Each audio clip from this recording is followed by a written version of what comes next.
Okay, so I just tried without an account to start the Hangout, and it did YouTube. Has someone logged in? Yes. Okay, so I just tried without an account to start the Hangout, and it did YouTube. Has someone logged in? I'm sorry, I'm going to. Yes. What is okay, so I just tried without an account to start the Hangout, and it did YouTube. Had someone logged in? I just sent the invite. Sorry, I'm going to. Yes. Okay, so now I'm going to test the two mics.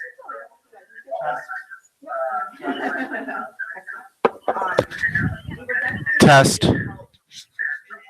Yep.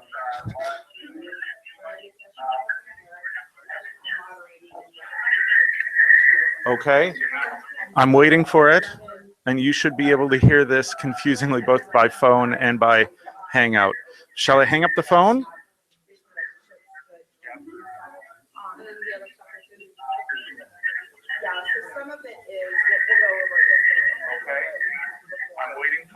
I'm not seeing anyone else yet. I'm seeing.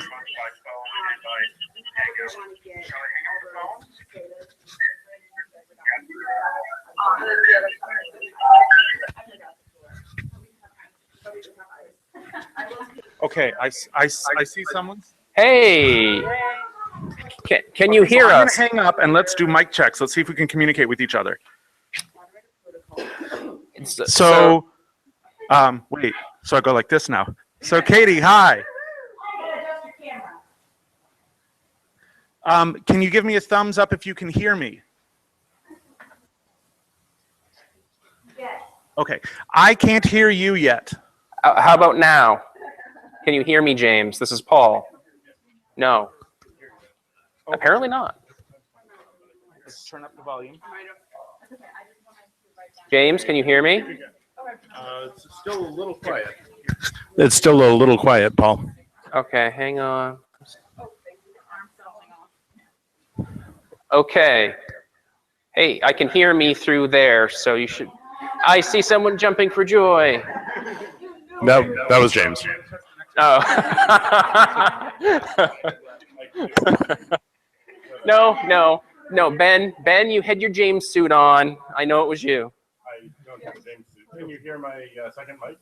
All right, so we have lapel mic, which really the moderator should have control over. Both microphones, let me get the other one out. They both work the same. This lapel mic and the boundary mic, right now it's active, blinking green. No, now it's off. Oh, okay. And now they can hear us again. All right, so I'm going to leave that. Yes, we can hear you. Yep. Can you hear me? Can you hear me? Yes, I can hear you, Ben. You sound a little low, although. Well, I am a baritone. I just have microphone too. My microphone is very close to my mouth. Did you turn the mic off accidentally? What kind of microphone do you have? I hear other people, but not you. I don't know. So I'm going to actually step out with this microphone into a closet. Well, I hear James fine. Yes, that's because I have the nasty microphone that actually works. Okay. All right. So Ben is talking now, and I'm in a closet. Well, I can't hear Ben at all. Okay. So we only have one working mic. We'll just need to make that work. And that's fine. So we've got just the one working mic. Ben, is that? I'm going to show my microphone near the screen. Okay. Is it like that? Yes. Oh, okay. Is it blinking green? It was earlier today, and It's not now. Okay, so it may be completely discharged. It should go in the charger, and that might be ready for later on.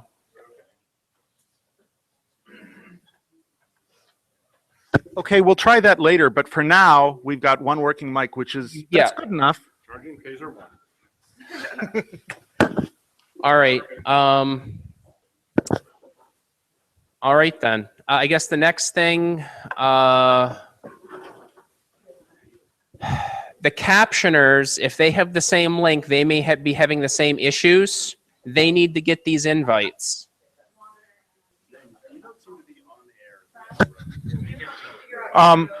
Well, I'm that's your hangout, so I don't know how to do it. I just don't know how to make it go on air. I was trying to switch over. Okay, I'll be there in 5 minutes. I have to send in an invite to the captioner. So Paul, Yeah. I'm going to invite the captioner for Google Hangout 1. Do you know who that is or what their identity or email is? I would if I was over in my office. Okay. So would you have that by email? I may. It could be I'm not sure what kind of document it is. I've got my phone. Let me look.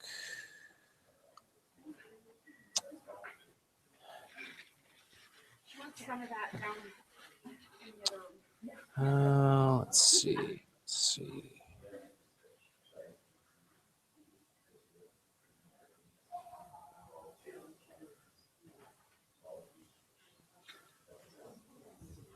Hang on a second. Sure.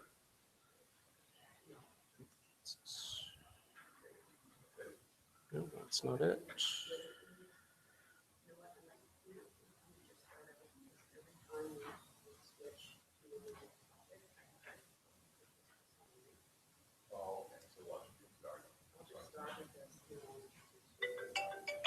Oh, they might be calling me now. Hang on. Hello, Media Services. This is Paul.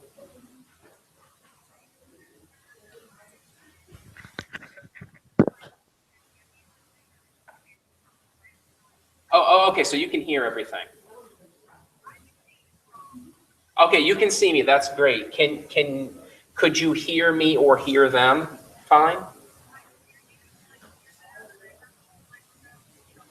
Oh, okay, all right.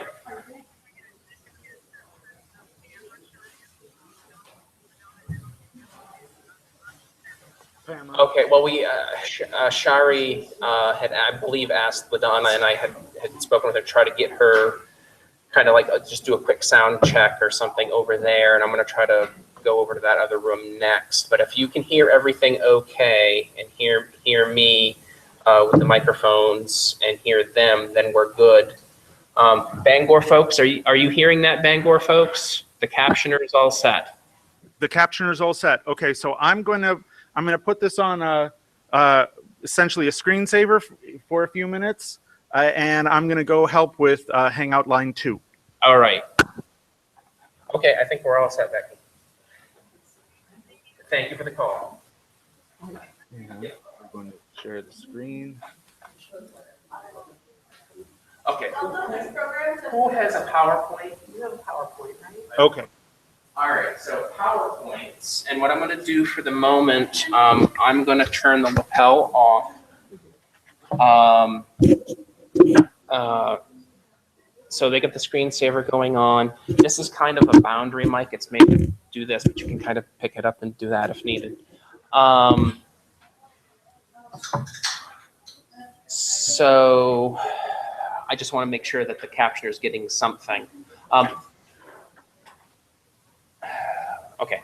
PowerPoints are going to have to get plugged into the computer up here. And then this keyboard is a wireless keyboard with a trackpad. And if you don't like trackpads, it's the only game in town. So otherwise, it's too bad. So over here. I've got 3 different ways. Yeah. All right. So what we have to do here. All right.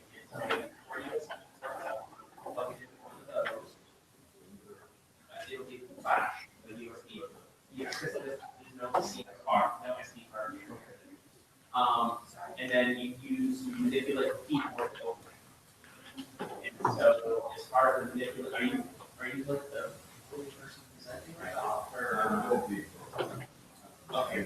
All right. Well, let's get that loaded on the desktop.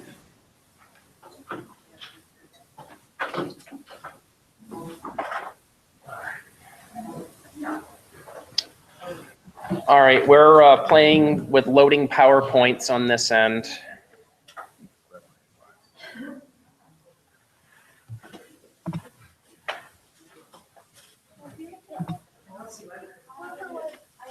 Just like that.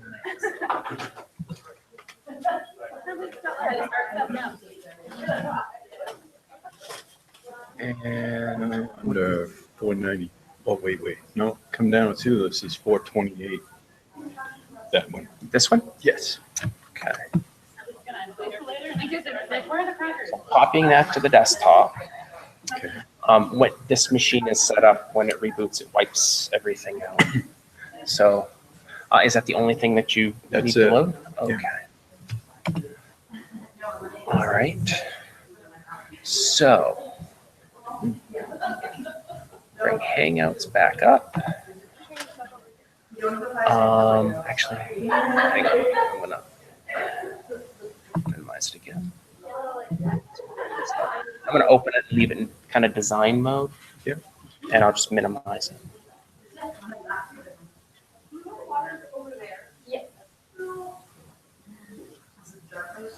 Okay. So I'm gonna go up here and minimize. Back to Hangout. Now, theoretically, let's see. So it's right down at the bottom. Yeah, you can Alt Tab, Okay. Yeah. which I would suggest doing only because you won't run the risk of accidentally closing something. Okay. So Alt Tab and that. And I don't know. I don't think there's any other kind of full screeny mode. And this can Okay. move wherever it's not going to disturb somebody. It's on wheels. Is that a laser point? No, that is just I'll catch it. Yeah. Wireless thing. right. And when you put in the presentation mode, it has to be shared. So have you done that with Google Hangouts before? No. My first time. Okay. So if we were going to share, Are you gonna be back here? I'm all over the place today. So looks. Oh, well. Okay, there's share screen, and you end up actually. Right, that's different. Right. Okay, so do you have a USB? Okay. So we're going to continue that, but while we do that then.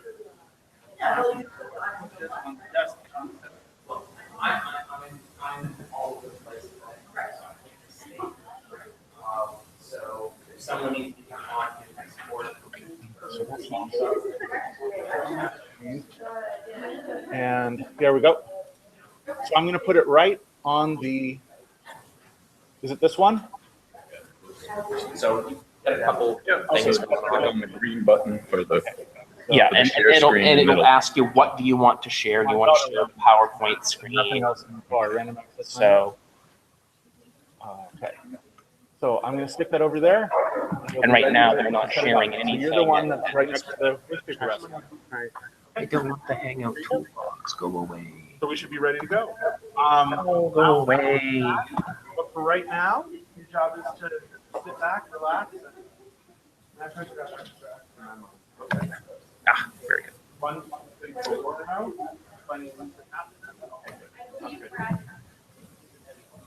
All right, I'm gonna go to the next room over. Okay. Um, I'm gonna be needing it for an hour anyway. Hour and okay. a half. All right. Becky, just gonna let you know, I'm gonna mute the microphone for the moment. Thank you. So when things start, we'll have the moderator turn the microphone back on.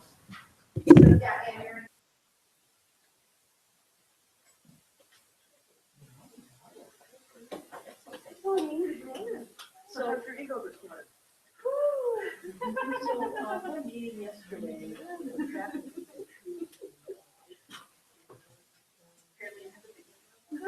Oh, really? No, I've never said that. No. Yes,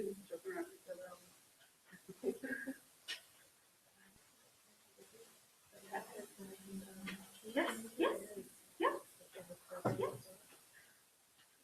I don't know what's in those little thingies over there, but help me out. I have no clue. There we go. I didn't even read them. I just kind of put it on the table. There we go.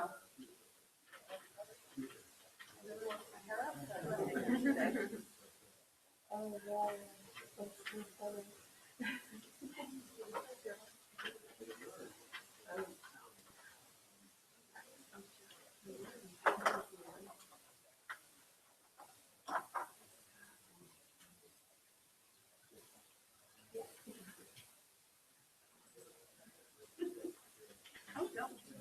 No, they're not. They're tie-dye. Beans. Good eye, that's definitely. We don't need that.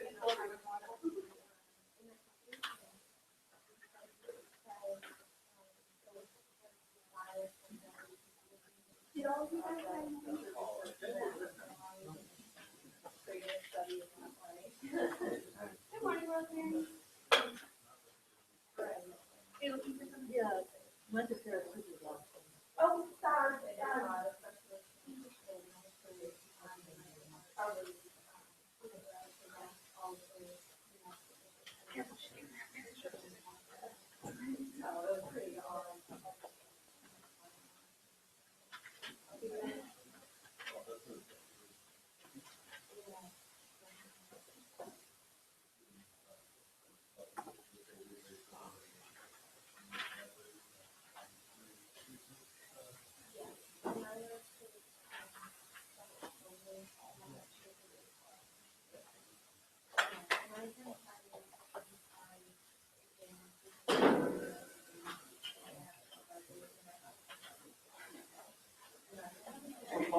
You got my message about we're supposed to be up there at 2 for photos.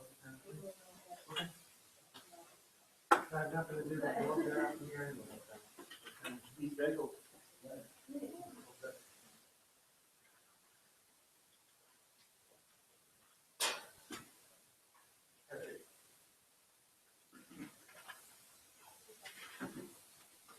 Hi, I'm Gene. Hi, I'm Thomas. I heard you saying you work with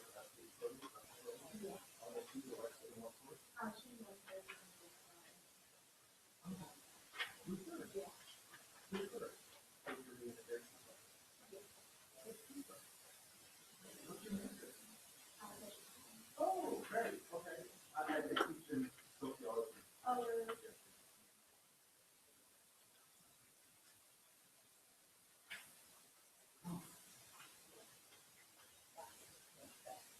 That is, that's in fun.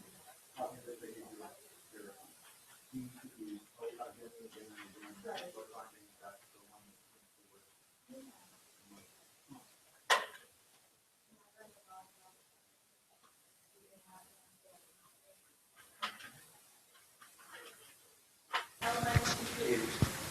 Bangor, are we still connected to you? Put them please up on the table. Well, James said. Yes, you are. Can you hear me, Bangor? I can hear you, but I cannot see you. Okay, are you seeing anything right now? I'm seeing black. You're seeing black. Are you seeing some? Now I see green. Okay, so you see green and text? Yes. Okay. So that's interesting. So I just learned the Google Hangouts doesn't keep the screen otherwise. Okay. Oh, so okay. we'll keep that up for now. And actually, if I stop sharing, let's test the calendar. Not the calendar, the camera. All right, I can see your ceiling in the top of the display. Okay, so we're going to make sure that we can see everything correctly. You should be able to see. Okay, so let's point that down a bit, huh? Yes. Hello.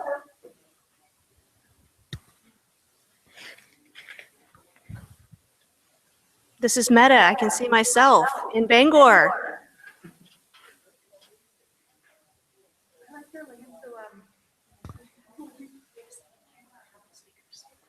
So I'm gonna have an open room. Yep. Dr. Curlew, is that a better view? No worries. Others have asked. Yeah, no. Is All that right. better? That's good. I can see where I imagine presenters and panelists will be. So that's perfect. Super. So I'm going to head it back to the tweet wall just because it's prettier than empty tables. Okay, well, don't you want to see me though? Because I am about to kick this conference off. Oh, okay. Are we doing that at 9? Okay, let's do that then. Yes, it's starting at 9. All I'm right. not making that up, am I? No, Greg is supposed to be talking here. Hello, everybody, and welcome. Yes, please give lots of applause. It is well deserved. We have been working on this for a long time and bringing all of this together. And this is a technological monstrosity. Yeah, so this is the first time that we have had a conference of this type at UMA. And what I mean is using all of this technology. We are simultaneously casting here in Augusta, over there in Bangor, and also online. We have folks joining us at home and in their works, and this is going to be the case all day long. So as we are going throughout the day, please keep in mind that when you are presenting in Augusta in this room, for example, your back is now to Bangor. So try to open up the space best you can and speak to both of our audiences and to online as well. I know it's a little messy, but you know, that's how technology goes. We also, just as a few logistical things, our other classroom where we are going to have the other session here in Augusta is down at the end of this hall. And in Bangor, if you go down the hall behind me, am I pointing in the correct direction? Yes, yes, it is that way. Way at the end of that hall is where the other one is. And of course, if you're online, please switch between Google Hangouts 1 and Google Hangouts 2 in order to connect to the appropriate stream, this appropriate session that you want. You'll also notice behind me over here, and I can't quite tell where it is in Bangor, but someone can point, we have live captioning. There's a web link, so those of you who are online, go to the conference website and follow the captioning web link, and you can watch our closed captioning throughout the day, which is really cool. Also the first time we've done this in one of our conferences here. Other logistical things, at the end of the day, we will have awards. For the conference. We will have a most outstanding contribution that will go to one of our panelists today. So be extra awesome, everyone. We'll also have a top tweeter award. Yes, we are tweeting this conference, and you can use hashtag UMAINT in order to tweet, and all of that will be correlated with people who know how to do that. And that award will be, and also most sessions attended. And so I am carrying around one of the sign-in sheets here in Augusta, and they also have sign-in sheets over in Bangor. And then, of course, you can tweet your sign-in if you are online, and make sure that every session you go to, you sign in for the appropriate session. It doesn't count if you write your name 5 times in a single session, FYI. I'll just put this over here for this room, and the other one is in 250 at the end of the hall. And yeah, bathrooms are down that way. Somebody point to where you can go to the bathrooms in Bangor, please. And thank you. And hopefully if you're at home, you know where your bathroom is. So I think that'll be good. I am going to turn it over now to Greg Fay to give a more grown-up welcoming than the one that I just did. So thank you. Thank you, Katie. Thank you. This is exciting. Way back in the dark ages when I went to school, back in the last millennium, right? I hate saying that, but it was back in the last millennium. We didn't have all this technology, for one thing, but we also didn't think in terms of interdisciplinarity. And I want to just say a few words about that as well. Back when I went to school, you went to, high school, college, baccalaureate degree, graduate school. And the way we thought of that, at least the way I thought of that, was as you moved on, you got more and more in depth in a particular field, right? And you got more and more focused, and it's kind of like a zoom lens, right? You sort of start out with a wide angle view, and then you move as you get into the upper level baccalaureate courses to a more focused view. And then in graduate level work, so as an undergraduate, I started with philosophy, and then in graduate school, I decided, well, ethics was the part of philosophy that I really wanted to do. And then when I got to my dissertation, it was the ethical theory of Aristotle and John Dewey, and I really focused, right? And so that led to a joke, an academia joke, which is not really that funny because it's an academia joke. But anyway, I'll tell it anyway. So what we used to say is that a specialist is someone who knows more and more about a smaller and smaller portion of the world, to the point where when they get to the perfection of specialization, they know everything about absolutely nothing, right? And a generalist was the reverse, right? The generalist was the person who knew less and less about more and more of the world until they knew nothing about absolutely everything. Now that's kind of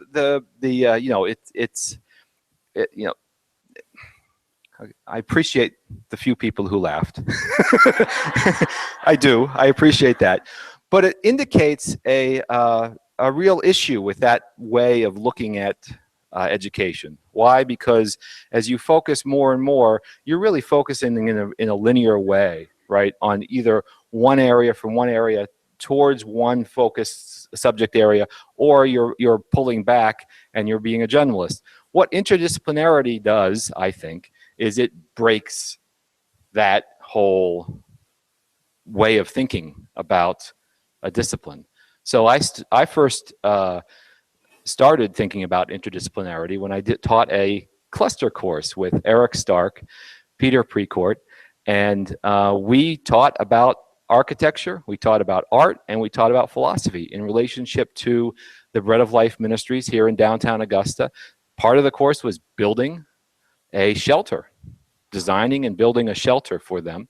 Part of the course was designing and thinking about art for those folks who needed to use the shelter. And part of it was thinking about why we're doing this in the first place. That's my part, the philosophy part.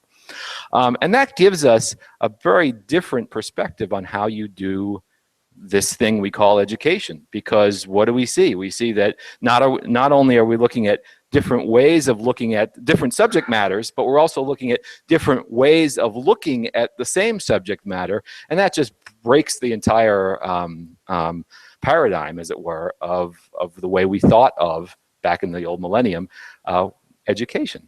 And that's exciting. And not only are we breaking that paradigm today, we're breaking the paradigm of, you have to stand up in front of a classroom and talk to a group of students. We're tweeting, we're doing it on over Google Hangouts, we're doing it between Bangor and Augusta, and you can do it in your pajamas, and you can do it all sorts of ways, right? So that's exciting, and I want to give a special kudos to Katie Corlew and Sarah Henches, who really were the cheerleaders of this and got this together and planned it and made it happen. So give a big round of applause to Katie and Sarah for their work on this.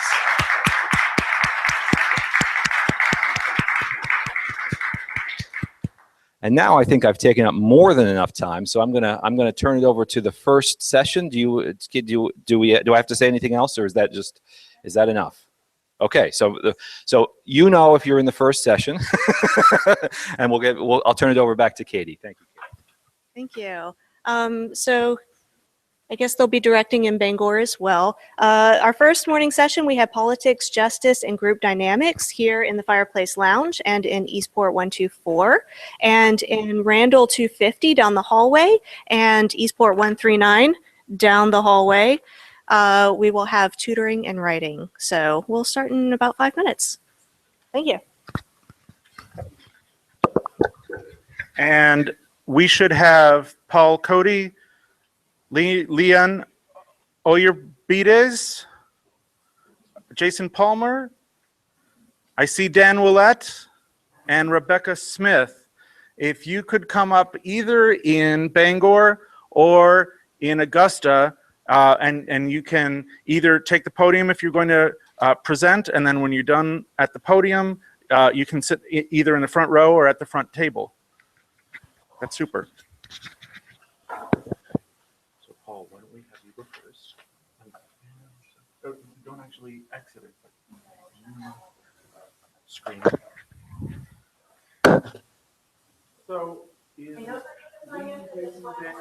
Dan's not here, or Rebecca? Okay. It's probably going to be in Augusta.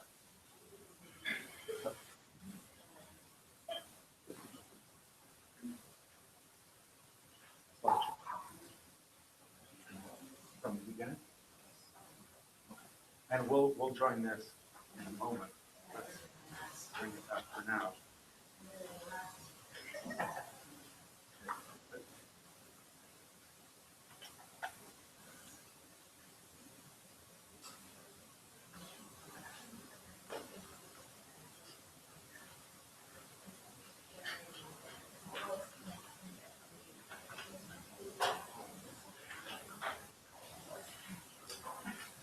Everybody, make sure you sign in. This is how you get your prizes. Every session. And it's good for us too. because Yeah, it we shows don't us need our to numbers. here and, yeah. So even if you don't want a prize sign. So I just got a hold up here.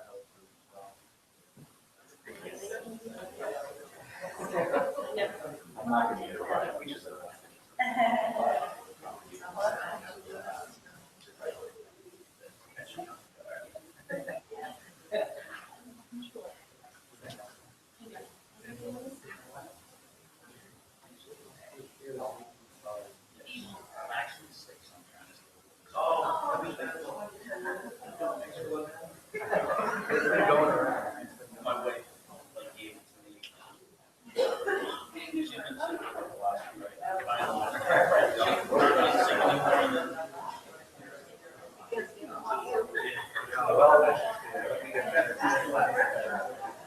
It is what it is.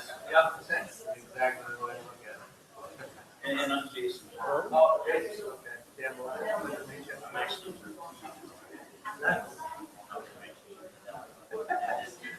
They wrote here somehow.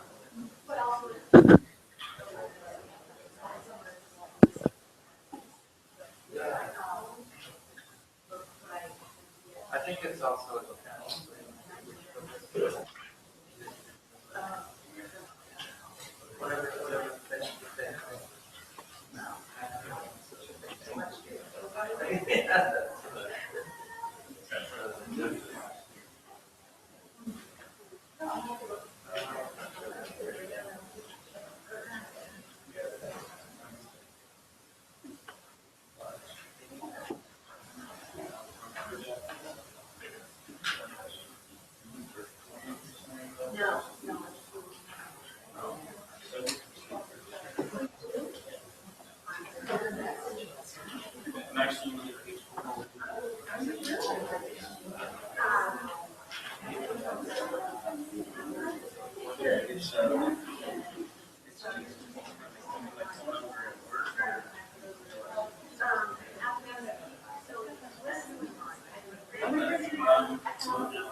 Don't walk in front of the screen, it'll show. Oh, we can go ahead.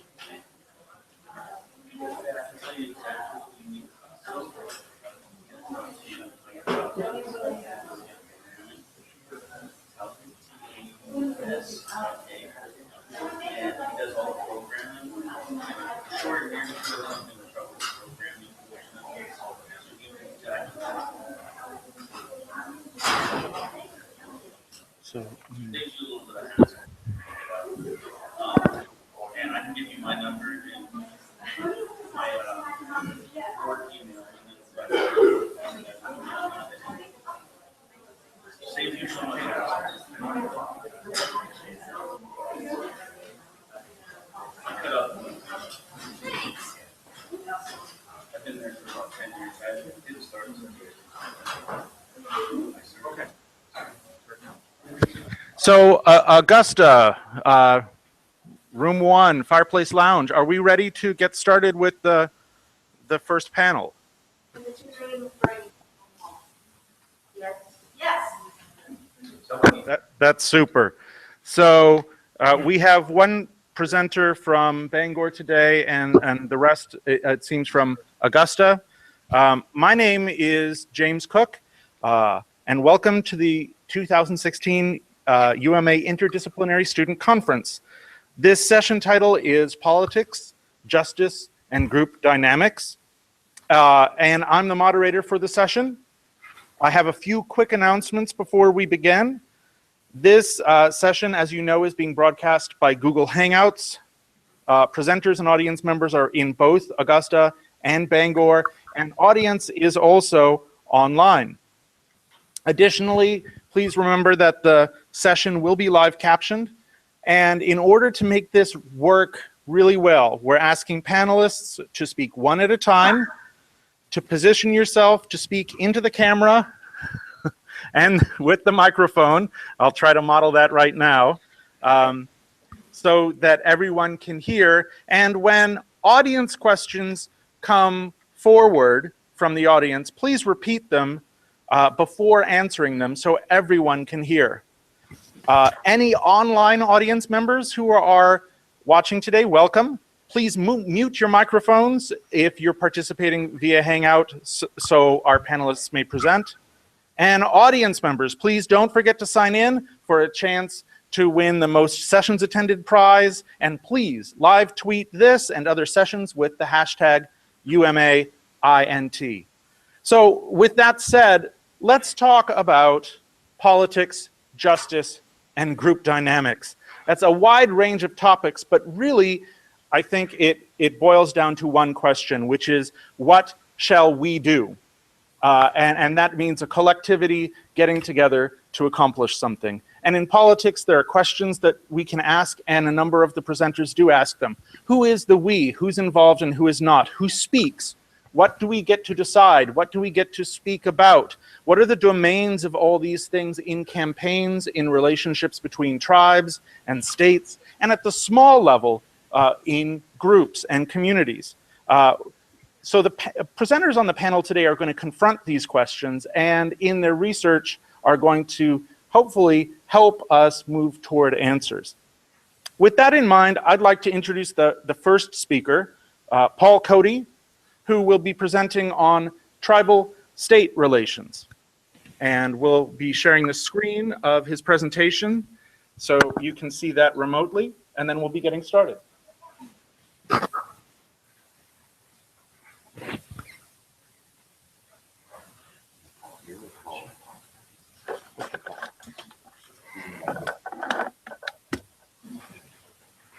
First off, I want people to think about a time where they might have felt invisible. You might have been at a social gathering, maybe out with your friends, family affair. You just kind of sat there in the shadows. No one knew that you were there. No one bothered to talk to you or even inquire about your opinion. Probably didn't make you feel very good. Being invisible, you just weren't heard at all. Millions of Indians around the United States feel the same way every day. And Maine is no exception. So I decided to look at the tribal-state relations and how tribes are represented within the state. And I found that there were some problems. The tribes and the state government are not meeting together. They're in a stalemate. Nothing is happening. The second one, 2 of the legislators walked out for the first time in history in over 180 years. And the third, the commission that was set up to deal with the tribes and the states is dysfunctional. They have not had one recommendation in over 30 years implemented within the state. This clearly shows that there is a problem that the tribes and the tribe issues are not being represented within the state. And I decided to look into the matter a little closer to see what the problem was. To give a little background, in the 1820s, the Penobscot and the Passamaquoddy tribes started sending a representative to the state legislature. Before Maine was a state, they were sending legislators to the state of Massachusetts. And in 1876, the legislators in the Maine House decided they were going to omit a part of the Maine Constitution that stated Maine's obligation to the Indians of Maine. It's still not published. In 1941, the representatives at the House prevented the tribal reps from taking their seats. That continued until 1975. In 1967, tribal people actually were able to vote in state elections. They were the last in the country to be able to vote for state elections. Their voice didn't matter. Then they sued the state for 2/3 of the land, which led to the Settlement Acts of 1980 and the Settlement Act of 1991. From the Settlement Acts, the commission was developed, the Maine Indian Tribal State Commission. Their job was to deal with the issues from the state and the tribes and to create a better alternative. So I thought about how I would go about looking into the matter a little more closely to find out what the actual issues were. I decided to go along with the native perspectives when I went to gather information. As you can see from the map, the tribes are located along the outskirts of Maine. Part of my information gathering was I went to all the tribe reservations and I interviewed all tribal chiefs. The second part was I met with all the tribal representatives from the past, from the 1980s to the present. And the third part is I went to go visit the commission to see what they were actually doing and what the problem was with the commission because they were not able to implement any of the recommendations in the last 30 years.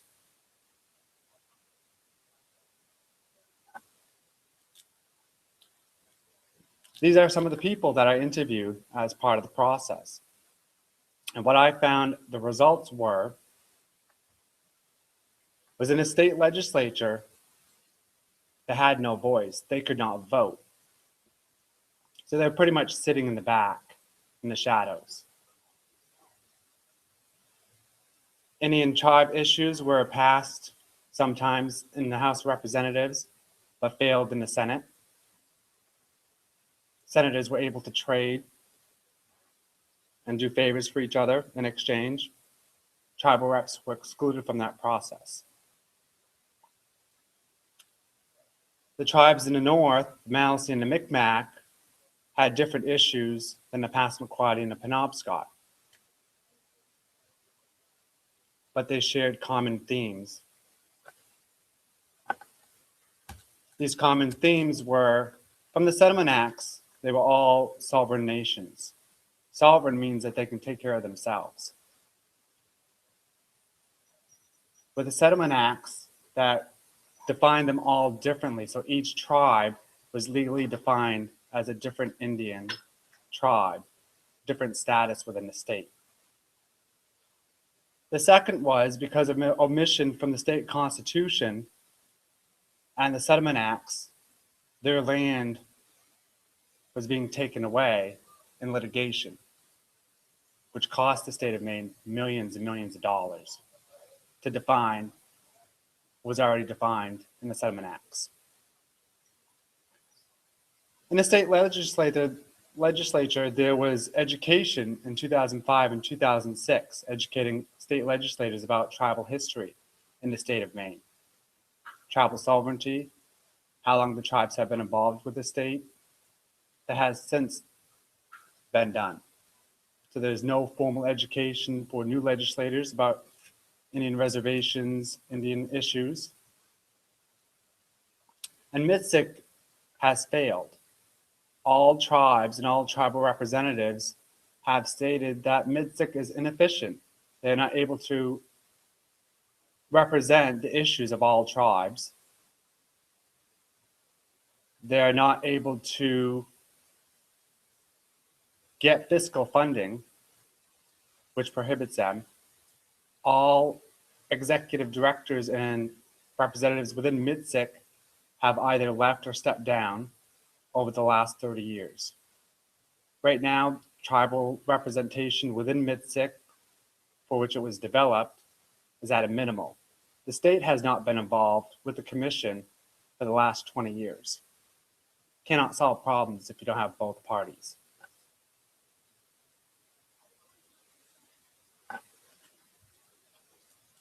So you ask yourself, well, what if we do nothing?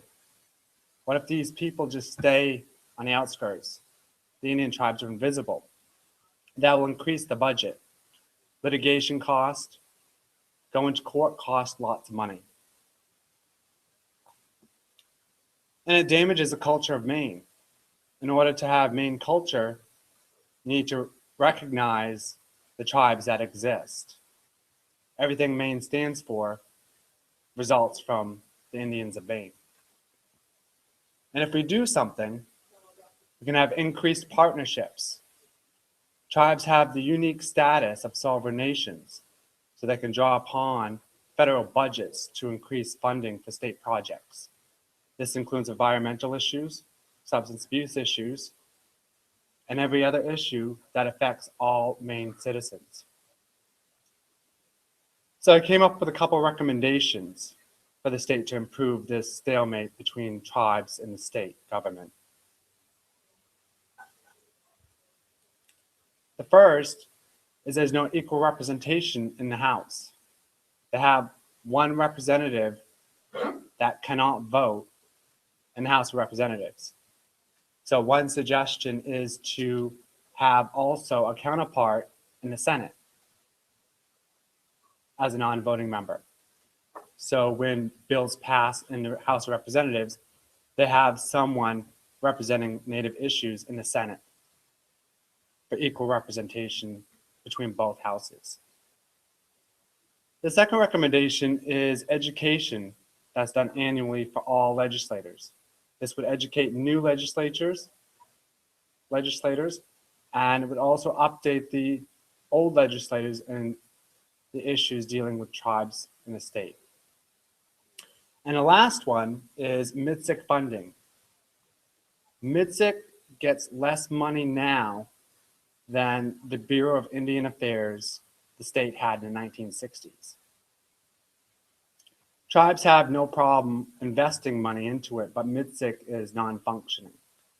Part of that is they do not have the resources to complete the task and deal with all tribal issues. Part of that restructuring would be to have more people with power within the state government participate. Currently, there is no one in the state government that is represented within the commission. When you have more people at the table with more power, tribes are also willing to contribute money and resources. And I think if all these are approached and adopted, that tribal-state relations would improve within state government for all Maine people.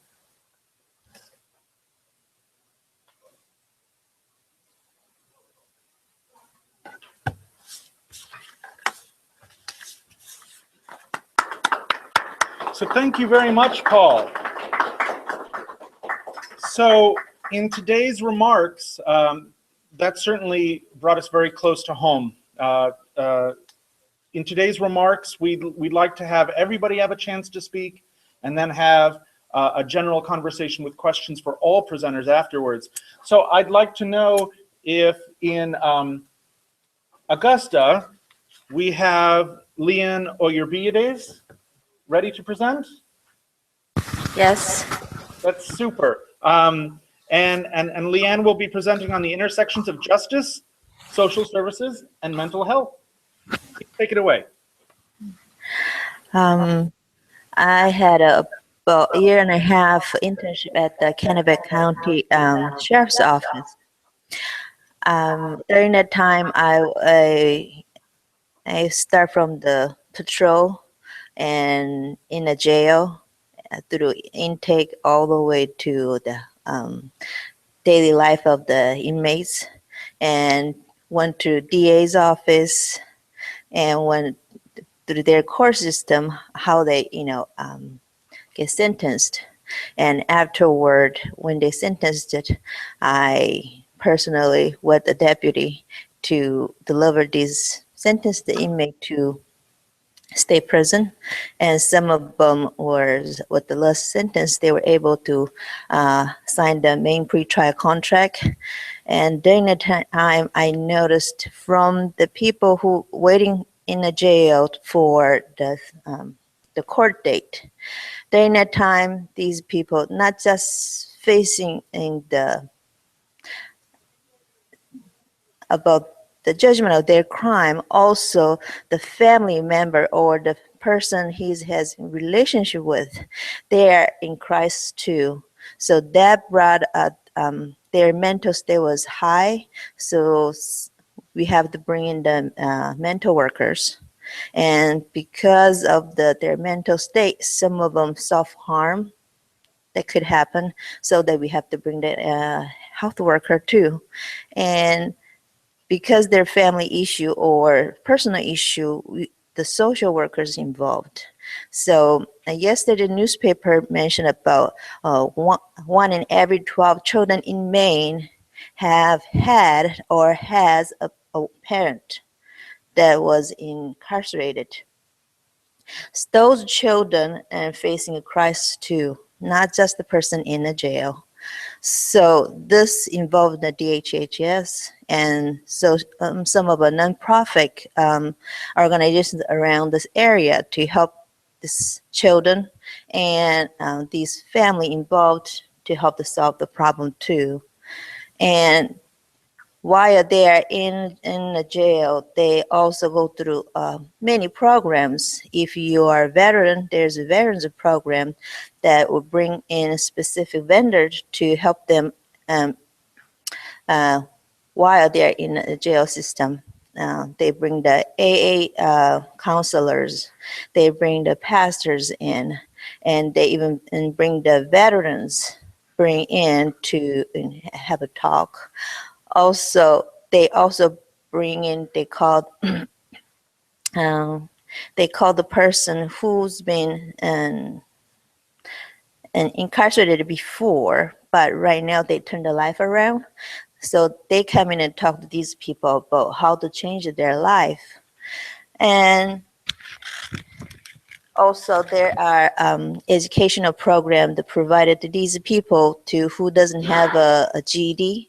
Right now, Maine is participating in a HiSET program equivalent to GED. So they try to bring these people to their educational level. And if someone who has ability to attend a college course too, we are accommodating. And some of them who has attended our campus in Augusta too. So, and there's a Augusta adult ed is participating with the sheriff's office, bringing the tutors every week and teaching them and help them with the better skills when they go out. So when you go thinking about justice system, and then just, it's my own opinion. When I first started, that's about law, but later I find out it's not simply just law. It's more than a law. A social study, social groups, mental health, education, so many dynamics all together to involve in the justice system. So right now there are so many populations involved in addiction, and they said there's many, I think last research mentioned is that there's 5 overdose happening each week in Maine. That is a lot to lose so many people in Maine. And if, again, the governors vetoing and the Narcon in some way have mixed feelings, and I hope we either government or governor will come to legislatures, they come to a better decision to cope with this decision too, but then it will hopefully inform the better way to or drug related laws to eliminate more people unnecessary coming in jail and wasting taxpayers' money too. They come in because some of them with a very small amount of marijuana, but still, according to law, they brought to the in front of justice. But while they're waiting in a trial, there's a lot of money to invest in each person every day. So I hope the Maine law system will have a better updated system to cope with this epidemic and overall justice system. That's all.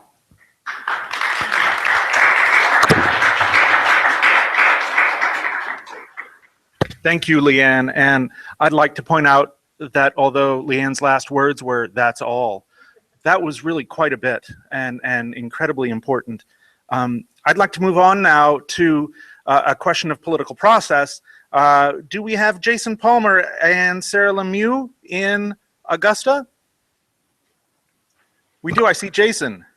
Sarah won't be here today, unfortunately. Okay, So it's but just gonna we're be- very glad that you are here. And Jason, we'd like to hear you talk about political campaigns and what you measured and found regarding them. Welcome, Jason, and please take the floor. I'm like I said, I'm sorry Sarah couldn't be here today, but I'm going to go ahead and present this anyway.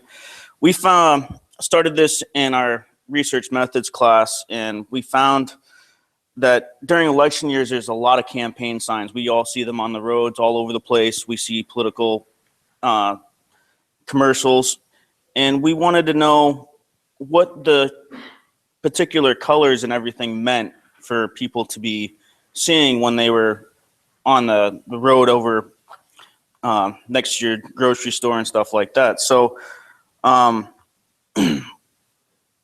Professor Cook was nice enough to give us a list of signs that he had collected over time, so we were able to do some data. And we found out that through our research that many female and political candidates have used the colors for different things such as honesty, trustworthiness, compassionate, etc. Basically, the colors of the campaign signs, such as red, can be seen as a symbol of power and warmth. Along with this color, the direct representation of the Republican Party. So anybody that's a Republican pretty much associates with the color red with that party. Whereas the color blue is directly related to the Democratic Party, but is a sign of peace and calmness. So that's why Democrats use that a lot. In the United States, we stand out from the political world in many different colors that we use. We turn old perceptions of color in their head. In the year 2000, iconic political journalist Tim Russert coined the phrase red states and blue states when referencing how many red states Bush needed to win the election. So basically he was talking about how many Republican states he needed to win the election that year.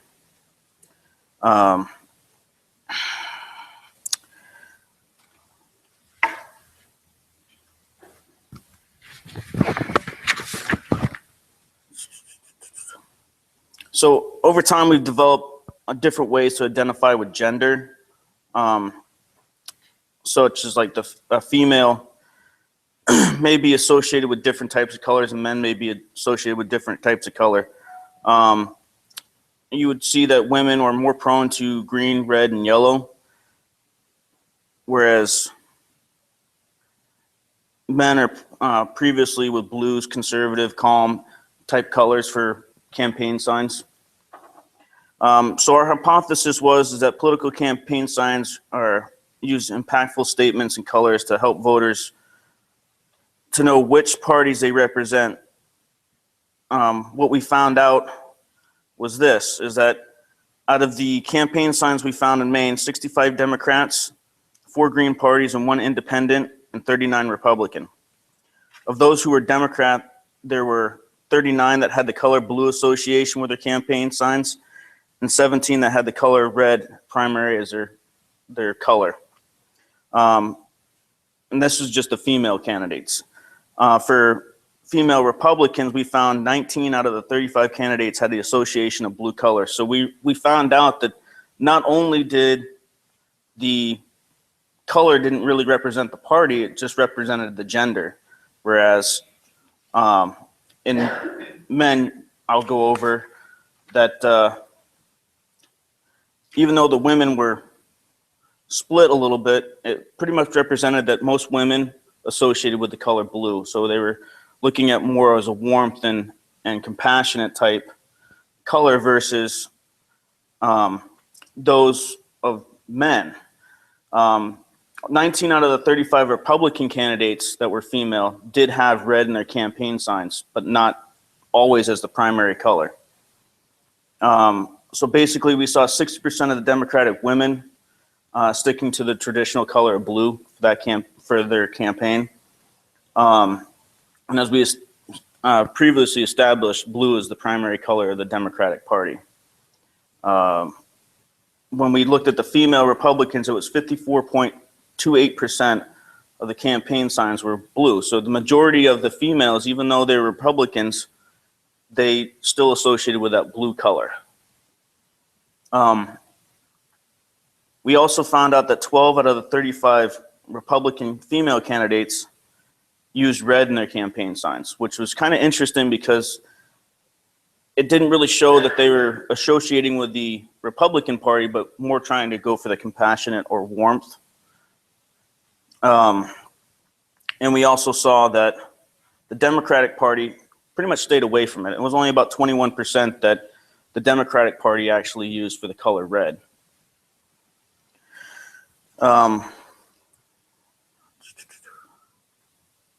For the male Democrats, we found 52 out of 106 candidates had blue in their campaign signs. So a little under half of the Democratic men actually associated with the blue color for their party.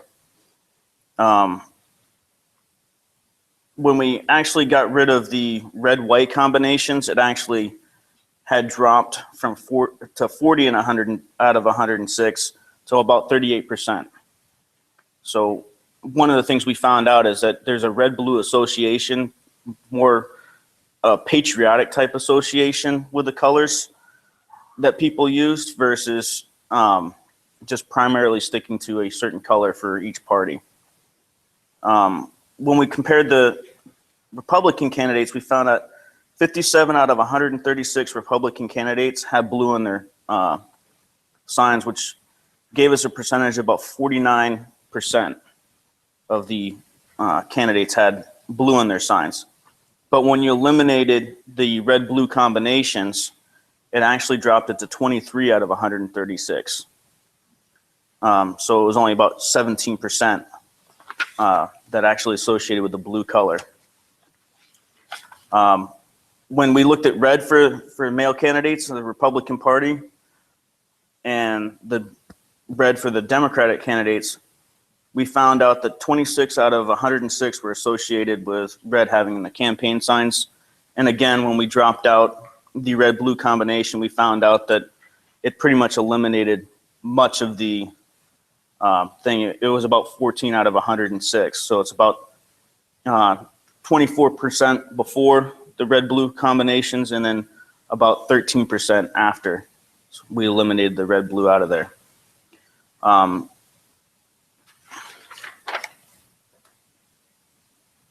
So we basically found in our conclusion of everything is that there really isn't any real strict association with color and party, but there is more of like what the candidate's trying to come across with, whether they're compassionate and warmth, or whether they're looking at green, for example, is a color of the environment, so that they're trying to push the environment as part of an issue that they're doing for a political campaign.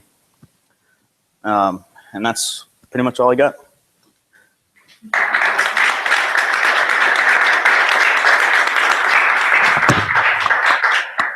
Thank you, Jason. What I found really interesting in that presentation was the idea that when we have political representation, you're not just representing one thing. Are you representing your gender? Are you representing your race? And the second is that we can't look at just one element by itself, the color red, the color blue. When we look at them together, that leads to a different representation possibly altogether. Another really interesting point in that presentation. I'd like to invite Dan Willett to the microphone in Augusta, and I have seen him there by video today. Dan Willett is going to be talking about interdisciplinary measures and designs for group dynamics, and that group being the smallest element of politics. And Dan, please take it away. We look forward to your remarks. Which one am I speaking into here? Is this the one? Okay. Hello, everybody. Thank you for having us here. Great content from all our previous panelists. So what a great segue, I suppose, group dynamics. I sort of felt like an outlier here in respect to justice and politics, but you know, it really, in essence, plays in nicely with parallels to assessing political processes, you know, our constituents on Capitol Hill, personages in the UN and whatnot, leadership development therein, really encapsulating and, you know, semantics of criminal law and justice and whatnot. But to really open with an American anthropologist quote from Margaret Mead, never doubt that a small group of thoughtful, committed citizens can change the world, because indeed that's the only thing that ever has. So to provide a definition for group dynamics, it's a system of behaviors, psychological processes within a social group, intragroup dynamics, or between social groups, intergroup dynamics. And you know, these facets can be useful in understanding decision-making behavior, and tracking the spread of disease, creating effective therapy technologies and whatnot, techniques rather. And you know, some of the core of understanding with group dynamics can be pointed towards, you know, racism, sexism, elements of prejudice and discrimination within society.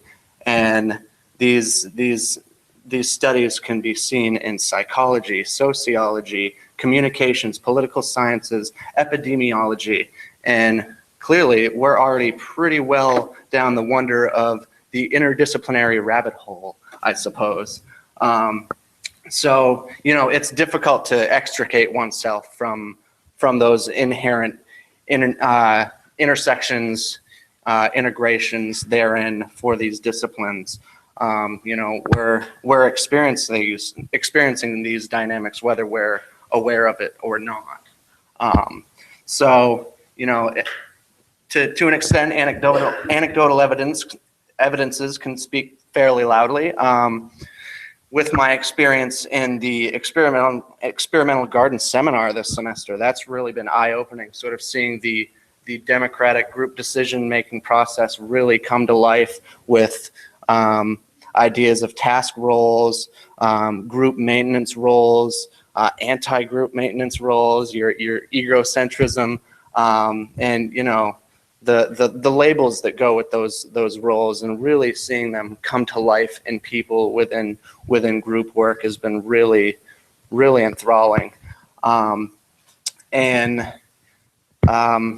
So with that being said, you know, a lot of my direction to make sense of this idea of group dynamics, it's been really interdisciplinary, from peer review articles, scholarly articles and whatnot, focused on sports teams, software engineer, design teams, group therapy centered on music for adolescents and whatnot. And a lot of these key buzzwords, if you will, come to prominence. You know, you've got your recorders, you've got your elaborators, your energizers, your harmonizers, your aggressors, your blockers, so on and so forth. And these are really real personalities that one will encounter and have to deal with. And, you know, it's a matter of coping with it, making an example of normative attitudes, if you will, and coaxing those deviant attitudes out of that matter of contention, if you will. But really, to tie it all together, I have a real fondness of dissection, whether it be literature, music, lyrics, words, and to bring it back to that opener of anthropology, and, you know, speaking of humankind. I started to consider the etymology of the word anthropology and anthropo, humankind. But I started to delve deeper into, you know, splicing that word up, and I did my best to circumvent the cliche act of sort of juxtaposing human to some species from the kingdom, if you will.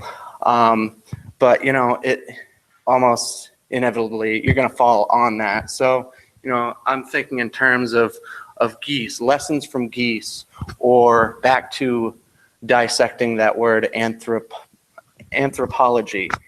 I'm going to test the limits of this closed captioning, but anthropomorphic, thinking of the structure that ants live by.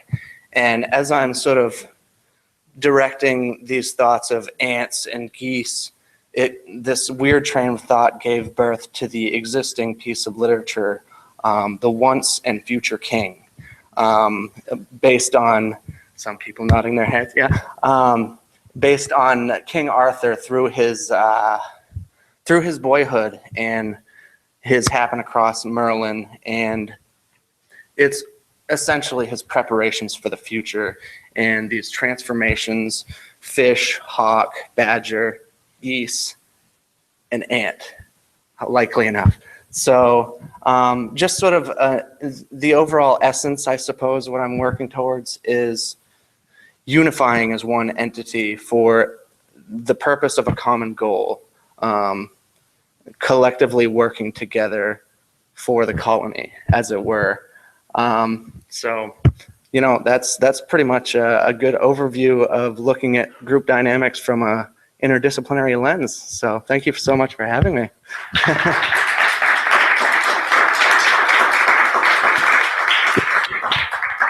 Dan, that was a real tour de force. It was broad, it was wide. I noted you moved from Arthurian legend to the animal kingdom in multiple classes of animals, to Margaret Mead, an anthropologist, to the idea of social roles. And the quote that is staying with me in your talk is that we experience these dynamics whether we are aware of them or not. And the choice about whether we seek awareness and whether that transforms what we do is a really interesting theme in Dan's talk. And so I'd like to thank Dan for that. Finally, is Rebecca Smith here today? Rebecca Smith is here today, and she'll be presenting on the idea of turning lives around, something that is done. That is the action orientation of policy and politics regarding the Belfast Reentry Center. Rebecca, please take it away. We look forward to your remarks.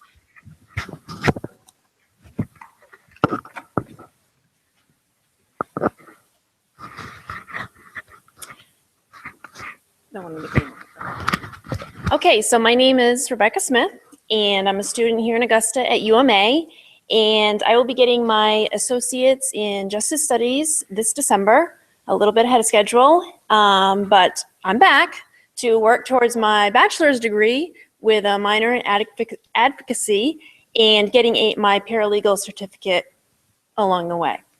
So just a little bit of a history. I did do an independent study this past semester. Last fall, I contacted Volunteers of America, which is a nonprofit organization that is faith-based, and they do many things. They are involved in this state with elderly housing, and one of their programs is through the Belfast Reentry Center. They work in conjunction with the Waldo County Sheriff's Office to provide a center where inmates live at the closing of their sentence for what crime or crimes that they have committed. And it is not a work release. It is not a housing center where you send them in out during the day and they come back at night, you feed them and they go to bed. Belfast Reentry Center is a program that is one of a kind in Maine. It's the only kind. It's a men-only 32-bed facility. Currently, I think they're running around, I believe the number is 25 men. And these men have to apply to be a part of the program, and they have to be towards the end of their sentencing. When they get to the end of their sentencing, maybe a few weeks, maybe 6 to 8 months, maybe, I don't think you can go any longer than a year. But they apply, and from there, they are either accepted or they're not. And Major Rob Porter at the Waldo Sheriff Office is in charge of the application process. And he has stated, I can tell the ones who really want it. They're already working on themselves before they get here. And he is getting applications from every facility in the state.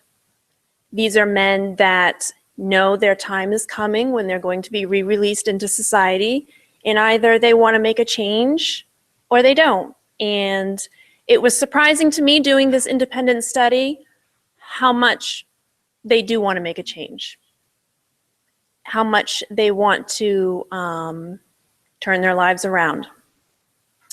So Major Porter was also interesting to talk to in explaining the program to me. Getting back to the men applying, he has men writing to him because basically it's a written application. They send him a letter stating what they've done, where they're at in their life, where they want to go, and he is the deciding factor on who gets to come to the program and who doesn't. And he has men writing to him monthly. He has men writing to him religiously weekly, trying to get into the program. Once the men are accepted into the program, then they are classified as residents. They are given that title. And it is not a fluffy-duffy program. It is work. They have a schedule. They have classes. They have counseling sessions. They are working towards, they know their release date. Trust me, they know their release date. They are working towards getting employment. They are working towards what safety nets do they have on the outside once they do graduate, as it's called, from the program. Probation officers in place, counselors in place. Through the Belfast Reentry Center, there are people from the community who are training to become mentors to these men. And these mentors stay with these men after they graduate. That's how close the bond becomes.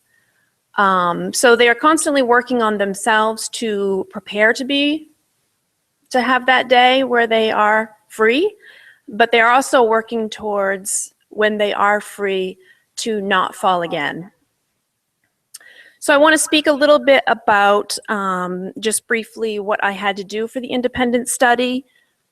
The first book I had to read was Switch by Dan and Chip Heath. And this is basically how to teach an old dog new tricks. You want to make a change, you've been working that rut over and over and change isn't happening. This book is about how you can retrain yourself, basically, through heart and mind, in conjunction, to make changes. And when you do falter, how you can recover from those ruts easier. And I had to do a paper on that. The second book, Houses of Healing. This is a book which is a prisoner's guide to inner power through freedom. Everybody that walks this earth is on a different level of emotional stability, how people recover from trauma. This book basically lays out for you, you need to get to know yourself. You need to be your own best friend. If you were abused or neglected in some way as a child, and this has carried through into your adult life, you can, as an adult, go back and talk to that child and say, hey, it's okay. I love you because I'm your best friend now, and we can move forward together. And from there, you're able to self-forgive and self-heal and forgive others. There are actual stories in this book of people who have committed horrific crimes against other people, have gone through the self-healing process, have faced the people that they have hurt gravely, and all is forgiven. And that is truly a powerful thing. The third thing that I needed to study was the Maine Coastal Regional Reentry Center, Breaking the Cycle, it's called, Reducing Recidivism Through Risk Reduction. This is a report that was published in February of 2015 by Mr. Scott Story, who is the former Waldo County Sheriff, and he was instrumental in grant writing with Volunteers of America to get the Belfast Reentry Center in Belfast.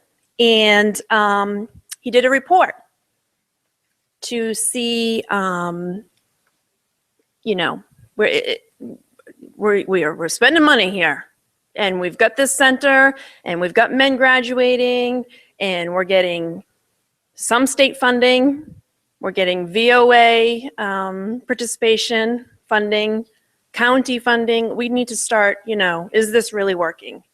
And so this report really breaks down that yes, in fact, it is working. Out of 128 graduates, February 2015, there was a 31% recidivism rate.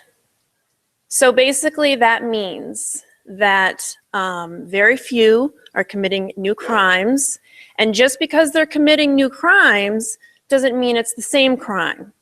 For instance, you can have a person who is serving a sentence at the reentry center, graduates from drug offenses.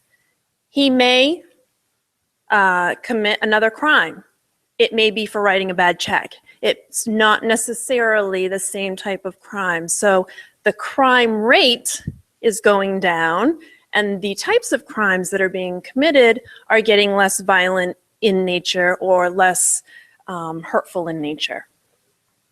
Interestingly enough, the average age of a man at the Belfast Reentry Center is 31 years old. I was surprised by that.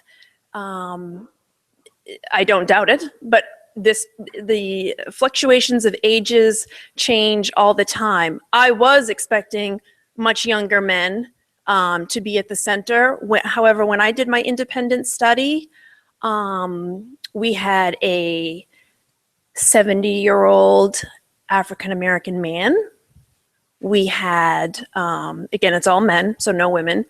We had men in their 40s, and this was their second go-around at the Belfast Reentry Center. But as Major Rob Porter explains, if you only took the easy cases every time, guess what? Your numbers would look pretty good. However, they tend to accept applications from men who are at most risk of reoffending, as well as in their classification being minimal to maximal risk factors currently in incarceration. And there have been lives turned around. Just doing the independent study and spending many hours there, it's free-flowing foot traffic in there, men coming in, talking with the director, Jerome Weiner, saying, you know, Jerome remembers every face from ever ago, you know, saying, you know, how have you been? And these men literally have turned their life around. They have never forgotten their experience. They still use the lessons and the tools that they have learned in their classes at the Reentry Center to still better their lives. And I must say, when I entered my independent study, in closing, I'll say this, when I entered my independent study, I was just, geez, you know, this is a nice building, all this money, you know, this cannot be working. You know, there's got to be a better way. You know, I really don't believe in all this, you know, classroom work, you know, and it has really opened up my eyes to the fact that, again, a 31% recidivism rate is pretty telling of how much money, if you want to just talk money alone, that this state is saving, individual by individual, one person at a time, 32 beds at a time, how much money alone this type of program is saving the state. If you want to talk in terms of saving lives, innumerable, the cost. Thank you.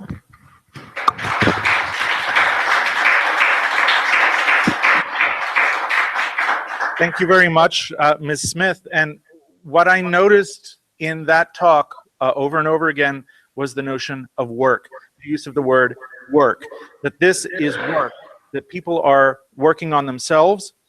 And it occurred to me while I was listening to Rebecca speak that every institution, after all, has an entry date and a release date, including this institution. And when we leave an institution and we re-enter and there is re-entry, what is our destination? Do we ever truly end up in the same place that we left to enter an institution? Hopefully not. And most interesting to me was when Ms. Smith referred to her own journey and her own work in looking at others in an institution and how she ended up in a different place. So we have a few minutes to entertain questions for members of the panel. We have 5 presentations. We hopefully will have a lot of questions. I'm here in Bangor. I hope someone in Augusta is able to take questions there. Do we have any questions? Oh, thank you, Lorian. Lorian Lake Corral, Social Science. Do we have any questions? No, I'm Donahueing. So, Rebecca, you said the 31% recidivism rate. What's the average recidivism rate so that we can compare between that and sort of the people who don't have the, do you have those numbers?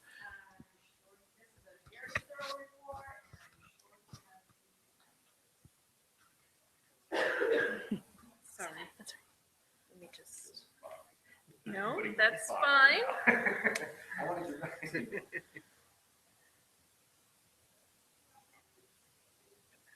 Just 1 second.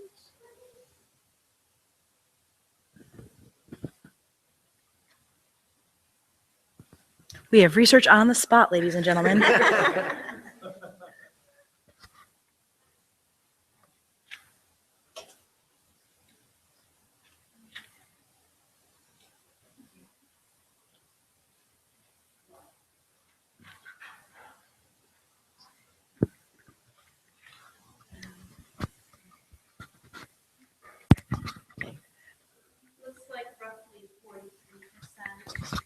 Say that again, just in case. Sorry, roughly about 43%. Is the national average? Yes. Gotcha. Thank you. Yes, Sharon. This is another question for Rebecca. Rebecca, given what you've seen at the Belfast Reentry Center and your prior understanding of crime and punishment and what is appropriate for dealing with criminals, okay, people convicted of crimes, would you say that really, I really got the impression that in a situation like Belfast where they are spending money on people and they are spending it on education and outreach and all these things. Would you say that that is a much more economically beneficial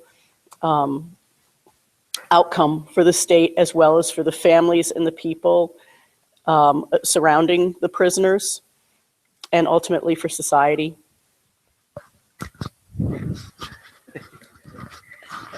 Sorry, I would definitely. Definitely it saves money. Yes, you're talking about while these men are at the reentry center, they are being hooked up with counselors. You know, all these individuals cost money per this one person. However, when they're not reoffending, or when they are reoffending, their crimes are of a lesser nature, which would result in a lesser incarceration time at a facility, it is saving money. There is talk about, you know, let's put these kinds of reentry programs in every facility in Maine. Unfortunately, you can't put a reentry center themed program at the Maine State Prison when, you know, you're looking at some people that are not at the end of their sentence and they're looking at some serious time. As well as if you kind of open up the door to everybody can do it, then you're not getting those that really want to do it. And that is really, I think, what sets apart the reentry center from a work release, from things like that, because these men are literally knocking down the door to get in. So I think it does save money. And again, the impact on the lives of these men, no dollar amount could even come close. Do we have any questions in the audience in Bangor for any of the panelists? Do we have questions in Augusta? If we don't, I have a load of questions I can ask. So, Ms. Smith, I have one quick question. Did you look at only this particular program? Because Kennebec County Jail has something called CARA that is similar. It's an intensive program for people that are serving less than a year sentence. Thank you. Yes, I just, I wasn't aware of that until literally like a couple weeks ago. But no, I do want to do more studies at different facilities.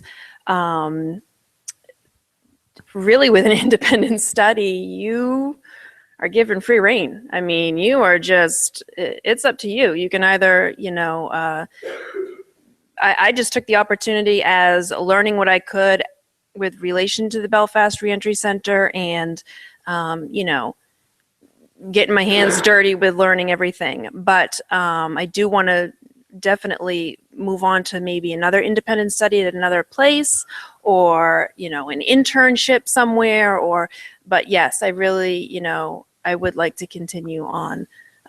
So at this point, I'm looking at either probation officer or, you know, jail administration, so it would be helpful. Super. We do have a question here in Bangor.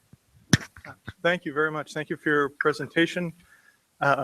Having a little bit of familial experience in this area, and I don't, this question has come up a couple of times. I like that you spoke to the innumerable social benefit, but it seems like for a program like this to be successful, it has to be very hands-on, and those type of programs don't lend themselves to the economy of scale, so to speak. So when we have such a large incarcerated population, if we know that these programs work, but they only work when they're limited as a limited resource, and you say that the drop in recidivism and the less severe crime rate that follows these type of programs, what is the actual cost in comparison to traditional incarceration? So I understand the social benefit, but the actual monetary cost of running such a small program for that benefit. I would not have the exact figures per bed to compare at this time. However, if you want to talk strictly cost, I think the major reason why the Belfast Reentry Center is so successful is the community. This community thinks so highly of these men who, again, want to be there to change their lives around, that this community has come together in such a way to cut the costs. There is a 3-page list alone of employers in the area who don't care if these men are trained or not in the trade that they're offering. They want these men to work there, to give them a start.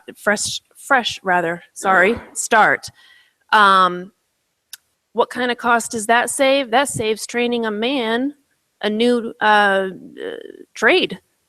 That saves this man from time, travel, wear, tear in finding a job. And these employers are sitting there in this community with open arms. If you want to talk about money, Mentors alone.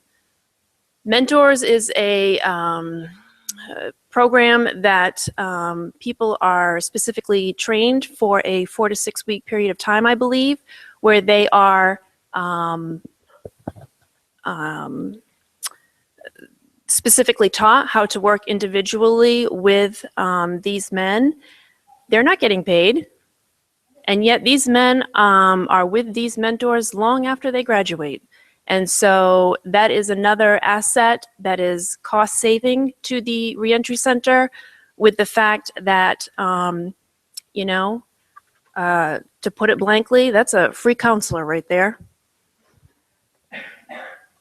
Super, thank you. And unfortunately, we've run out of time for this panel. I think there are a lot of questions that we could continue to ask, but we do need to take a break. We will have another session here in a few moments, and that session will be on health and aging, moderated by our new assistant professor of biology, who is rocking the biology world at UMA, Amber Howard.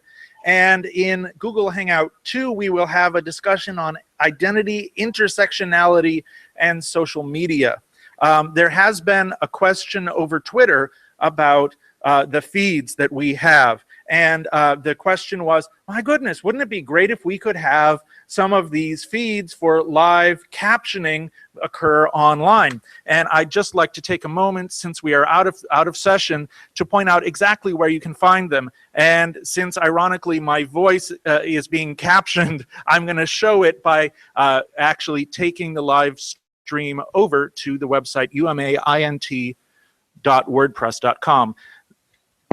And so if we head over to screen share, and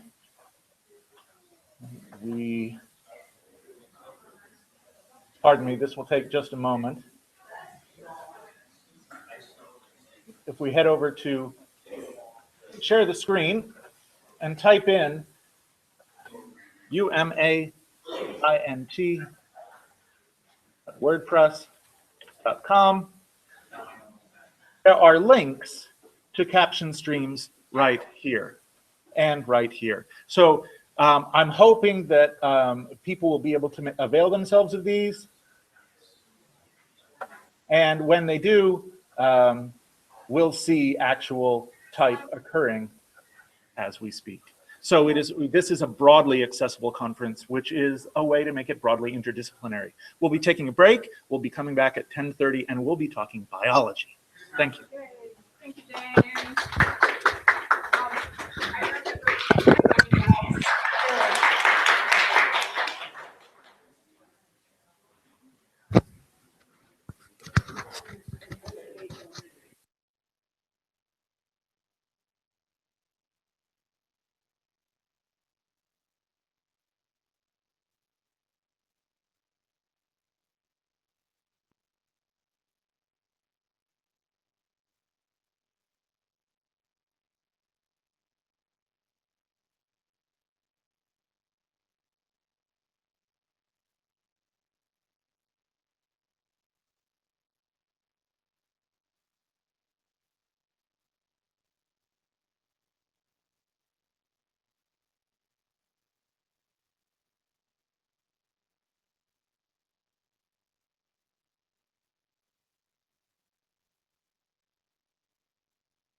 It says that we are screen sharing right now.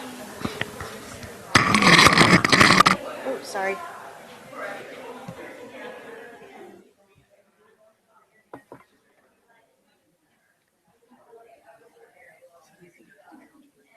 Did you change something?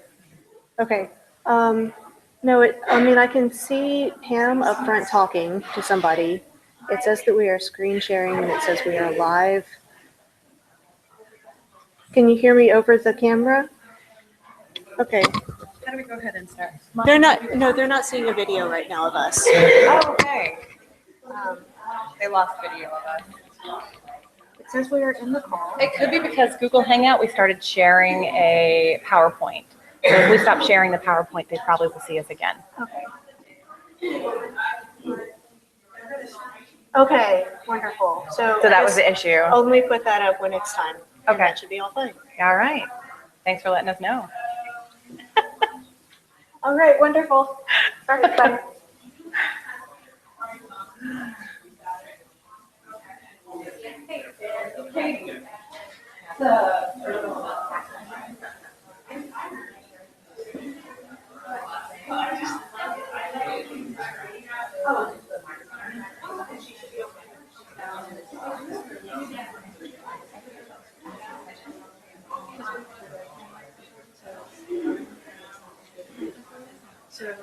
So this one you have to be speaking directly This into the microphone. one is a tabletop, so if you put it like near a bunch of people, it'll pick up, and this one is just a single. Okay. So that's all we got. So pass which one off to the students? If it's just speaking one at a time, use that one. Okay. If you have some place where you can get them all sitting near each other, then you can put that on and it might pick everything up. Okay. We were going to do student at a time. Well, at least I know. Okay. Well, then that one should be fine. This one isn't on because it's red, but that one That one should is be on. fine. Okay. All right, great. And all.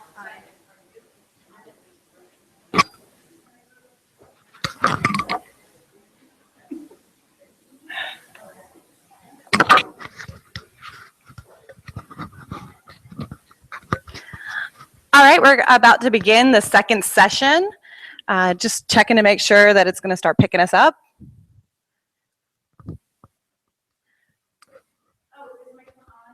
It's green. But it, maybe I'll just switch over to the big one. It's flashing green. This is the big one.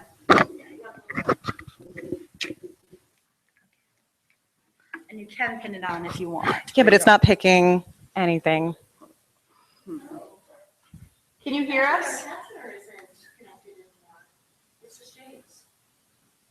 Can you hear us? You can hear us. But our problem is that the captioners are no longer connected. I don't get that. No, you didn't.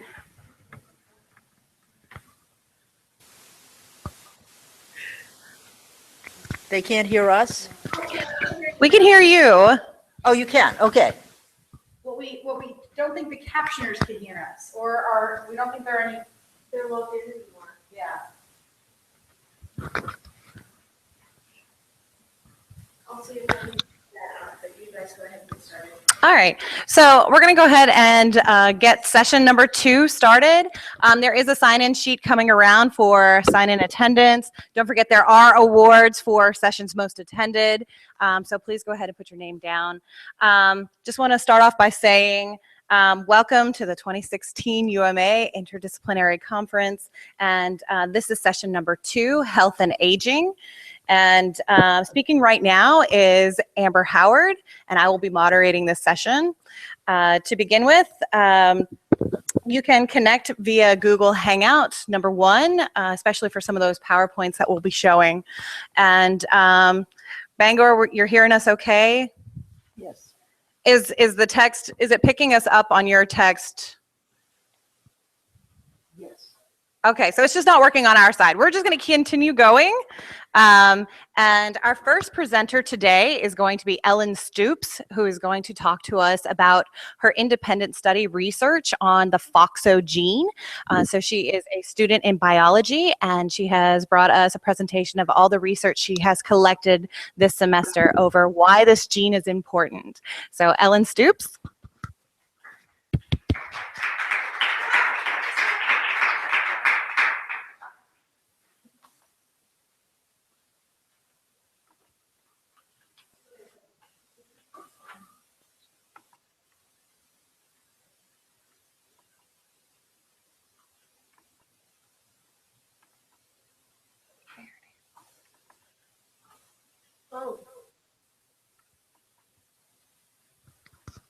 Can you still hear us? Yes, All right. but the Hangout, is showing like last sessions. Oh, it's showing last sessions? Yep. Coming back at 10:30, yep. So you're not seeing the FOXO regulation on lifespan? Not on the Hangout thing, no.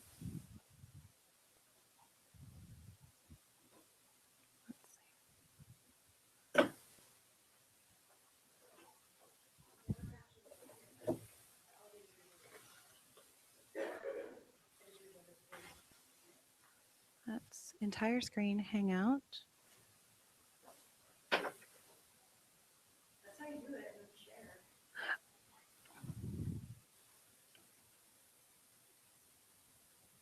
Are you able to see this?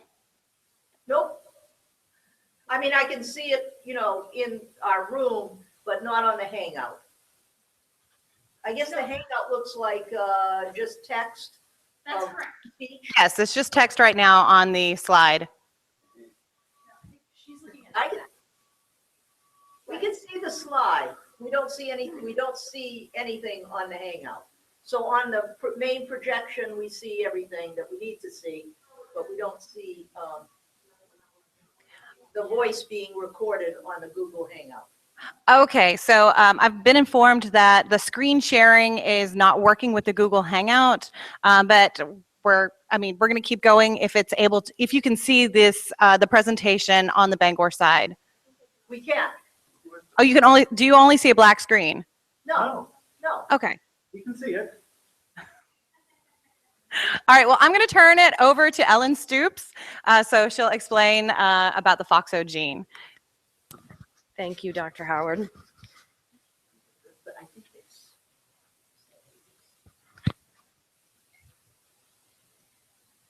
What determines how long a person will live? Is it possible to slow down the aging process? For centuries, science has been fascinated by these questions. Many things affect longevity. When people get older, more and more of their stem cells lose the ability to regenerate, which is why, for example, muscles decline. If it were possible to influence these aging processes, humans could feel physically better for much longer. Our genes harbor many secrets to a long and healthy life, and now scientists are beginning to uncover them. Scientists have discovered a single gene in an animal that does play a large role in the length of human lifespan, and its name is FOXO. The fork-head transcription factor known as FOXO controls fundamental cellular processes, including metabolism, cell differentiation, cell cycle arrest, DNA repair, and other reactions to cellular stress. Transcription factors are essential for the regulation of genes. These proteins are so important to life that they are found in all living organisms.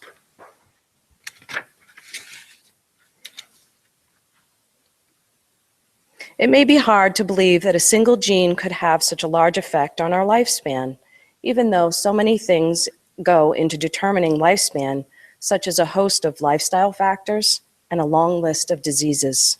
Nonetheless, remarkable effects on lifespan are seen when a particular gene is mutated or deleted from an animal's genetic sequence. This particular gene is known as DAF2, seen in a roundworm called C. elegans, and an IGF insulin growth factor, which is seen in mammals. These two genes work in conjunction together with FOXO. When studying lifespan, scientists tend to work with organisms that do not live very long. That way, they can observe the entire course of an organism's existence and obtain relatively rapid experimental results. One organism that researchers frequently employ in their studies of lifespan is C. elegans, a microscopic roundworm that typically lives to the ripe old age of 2 to 3 weeks. Another advantage of using C. elegans is that these worms are transparent and all of their internal organs are visible under the microscope. They have a simple physiology, and the fact that their genes are easily manipulated make them the ideal organism to study aging. Dr. Sidney Brenner introduced C. elegans as a model organism in 1963 for pursuing research in the area of developmental biology and neurology.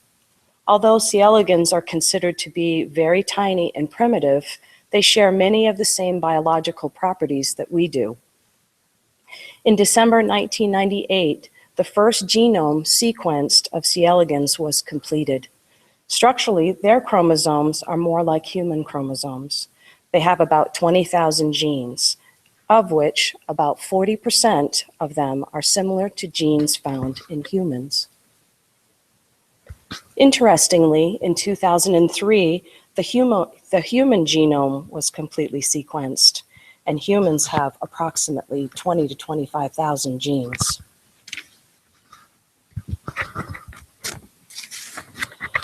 A discovery made by a researcher, Dr. Cynthia Kenyon, and her associates showed that C. elegans with the DAF2 mutation lived twice as long as members of species that lacked this mutation.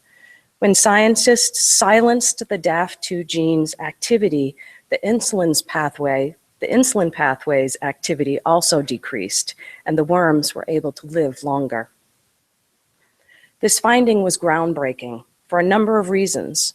First, it challenged the prevailing concept that aging occurs as the body deteriorates over time.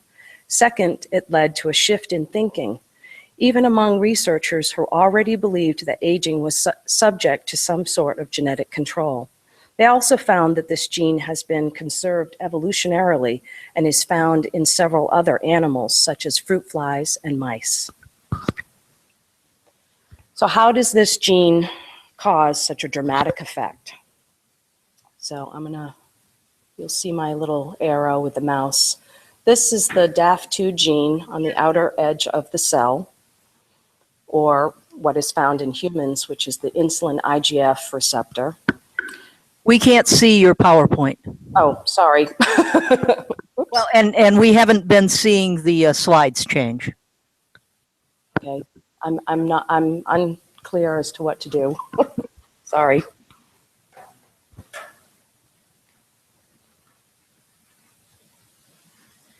If we leave it like this, can you see this?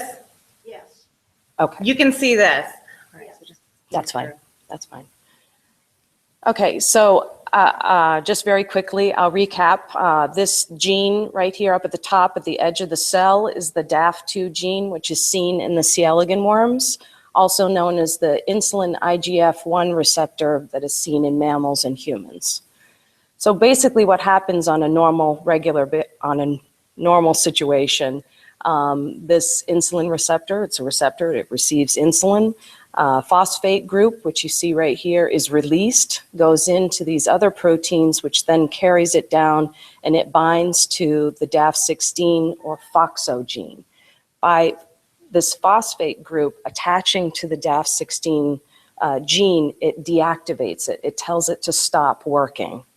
So when the scientist deactivated this DAF2 or mutated it, this prevented the phosphate group from being released, which then allows the DAF16 gene to go into the nucleus and then do what transcription factors do, which is bind to DNA, and then they express proteins. When they express these proteins that are expressed from the FOXO gene go on to alter the metabolism, and they increase the defense mechanisms for disease and aging. So that's basically, in a nutshell, what's happening.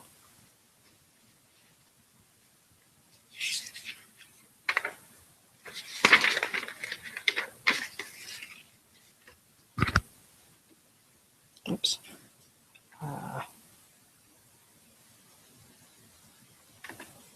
Okay, so in layman's terms, we'll think of the FOXO gene or DAF2 being a building manager. Well, we don't like the DAF2 gene because he's the one that makes us age normally, and we don't like that. So we want to get rid of him.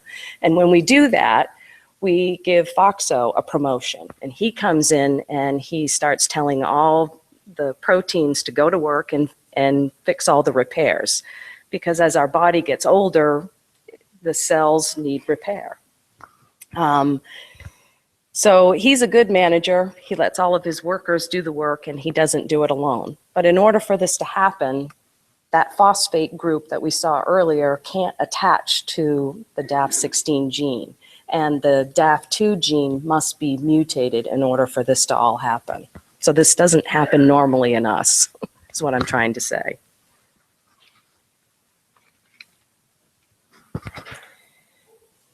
Many other genes associated with the insulin IGF pathway have been found to affect the lifespan of fruit flies and mice, strengthening the hypothesis that the insulin IGF pathway plays an important role in the aging process. More research is needed to determine if inhibiting this pathway could increase longevity in humans or create an insulin-related health problems such as diabetes. A recent report suggests that people with a mutation related to the insulin pathway may have less risk of developing diabetes and cancer.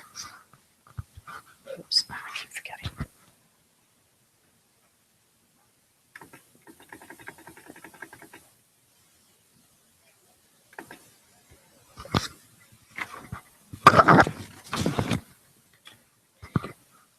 Researchers, after studying multiple people who lived to be 100, commonly known as centurions, have found a gene called APOE, or apolipoprotein B, which is known to be associated with bad cholesterol. It is believed that mutations of this gene enable the level of bad cholesterol to be reduced. Another gene called ApoE, again, apolipoprotein E, also involved as well with bad cholesterol and reducing the risk of Alzheimer's. Whoops. The last gene known to affect lifespan in humans is known as FOXO3A, which is commonly seen in centurions and is thought to affect a human's response to insulin. It is these variants or mutations of the gene that cause certain individuals to have an extended lifespan. Further studies of gene variants could yield advances towards personalized genomics and predictive medicine, particularly in regards to age-related diseases. One important aspect of the FOXO3A gene variant is that it typically appears to hold off disability and disease until the last year of a centurion's life. Approximately the age of 93 is when we begin to see disease-related disease start affecting the person. However, it is important to understand that our genes and our environment are completely interwoven. For example, environmental factors such as food, water, and air quality can shift rapidly, meaning that a set of genes that help today's centurions live longer might not have the same effect to babies born this year.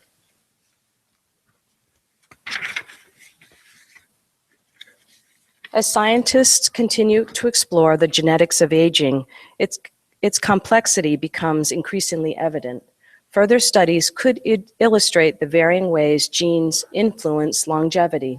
For example, certain people who live to a very old age have genes that better equipped them to survive a disease, whereas others have genes that help them resist getting a disease in the first place. Some genes may accelerate the rate of aging, whereas others may slow it down. So research being done on the FOXO gene in a tiny primitive roundworm called C. elegans brings us closer every day to research that may very well offer us the means to a healthier, longer life. Thank you.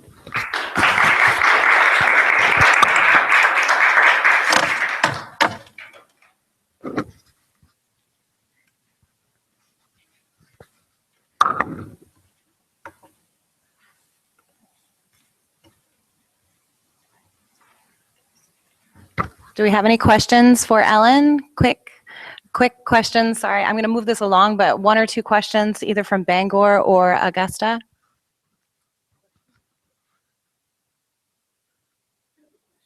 Go ahead. With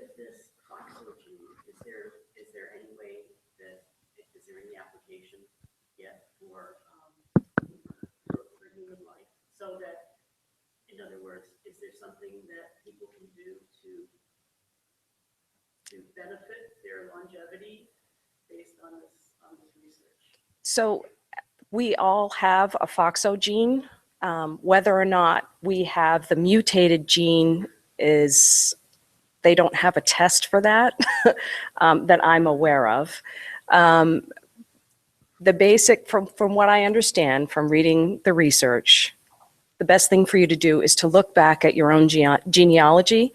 For example, how long did your parents live? How long did your grandparents live? And how long did their parents and grandparents live? Because they have found that this FOXO3A gene, or mutation of this gene, when it runs in humans, it's hereditary. So if your families have lived a long life, there's a tendency that you could live to a ripe old age of almost 100 or 100. But again, we have to understand that our environment and our lifestyle play a huge part of that, as well as our, the air and the water and the things that we do. I mean, if you have this FOXO gene, I don't recommend that you go out and start smoking or, start, living this vicarious lifestyle that you wouldn't ordinarily live. Don't go out and do drugs or anything like that. I realized the lady was smoking, but she obviously has a really good FOXO gene. But so I hope I've answered your question. They don't, you can't go, I don't know if you can go get genetic testing to find out if you have this yet. That's something that I would like to find out myself. So any other questions? I have a question. I know you said there isn't any test out there and that you need to study your genealogy. Would that include any kind of hereditary diseases? Like diabetes tends to run in my family, and I'm looking at I'm the 4th generation, and I'm trying to avoid getting that. You said lifestyle and environment has a huge impact. Is there anything that I can do that would help me prevent that possibly? In your research, did you find? I have not found anything in my research that, to answer your question, I have not found anything in the research for that. For me personally, I would end up talking to my doctor about the possibility of genetic counseling to see if you can have your genetics tested to see if there's a common theme between your family and you. But as far as what I have studied in this FOXO3A gene, again, there's no specific study that I'm aware of that would tell you whether or not you had that and could avoid getting diabetes in the future. All right. Thank you very much. You're welcome. Thank you. Thank you, Ellen. And now we're going to move along to Jamie Kemper. Jamie Kemper is, she's currently, she's going to begin her dental hygiene study on the Bangor campus.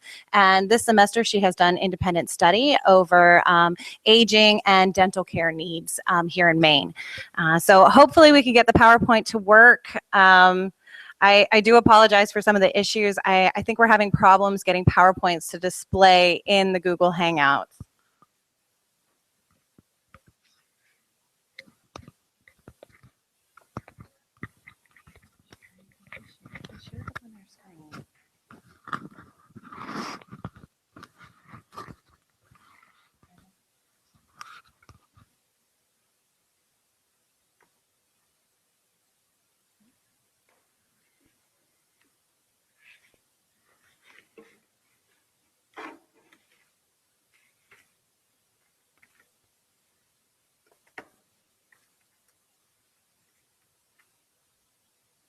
Start it from slideshow. On that.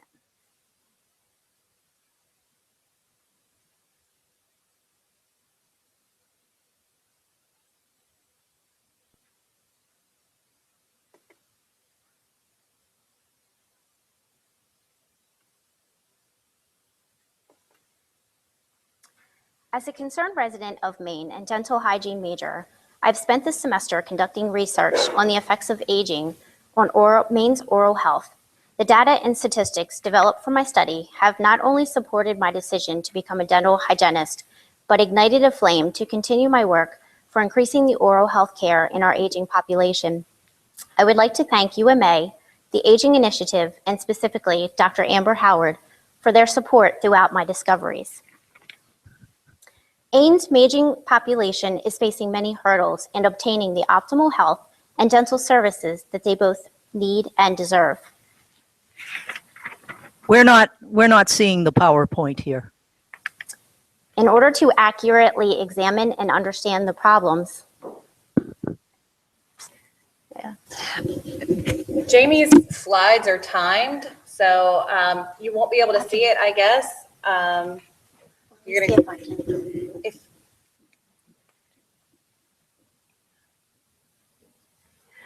Jamie's slides are timed. We'll try to do it the same way we did before, where you just, because you can see the screen, yes? Yes, yes. Okay. Let me just enlarge on. how did you have it set up when you did it the other way? Maybe I can just click through. No, go ahead back to the way you had it.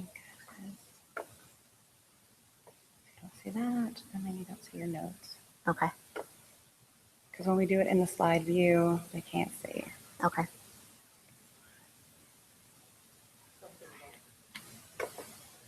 All right, I'll just scroll down. In order to accurately examine and understand the problems regarding proper oral health care that Maine seniors are facing, it is important to be aware of the associated demographics.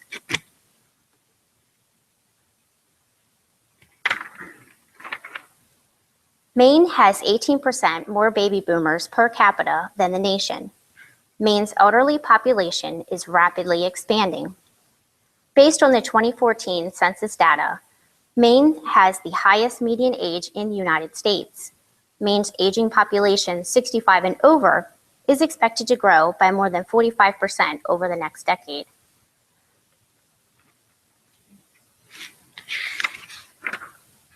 Maine's population, age 65 and over, is expected to grow by more than 110,000, a 45% increase over the next 10 years. In contrast, Maine's population under 65 is expected to decrease by 2.6%. According to Maine.gov numbers, based on the 2010 census, showed Maine to have the highest median age in the country at 43 years old.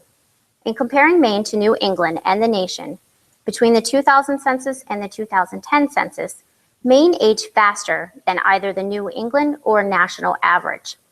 Maine's median age rose by over 4 years, compared to just under 3 years in the New England and just under 2 years nationally.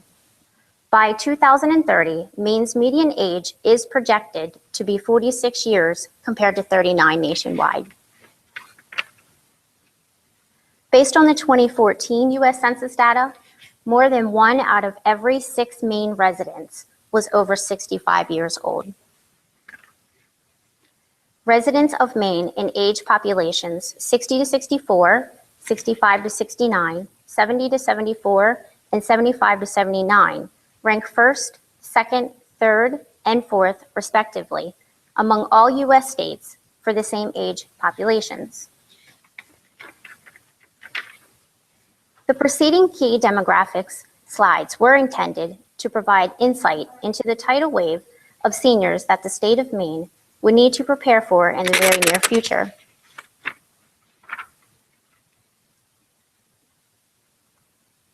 The 3 major problems facing Maine's aging population are patient-to-dentist ratios, accessibility to dental services based on geographic location, insurance, and financial issues.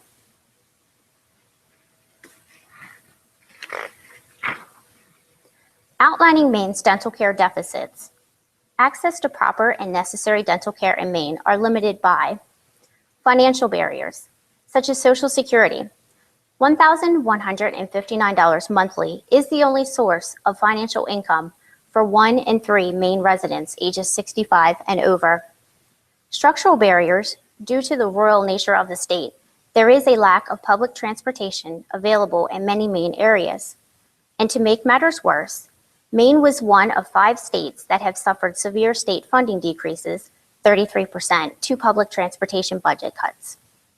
Personal barriers, especially to preventive dental care, are complicated and vary. Cultural, educational, and physical barriers differ with each individual.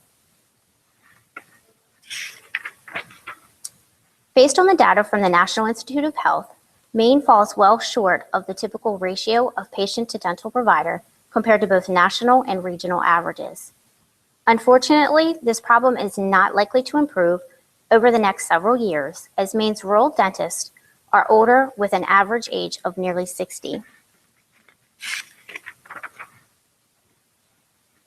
Not only is Maine below the national average for the number of dentists for every 10,000 people, but Maine ranks second for the percentage of its dentists nearing retirement at 48.4% who are older than 60.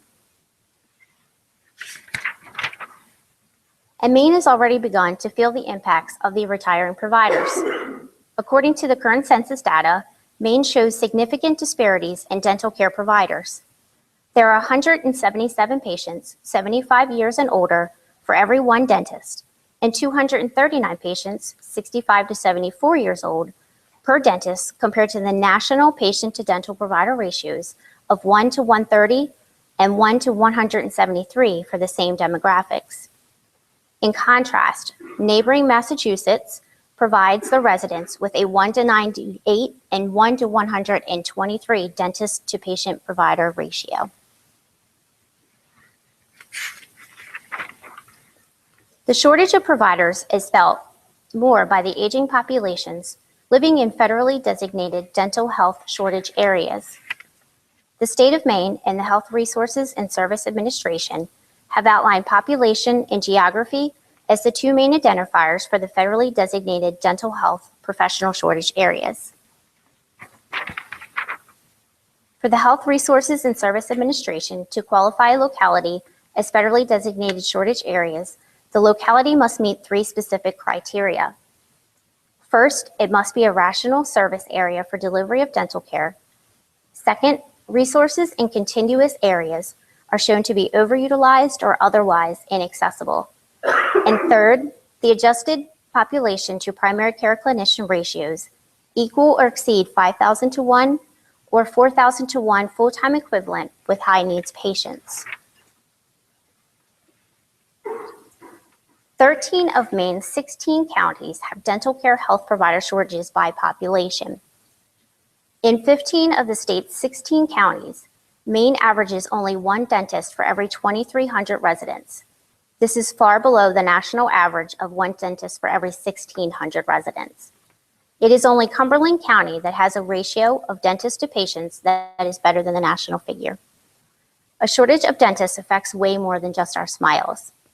Not having enough dental professionals to provide care for our entire population also undermines our state's economy. According to Tufts, a nationally recognized dental institution, the federal government estimates that 70% of seniors lack dental insurance.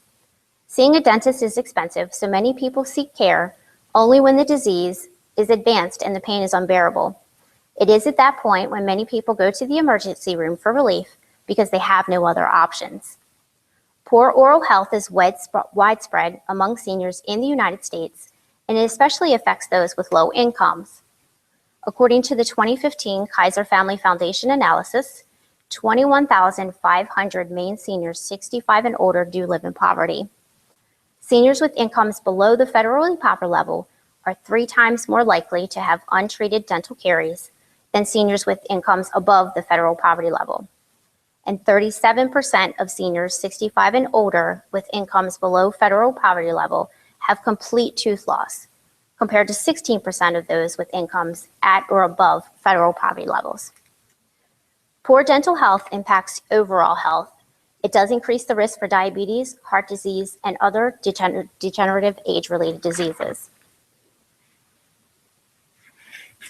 Medicare programs are required to cover dental services for children and youth under the age of 21, but there are no minimum coverage requirements for seniors. As of 2008, states had the flexibility to determine what dental benefits are provided to Medicaid enrollees. While more than half of the states provide at least preventative dental services for Medicaid beneficiaries, Maine currently only provides emergency care services.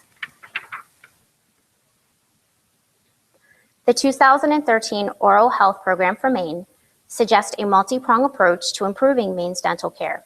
It does include preventative measures, enhanced education, incentives to attract professionals, a more cost-effective treatment, and enhanced accessibility. Sorry.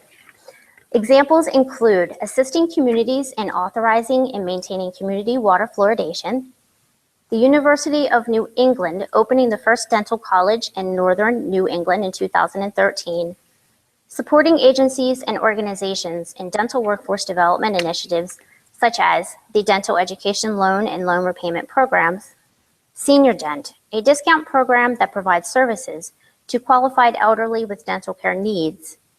And although it is highly controversial, Maine has approved the mid-level dental providers, the dental hygiene therapist, to perform preventative and routine restorative care. In summary, the keys to opening the doors to quality dental health care in Maine are information, education, prevention, accessibility, and cost effectiveness.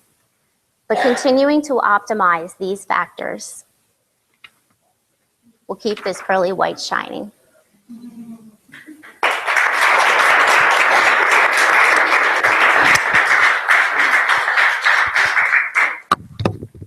I apologize for the slides. I didn't show them.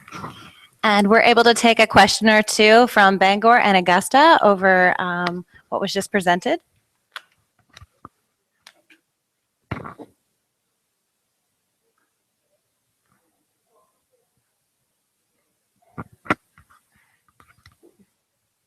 Oh, I'm sorry. Mm-hmm.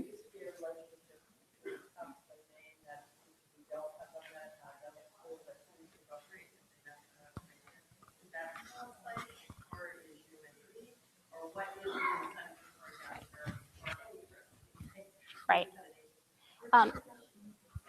Okay. And her question was, is there any incentives? And that's a good question. I've actually been looking into a lot of loan and loan repayment programs. There was a dental incentive for dentists to work here in Maine that was repealed in 2015. Which is that is in the 2013 program as incentives. But again, it was a tax credit that was given out to new providers to come and open up businesses here in Maine and provide in the underserved areas. But again, that was repealed in 2015. And as far as the educational incentives go, there is loan programs out there, but again, they're repealed. So to apply for these are long processes, and then once they get approved, they get repealed.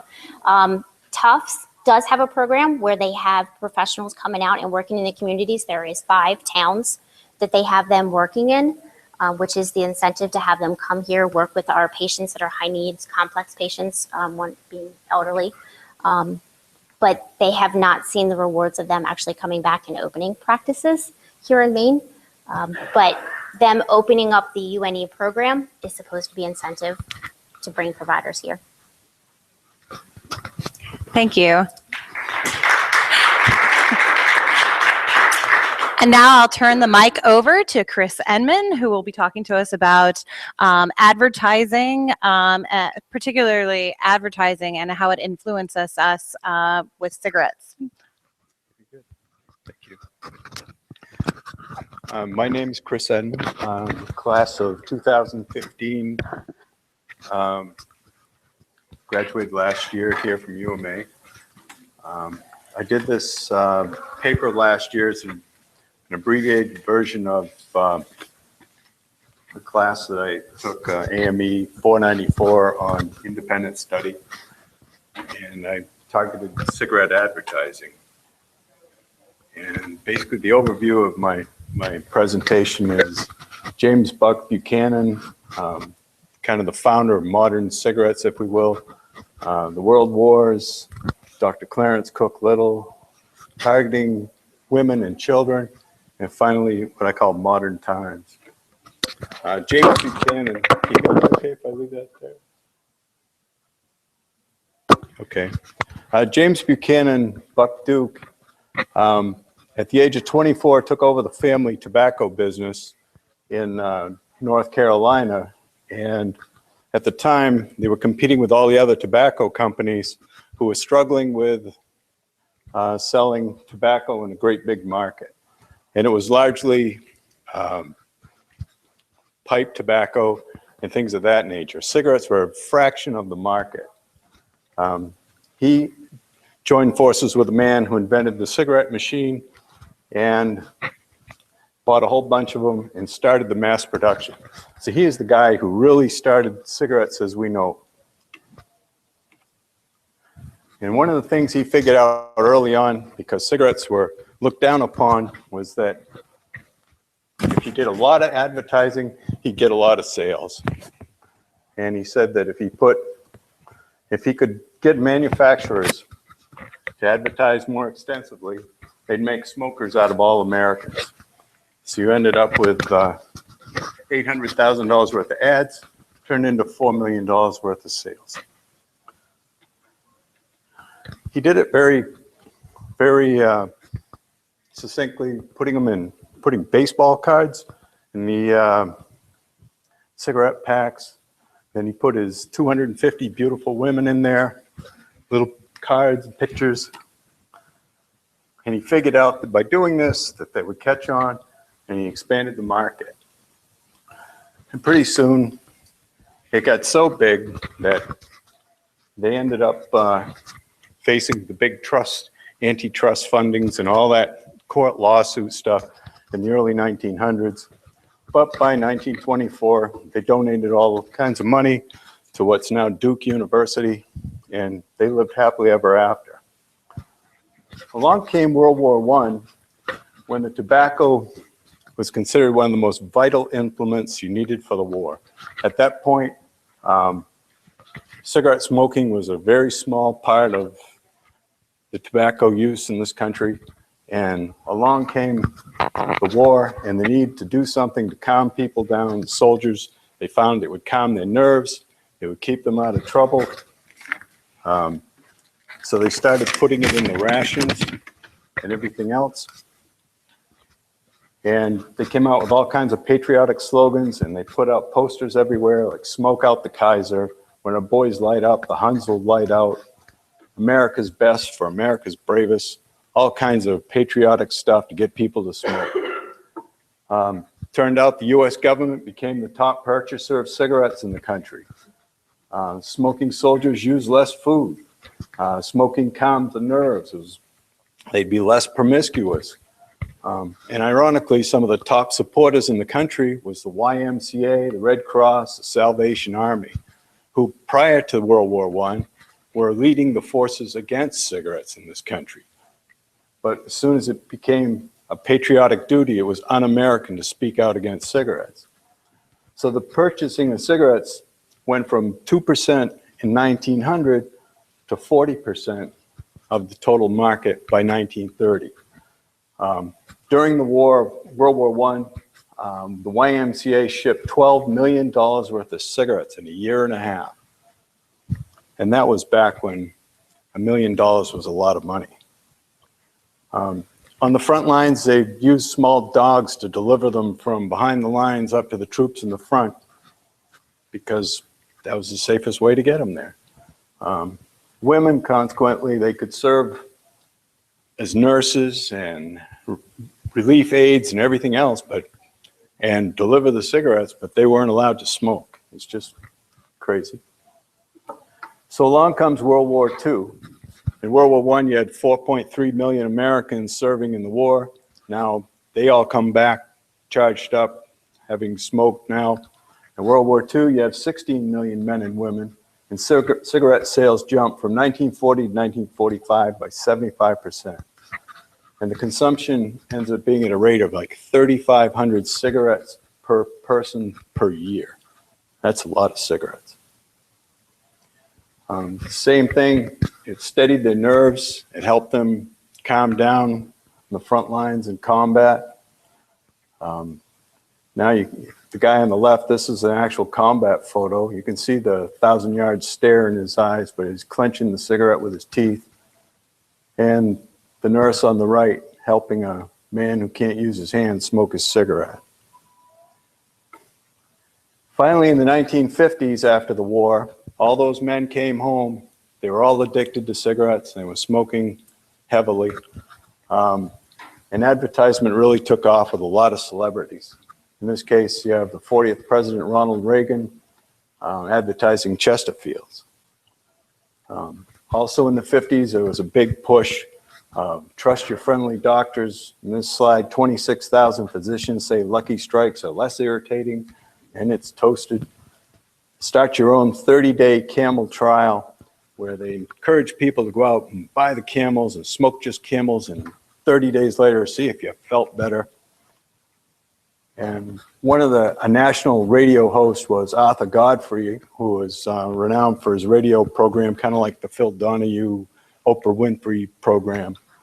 And he was a big advocate, and he smoked heavily.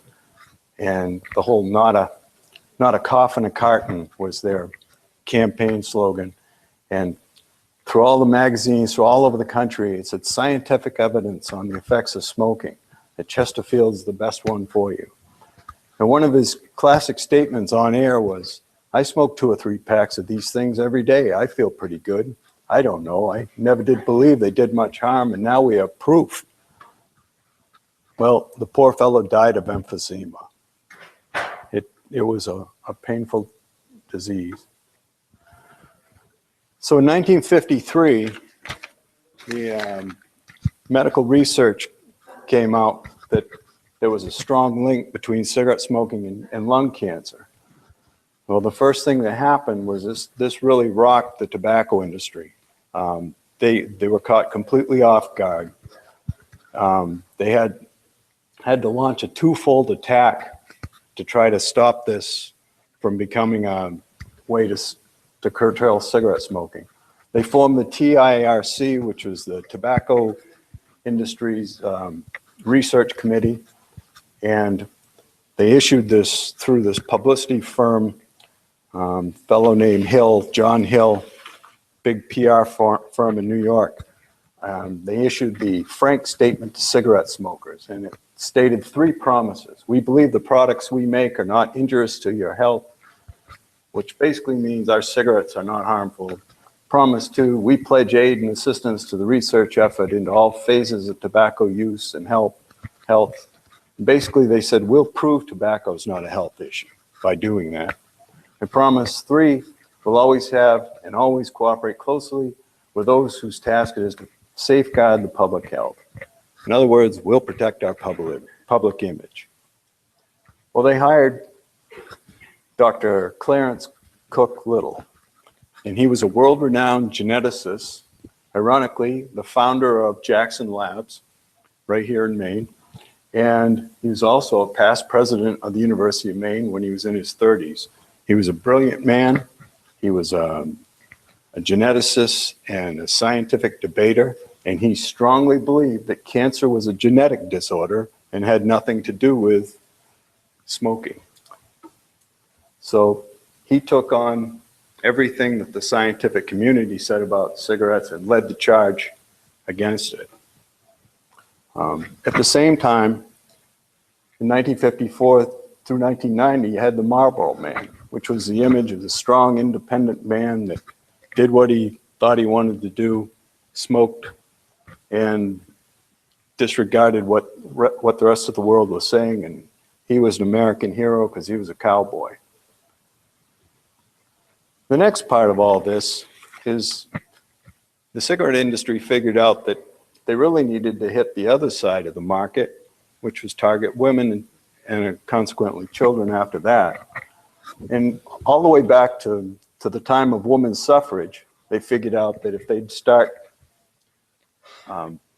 identifying things, key things that women would react to in movies, television, on radio, use magazines, music, billboards, even candy, they promote cigarette smoking. Here's a couple of classic ads. The one on the left is from the 20s. More about some more physicians. The one on the right, a lady holding her baby. You know, you wouldn't think that being a mother and smoking came together quite so closely, but apparently they thought so. They used a lot of celebrities, from as far one extreme, Amelia Earhart, to Marilyn Monroe, and everybody in between, Joan Crawford and all the other actresses of the time. And they also keyed in on things like personal image. This one here, I've seen, there's multiple, all through every generation, is saying that smoking will keep you thin, and thin is linked to healthy. So on the left, you see from back in the 40s, don't let this be you in 5 years, when a lady is large and in charge. And then on the right, the skinnier you if you've been smoking. The picture on the other side there with the merit cigarettes is the guy trying to hoist the opera lady, and it's supposed to be a poke it. If she'd smoke, maybe she wouldn't be so large. And they hit other avenues like lifestyle, young people, you know, tobogganing in the winter, playing tennis. The lady on the right is Deborah Kerr, who was a famous Broadway star who starred in The King and I and Broadway musicals and finally movies. And then later on into the 70s, it was the Virginia Slims, you've come a long way, baby. We're targeting cigarettes specifically for women. There are 121 brands of men that are fat cigarettes for men, but we've got one specifically for women. 1 minute. So targeting children, they did the same thing and basically found that 88% of smokers started by 18, and by 26, it's 99%. And the same thing, movies, television, candy, whatever they can come after to get people involved, because you got to get them early. Joe Camel, Santa Claus. They also target movies, and even today, this is as of 2014, the incident rate in movies of smoking images in PG and G and PG-13 movies is still extremely high. And that tobacco in the cigarette is manipulated now, and it's more dangerous now than it was in 1964 when the Surgeon General came out with the first set of warnings. The bronchulators, they had ammonia in there so that the cigarettes will go into your bloodstream faster and get the nicotine right to your brain. Flavoring to hide, cool, and numb the smoke. And finally, the bottom line is, right now smoking kills roughly, from the Surgeon General, roughly 480,000 Americans a year. We lost 400,000 men in World War II, and that was over 5 years of combat. We're losing that every year, yet we hear nothing about it. And the healthcare costs, it's up to almost $290 billion a year in healthcare and economic losses.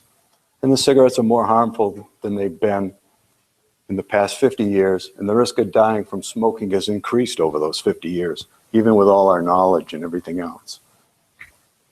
And finally, it's personal. It comes down to the people you love.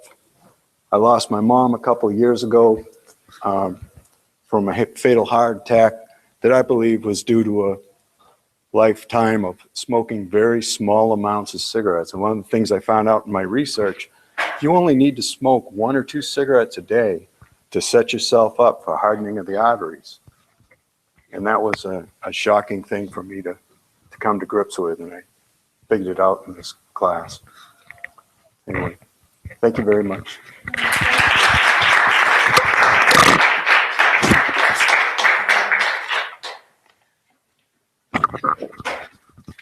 We're running very low on time. I do apologize, but we do have one more presenter, and this is going to be Carl Hantz.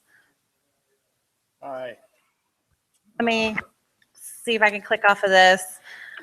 We can't see it, so there's nothing really to click off.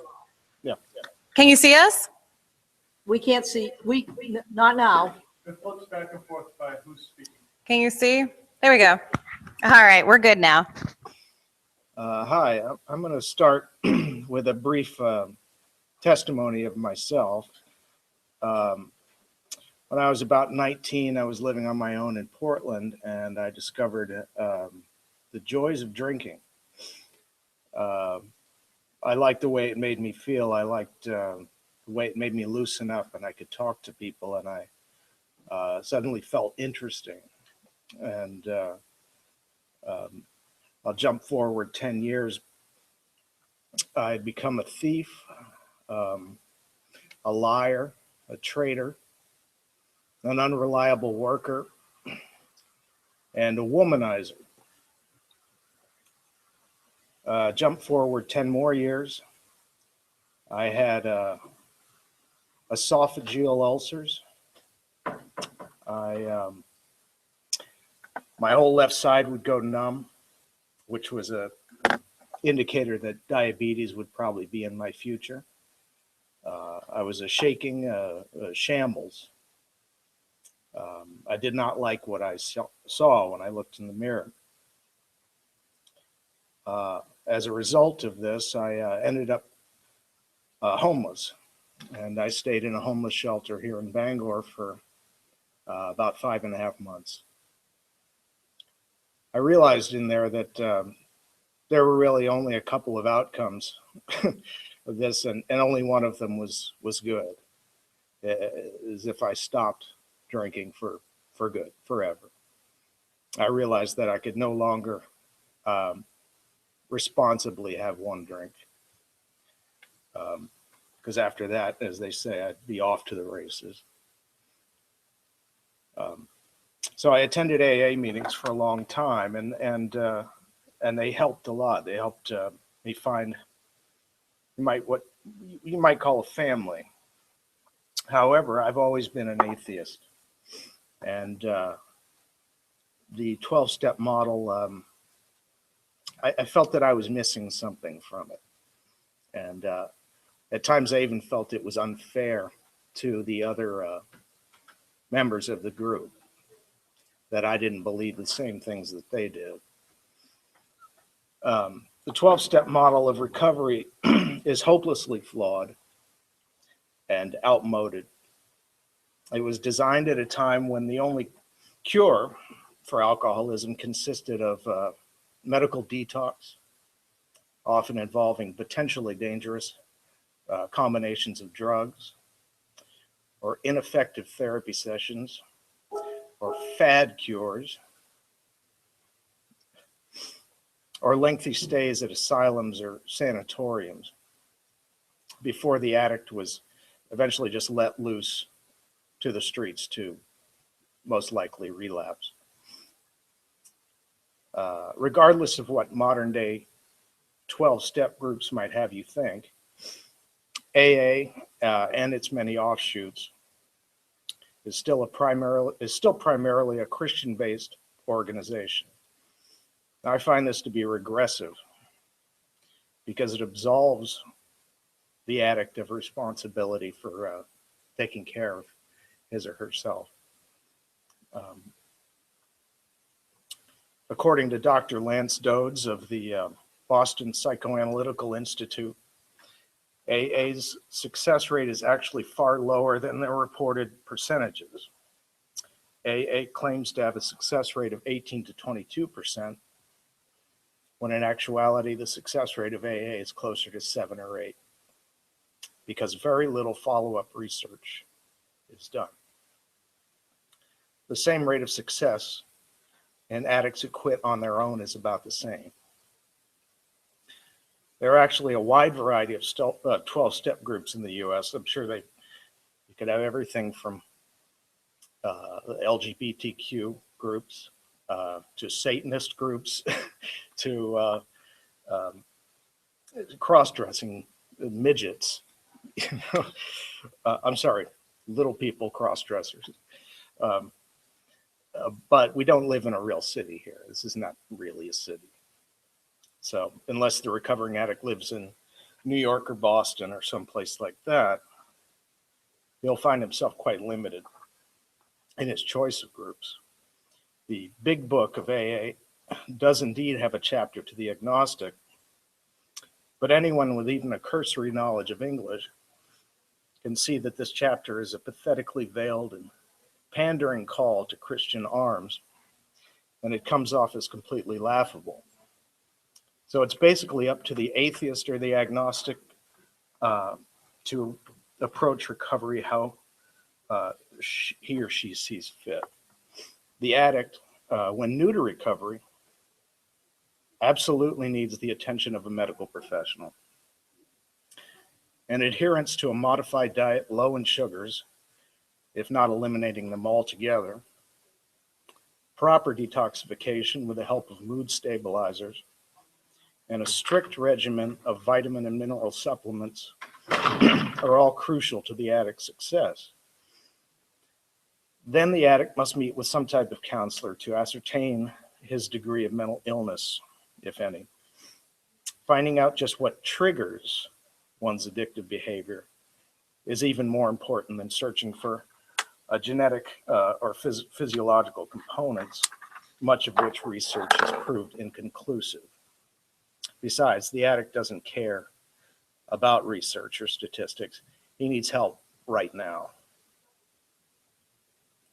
In my opinion, the act of living with oneself, and I can't stress that phrase enough, living with oneself is the best gift the addict can give herself. Meditation, meditation, as Dr. Katie Corlew will certainly attest, is a perfect way to begin and maintain the process of healing. Not only is meditation free, it can be as simple or as strict as the individual wants it to be. Meditation comes in many forms. It can involve real disciplines such as Zen Buddhism. But it can be as simple as sitting and thinking, practicing relaxation and breathing techniques, or even the act of doing daily chores around the house. Meditation can be expressed through volunteer community outreach, painting, gardening, playing music, cooking, reading or writing, and or exercise. It doesn't really matter how one approaches the act of meditation, just as long as it keeps him centered, relaxed, and contemplative. In short, for the recovering addict, every single day must be about saving one's own life.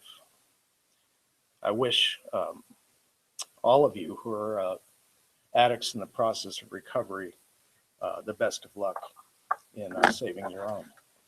Thank you.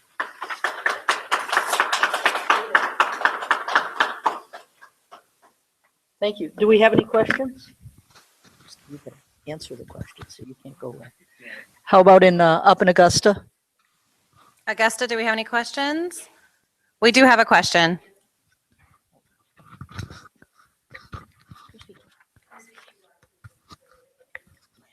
Hi, my name is Masha. I am a bio major with a pre-med emphasis.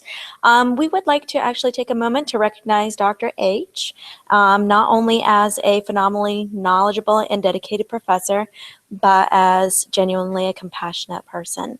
As a new assistant professor at UMA, she has worked extremely hard this semester growing the Aging Onward initiative, lecturing in the classroom, and guiding the independent study students through this scholastic journey.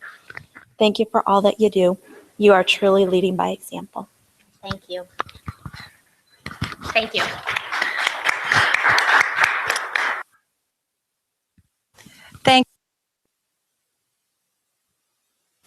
Thank you, and I apologize to Carl. I thought there was a question. I really did.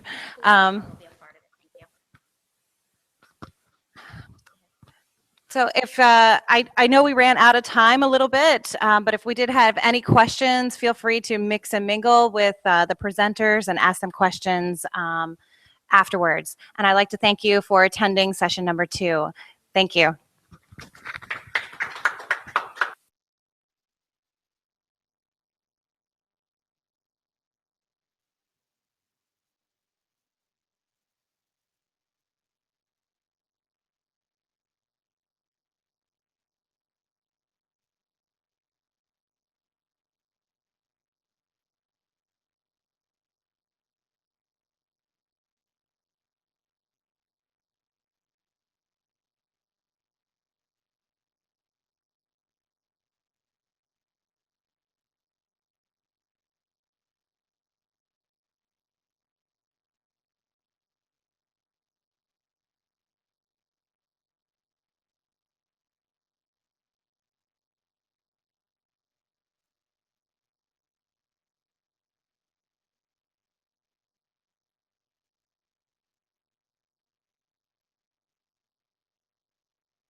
Hello, captioner. I have seen your test.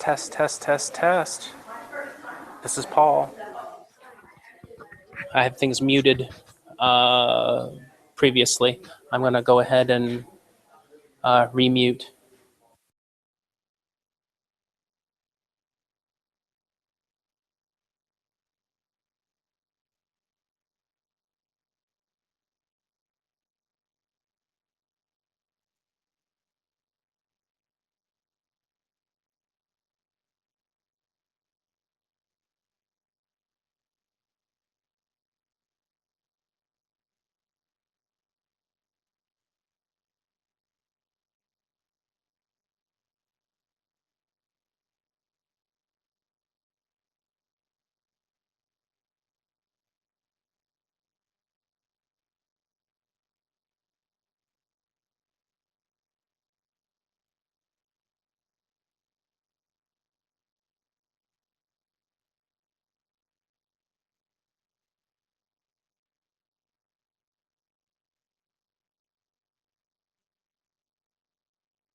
This is Paul Philbrick from Augusta doing another audio check for the captioners.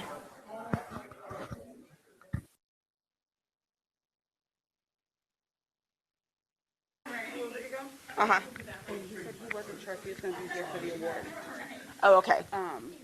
Because he has something with his daughter at like 5 or something, so. Okay, no worries. We'll work it out.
All right.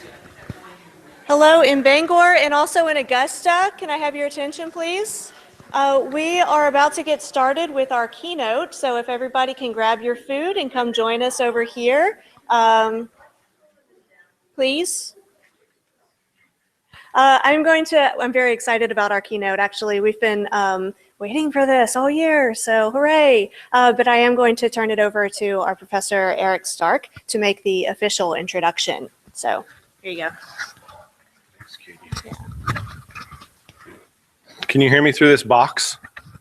Yeah? Yes? Yes? Oh, hi, Bangor side. Yes, thank you. Okay, so you guys, okay. Got it. Thank you so much. It certainly is my privilege and my honor to welcome the conference's keynote speaker, who's someone I had the pleasure of working with a number of years ago. Chris Scoville is currently a director at the MASS Design Group in Boston. And one reason it's exciting to have him here today is what the MASS Design Group represents, I think, to the world of architecture. He might touch on some of this, so I apologize if it overlaps. But the MASS Design Group was started by Michael Murphy and Alan Ricks. It's a Boston-based nonprofit architecture firm. It was begun in 2010 during the design and construction of the Butaro District Hospital, which was a rural, done in rural northern Rwanda. It's a really unique firm in that it immerses itself in the actual context within which it's designing, and their work seeks to provide infrastructure, buildings, human and physical systems necessary for growth, dignity, and well-being. So it goes, what I would see is above and beyond what a typical architecture firm does. Chris, who's been working there since 2011, is a registered architect and a lead design professional. He currently lives in Jamaica Plain with his wife and 2 boys. I always think it's really interesting. His wife is an actual brain surgeon, so that's kind of cool. I received his master's degree from Harvard's Graduate School of Design. Prior to working at the MASS Design Group, he worked as an architect in Boston, specifically, at least in my experience, with Perry Dean Rogers. That's where he and I had the opportunity to work together. As I mentioned, he joined MASS Design Group in 2011 and has worked on multiple projects in East and West Africa, India, Haiti, and the United States. He's led various design teams on new large hospital complexes, new hospital buildings and renovations, and projects of smaller scales, but no less important than some of his larger projects. Some of these projects include advising on the construction of the completed Geskio, am I pronouncing that? Geskio, CTA and TB Hospital. He was the architect of record for the Elima Primary School in a Congolese jungle village. That won a sustainability award from Architizer, and he recently worked closely with IDEO, this is the smaller scale, with the IDEO.org and the Gates Foundation on a project to design public toilets in developing worlds. Reading from the Mass Design Group website, quote, Chris deeply values his role as an occasional mentor to a broad range of projects and individuals at Mass. And just to conclude, that really ties into my experience with Chris. I had the pleasure of working with him at Perry Dean Rogers on a couple different projects, and he was the team leader on those projects. Some of the first work I actually did coming out of graduate school. And the thing that I think separates Chris, and it makes so much sense to me where he is now, is because even on those projects where a firm wasn't necessarily invested in the same sort of certainly community-based or even humanitarian efforts that he's been working on now, he still approached the design team very much, I think, with that same mentality. He was a leader of those teams that really valued the individuals on his teams, valued what the client had to say depending on those projects. So you always felt part of something. Not that you were just working, but you were very much part of that.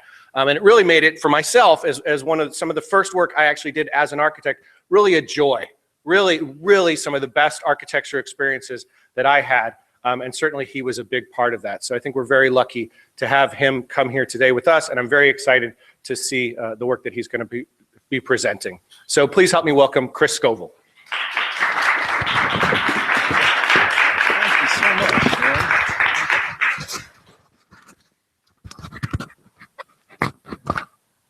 There we go. You can hear me now? Is this good? So I'm very glad to be here, and I'm grateful to my old friend and colleague, Eric Stark, for reaching out to me. And I'm really touched by those last words. It means a lot to me to hear them, the ones that weren't taken off the website. So that's great. Thank you very much.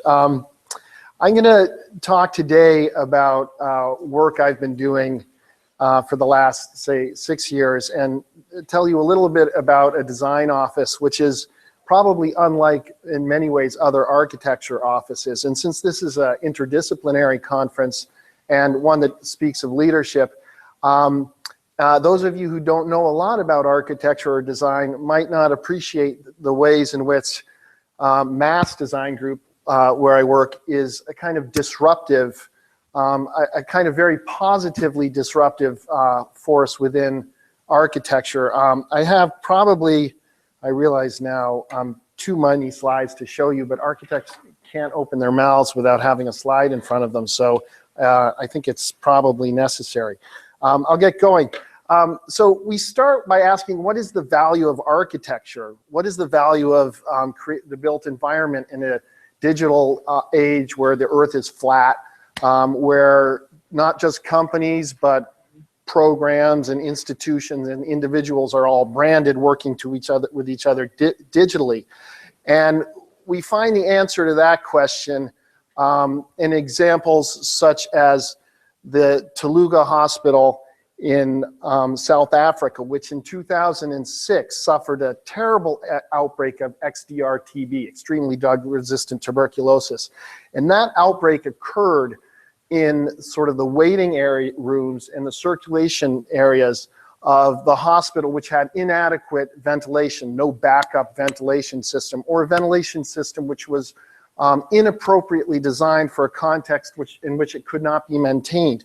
And of those 53 people who contracted tuberculosis, 52 of them died. And these were people who came to the hospital maybe with a broken leg. And so my wife, as who's actual brain surgeon, sort of thinks this is sort of unnecessarily provocative, but I think it's fair to say that the hospital killed them. And so we asked the question, if architecture, if design can do harm, you know, what good can it do as well? Let's think about the inverse of this. If they can make us sick, can they make us healthier? And of course, we think the answer is yes. And a case in point is the sort of germinal project for Mass Design Group, which Eric mentioned, which is the Butaro Hospital. Butaro Hospital began because Michael Murphy, one of the founding partners of Mass Design Group, met Paul Farmer. Paul Farmer is the founder of Partners in Health, famous international now global health organization, really, really nicely described in a book by Tracy Kidder called Mountains Beyond Mountains, if you want to look for that.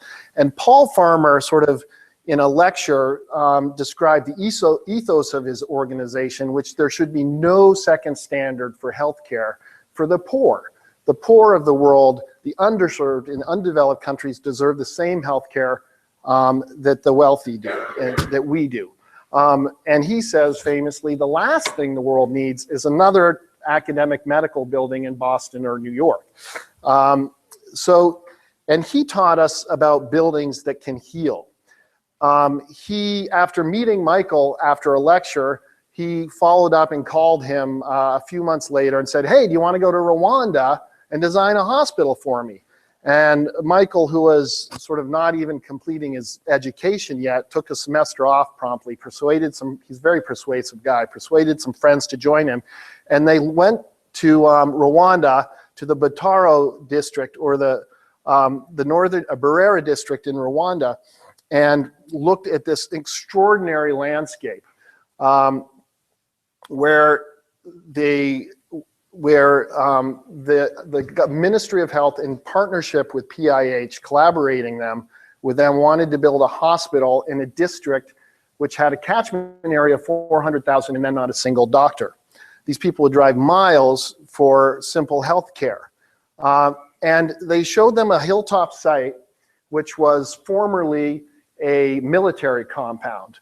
And so they turned this site they inverted this site both symbolically from a military compound to a place of healing, and from an area where there was no doctor to a kind of tertiary care facility to serve the catchment area. And this is the finished building. It's a beautiful building, if we do say so ourselves, and others do as well. And it was built to reflect it was built in consultation with the public or the public health department in Harvard University, the Ministry of Health, and other consultants to eliminate the possibility or to radically reduce the possibility of airborne disease being contracted. So there are no waiting rooms, and there are no corridors which could be breeding grounds for infection or airborne infections. And the hospital is located on a hilltop to take advantage of natural breezes and natural ventilation.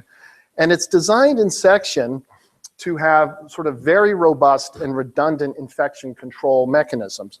It has 24-inch diameter, high volume, low speed fans which draw air up to the upper part of the room where air is exposed to germicidal lights that are mounted on the walls. It has corridors. There are no interior corridors. There's all exterior corridors.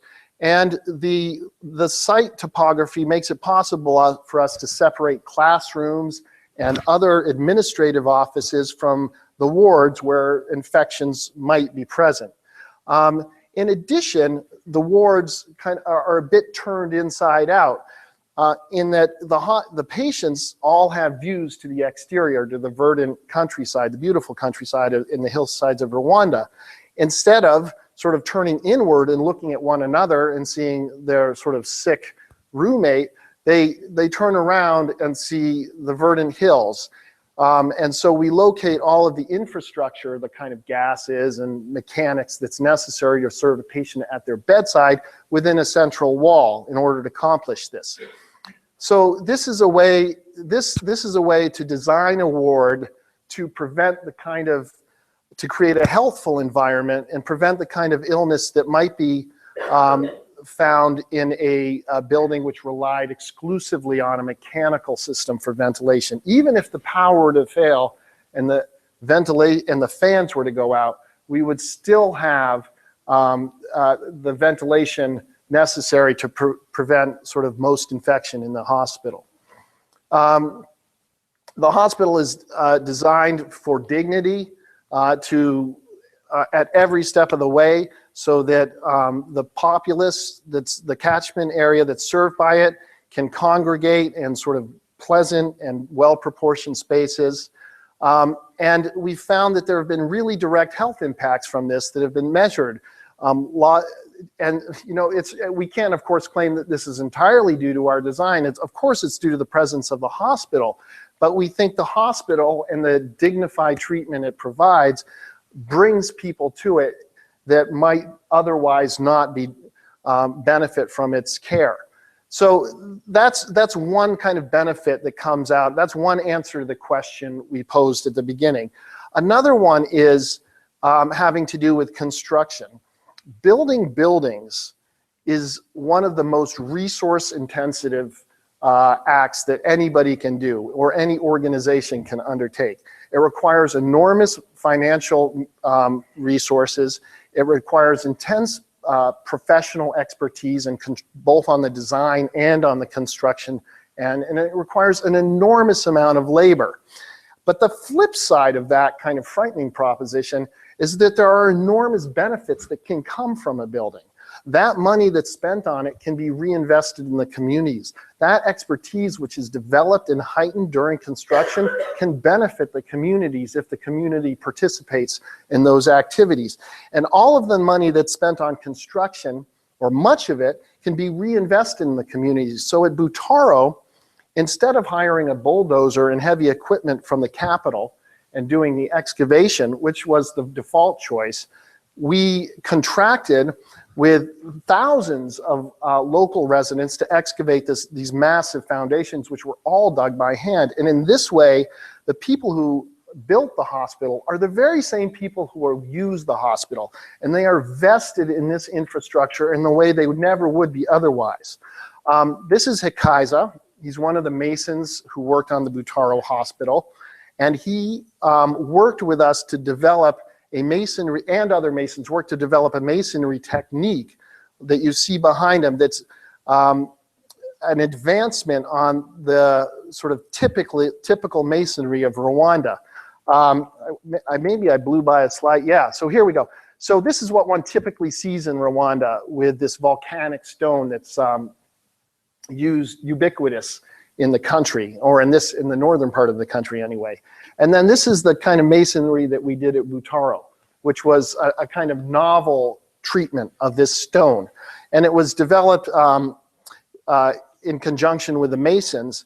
And these guys who did great work at Butaro, and this guy in particular, then went on to leverage this expertise they had developed to do private work elsewhere. And you can see, like, these photos. The first photo is original. The second one was staged, of course, to mimic the first. But like, this is to demonstrate how much better he's gotten over the intervening years since Butaro, and he's doing this now for private clients. So it's a way of kind of developing, it's a kind of economic impact which can reach deeply into the communities if one is thoughtful about how one engages communities and designs the building. I'm going to show you, I think this is the point where we're going to see a short video which demonstrates other ways in which there can be economic impact. And I'll shut up for a minute while we watch this.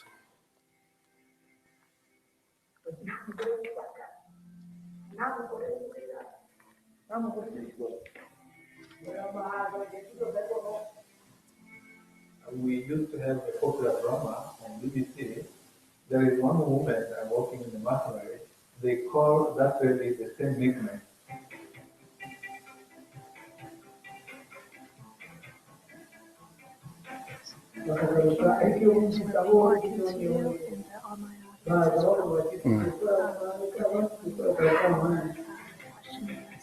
She's working in the nationalists, which is normally is not common class women work like standing where I am now. Now is the thing that Comunque no, come Daniele, che comunque dipende un po' canale. Quindi lungo, avvicinare, andare, dopo, andare, poi per cuore, il tenore, che forse il bel cuore, il vero cuore, non quello di cuore adesso.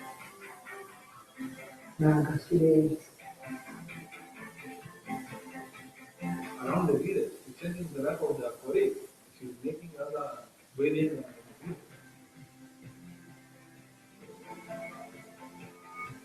She's now paying the school fee for the kids, she's having the husband to build the house, she's changing the life. Va bene, io vorrei che anche il show. Il figlio gusta, un milione o buono, non può dire un po', da giocare a una persona delle cariche. Adesso non pagare, adesso io devo pagare, si lo cambio, non posso giocare.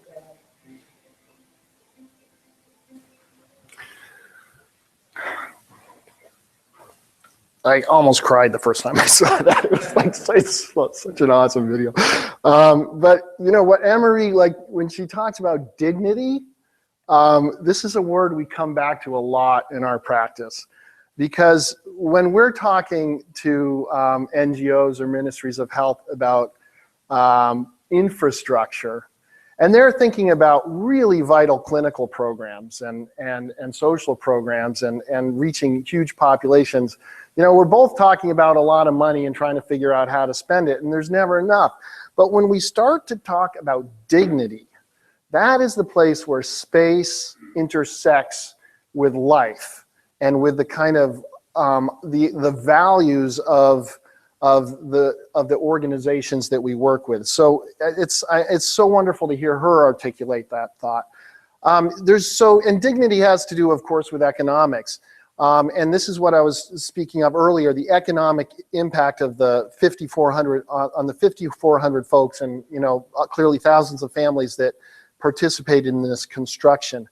And I think, you know, William Morris is an old name from the arts and crafts movement in England, but he sort of articulates this idea well before, you know, we stumbled upon it, that like labor should not be degrading, it should be dignifying, you know, as was just said for us by Anne-Marie. So this hospital, and people say, oh, it's too expensive, and we can't do that. You know, dignity is not something we can pay for, it's unaffordable.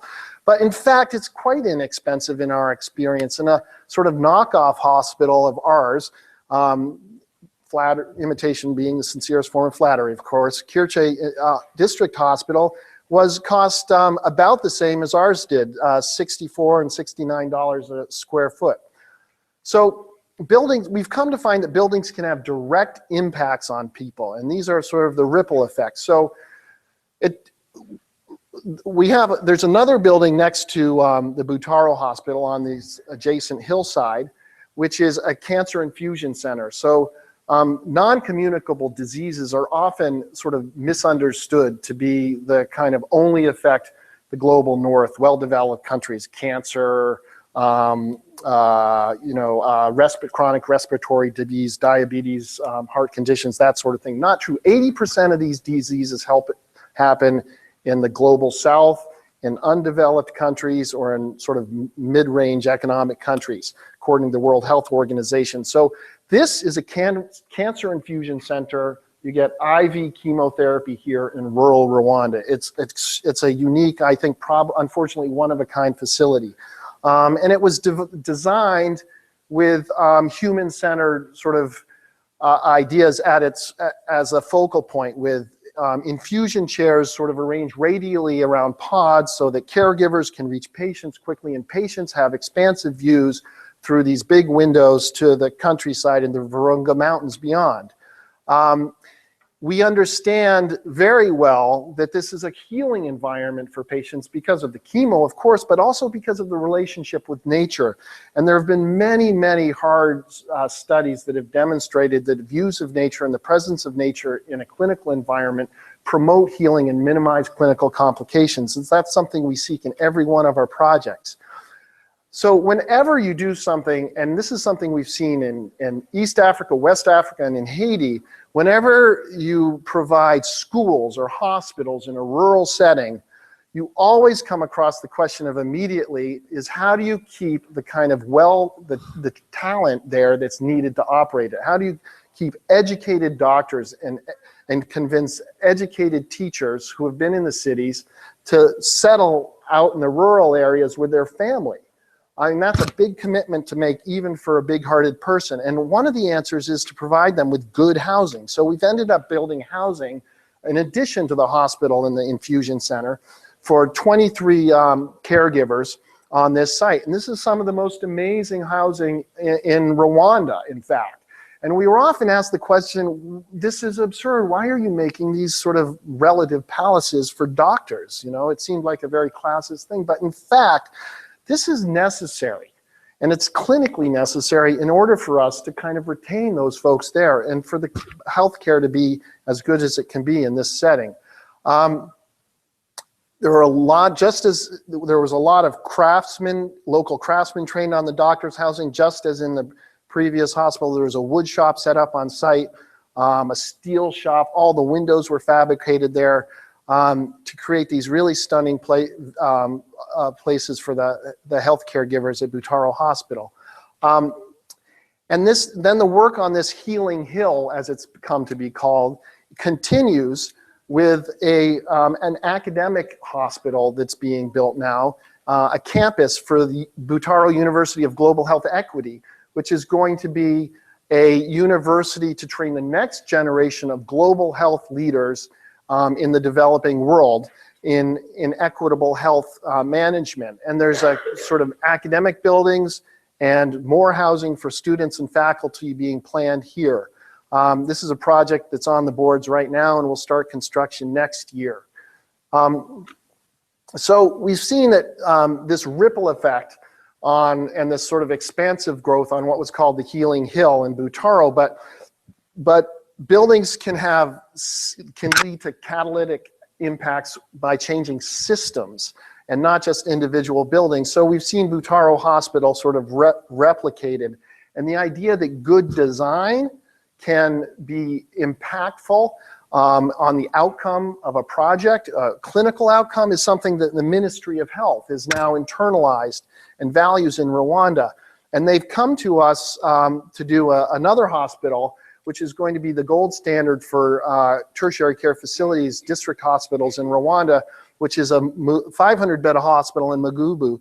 And this hospital is both it's a kind of standalone facility on this extraordinary site, which includes a mass grave at the top from the Rwandan genocide, which is needed to be honored and preserved. Those graves which are dot the landscape of the country are a central point of commemorations on what's called Remembrance Day, but also visited by family regularly. And so the hospital sort of skirts the topography of the hill. And this, but sort of one of a kind, sort of unique and wonderful architectural expressions are not going to achieve systemic change. Systemic change is going to be achieved by creating new standards nationally for all clinical infrastructure in Rwanda and other countries such as Liberia, where we've also worked on national standards. And this has to do with scaling, right? And changing policy. And part of that policy change is adopting standards which have to do with typical plans, for instance. So part of our work is to create for the country typical plans of wards, operating suites, you know, a whole range of departments that would be necessary for any kind of a hospital, ranging from a very small remote clinic to a major facility. And these are intended not to be copied, but to be resources for site-specific work, because the idea of like prototyping and replicating a particular building across the countryside can lead to the same kinds of problems that we saw in South Africa at the Toluga Ferry. Each building, we believe very strongly, has to be considered independently and on its own. And so these plans are incorporated into national standards which define all of the requirements for a hospital, running from mechanical to electrical to how to furnish the place, air changes in certain rooms, which some require more than others, et cetera, et cetera. And that's how we really scale and create fundamental systemic change on a larger level. Another way we create systemic change, which is particularly important to us at Mass, is by growing professional expertise in country. And our Rwandan colleagues are becoming a larger and larger part of our organization and leading our work now in Rwanda. And this is demonstrated very well in this following project, which is a NICU in Rinkwavu. Rinkwavu is Partners in Health's national center. That's their headquarters in Rwanda. And we did a neonatal care ORs and maternity room for them in Rinkwavu, and which is gorgeous. I actually haven't, this is one project I haven't visited myself, but it does have, it's laid out very efficiently with ORs for conversion to C-section, a birthing room for unproblematic childbirth, and NICU kangaroo care for new mothers. And all of these kind of more contemporary and very efficient plans in this maternity unit, as well as sort of what we learned at Butaro in terms of ventilation and natural light. And my friend and my new friend and my longer time colleague, Amelie, was the project manager for this on site. She is one of the first 3 women to graduate as an architect in country in Rwanda, a class of 25 out of a class of 25 that graduated from KIST, which is the Kigali Institute of Technology, an architecture program that my colleague Sierra Bainbridge, while she was at Mass, helped foster over there. So, and that's the first architecture schooling in country. And Amelie, actually spent a lot of time talking to Anne-Marie, and sort of, I don't have time, so I won't get into Amelie's quotes, but she spent a lot of time, and she has really wonderful thoughts about how she learned from Amelie, the Mason, and how she learned to work in a male profession, and to work with craftspeople, and to persevere through the kind of difficulties that one might face in that context as a young woman. And she sort of persevered on this site, and the result is this extraordinary hospital where the nurses now come to get their wedding photographs taken, because it's the most beautiful place in that particular town, the gardens, and of course there was a lot of labor training on site as well with steel. Many of these construction technologies were somewhat innovative, and so local steel workers learned quite a bit. And Amelie worked with the steel workers as well as with some local craftswomen who produced these incredible artworks which they hung. And so let me take a minute now to explain sort of how we've changed. So in 2008, we had work in Rwanda, and then we had a small office in Boston, which was actually in the secretly run out of the studio space at the graduate school at Harvard. And now we have work in over 12 countries in East and West Africa, Sub-Saharan Africa, in Haiti, and in the United States. A lot has changed in those 7 years. There are 52 of us now, both in our Kigali office and in our Rwanda office. And we have field offices as needed in Port-au-Prince, in rural Congo, in Liberia, in Monrovia recently. And we're particularly thrilled about the kind of next generation of Rwandan architects and African architects that's emerging in our office.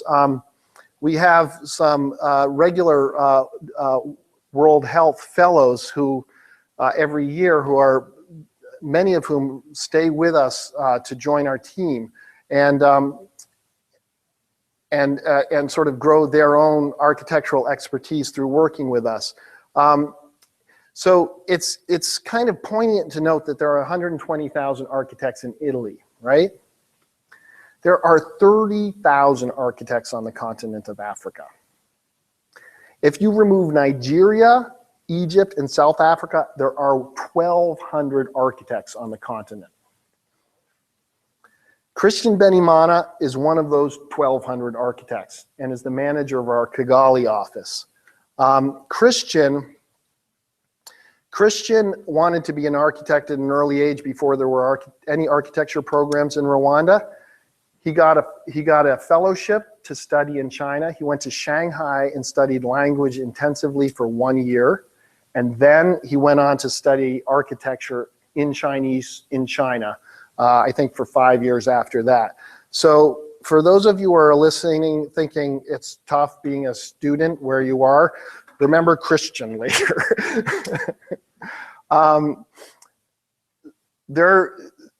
There's a projection of like almost unimaginable growth on the African continent over the next coming decades. By 2050, there will be 298 million more folks in African cities than there are now. Of the 30 largest cities in 2050 in Africa, 27 of them haven't even been built yet. That's why Africa needs a new generation of leadership and design leadership and architectural leadership that's vested in human-centered design and not only driven by the bottom line, as much growth is happening in the developing world. So Jonathan and Jean-C were two of the folks who worked with us on the Liberia project that Eric mentioned.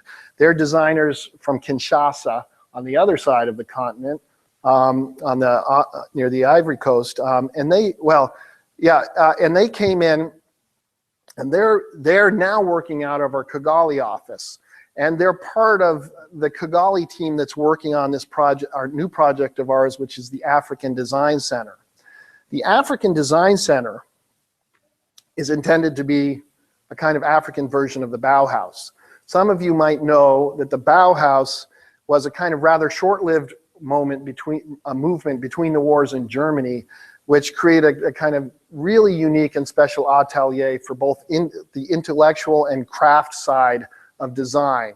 And it became enormously influential, and its graduates sort of before World War II sort of went into the rest of Europe and many to the United States.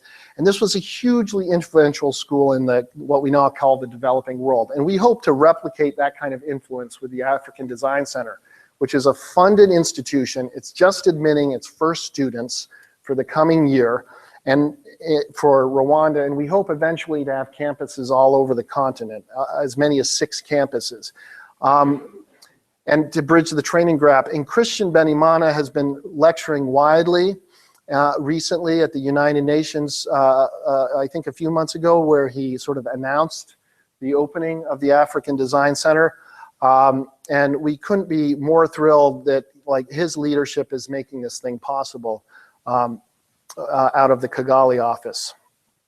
So we asked the question, if buildings are making sick, can they also make us healthier? I think we answered yes. I hope so. And I'm gonna start to move very quickly. I'm not even, how much? 12:34. Okay. Okay. So we move now to the beautiful streets of Port-au-Prince, which are a lot better than this photograph would indicate. This was taken, I think, 2012 after the earthquake. And so the question that arises when you see a place like Port-au-Prince, which has experienced this so-called natural disaster, is what can be done to prevent this sort of thing? And I think what the natural disaster in Port-au-Prince reveals, and what similar disasters reveal, is that there are systemic challenges within the kind of structures of our cities and our societies, which become like fracture points and weak points when stressed by something like this. And in Port-au-Prince, one of those systemic challenges and one of those weak points was the fact that the city had, for almost the entire population, no waste treatment capacity. Human waste I'm speaking of. And at Mass, we get really used to talking about human waste. We do it a lot, so forgive me if you're not used to talking about that. And one of the folks that's been our partner in thinking about this is the Geskio, more proper Creole pronunciation, cholera treatment, or rather hospital in Port-au-Prince. Geskio is the largest healthcare provider in the city of Port-au-Prince, and we've helped them with a tuberculosis hospital and a cholera treatment center. The problem with cholera in Haiti, as you know, no doubt you know from newspapers, is somewhat less than it was, but remains significant. Cholera was spread in Haiti when it was brought by Nepalese UN troops. It quickly spread throughout the country and became particularly difficult in Port-au-Prince, where it was actually the leading cause of death in children under 5, even before the outbreak. And one of the sort of really systemic problems that results from the lack of a waste management capacity in Port-au-Prince is that the diarrheal diseases just replicate very, very quickly.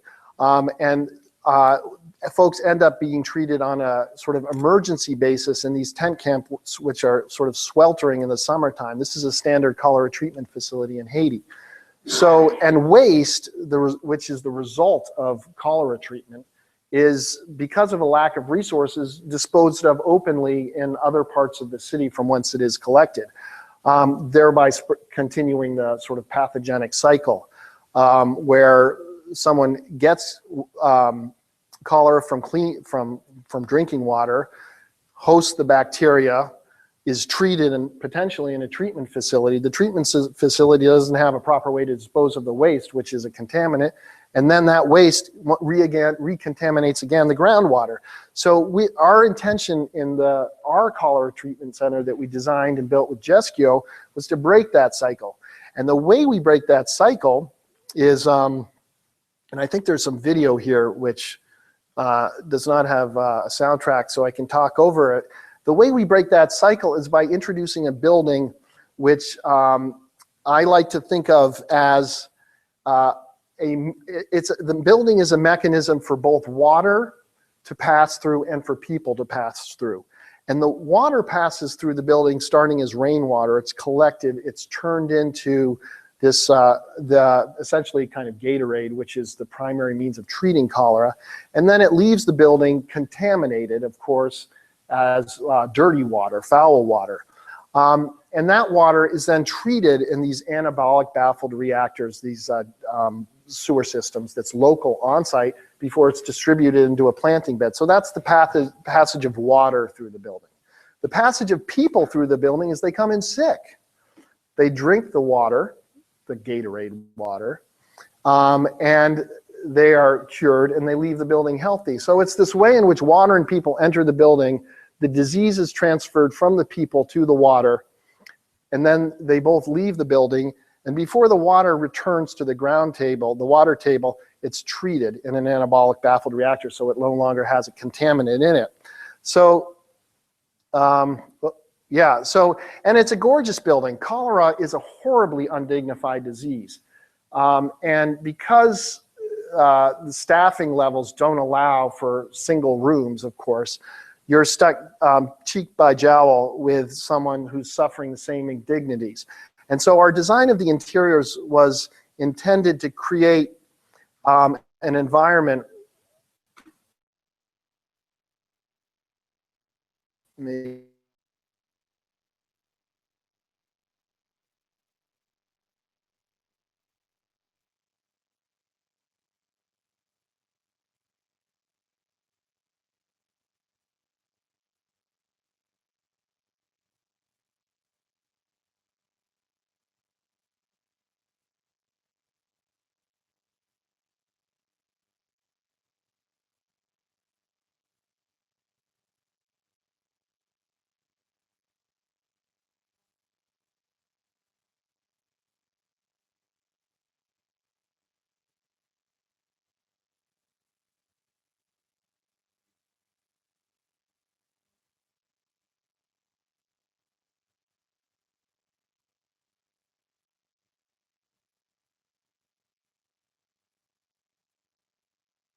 I'm getting a green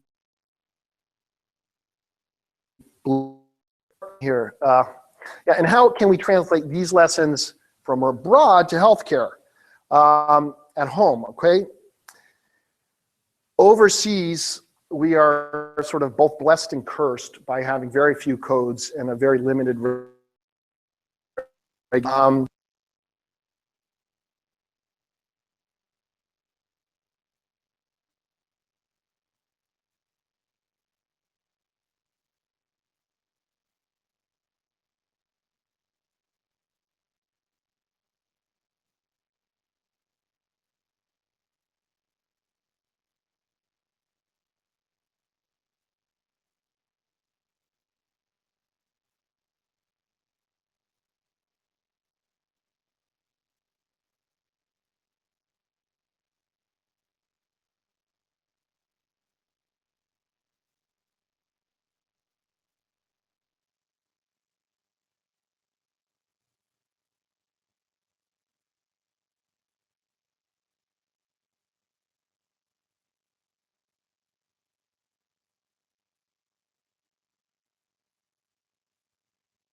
idea of using as many locally fabricated materials and processes and people as we can, because when you set out from the beginning to investigate what can be done locally, then you start to see things that you would not had you brought if you bring everything with you, right? It's like, well, it's like the idea of travel, right?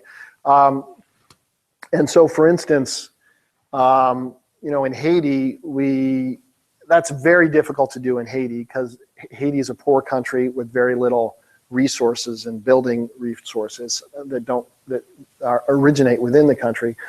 But ironically, we did that much more successfully in the Congo project you spoke of, where we built quite a massive school out of wood and earth and clay and linseed oil and bark, all of which came from the forest and the ground.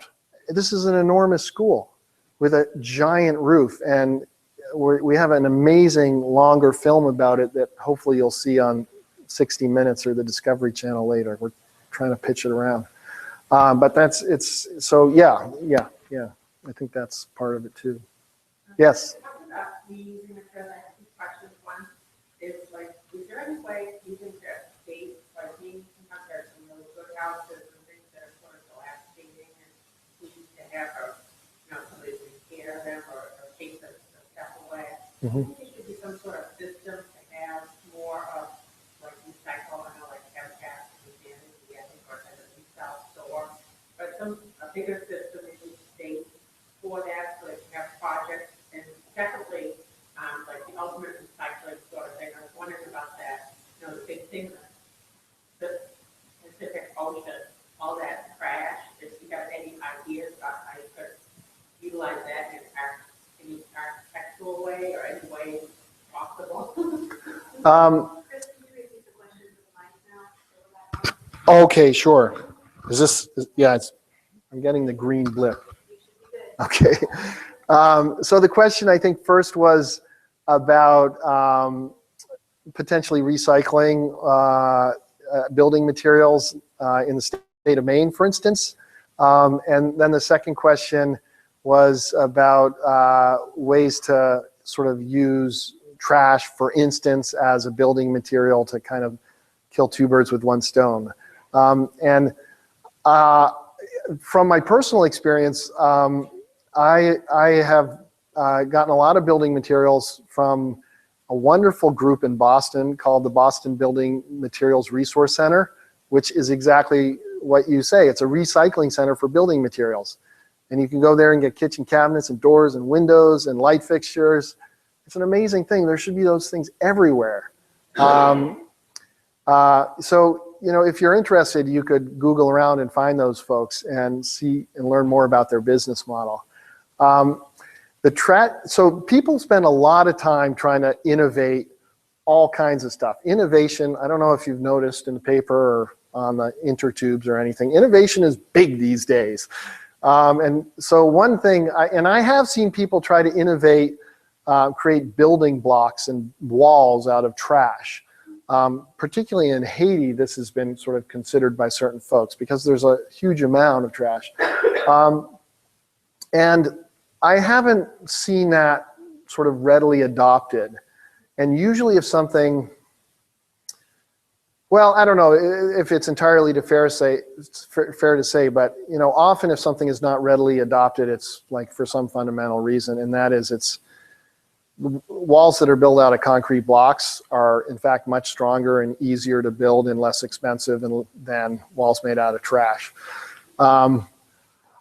So I haven't seen that yet. What I have seen in Port-au-Prince is one of our partners is collecting trash to recycle into high-end fleece, right? So we do have a client who's building a recycling facility to create like North Face jackets out of the water bottles that are ubiquitous in the kind of streets of Port-au-Prince. So not buildings, but fleece jackets.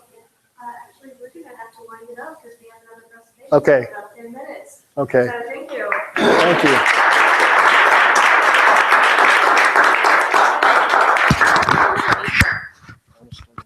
Thank you. I also want to say, for the benefit of the Bangor audience, I'm sorry we lost you. We had some technological difficulties and online as well. But I was texting with Bangor and they were wrapped right up until it got cut off. So everyone loved at least all of the presentation of yours that they could hear. Bangor. Sorry, Bangor. We'll catch up another time, I hope. We love you, Bangor. All right, so we'll break now for our next presentations. And remember, we have panel in room 250 down the hall, which is Eastport 139 down the hall. And don't forget to sign up for the keynote. I didn't get that ahead of time. Especially if you're going for the most sessions attended award.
Microphone test. Microphone test. Okay. Can you do a microphone test on your end, please? Check 1, 2. Fantastical.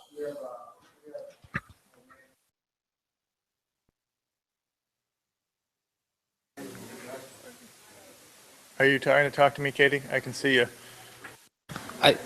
This is Paul. I had muted right after I said fantastical. I am not muted right now. Here's Katie. Can you hear me, Brad? I don't have anything to say to you right now. Okay, I think you did. Did you just mute? No. Are you about ready to get started? Almost. I'm trying to gather everybody up. Oh.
All right.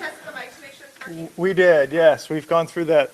Hello, everyone in Augusta and everyone still here in Bangor. Can you find it in your hearts to find a seat?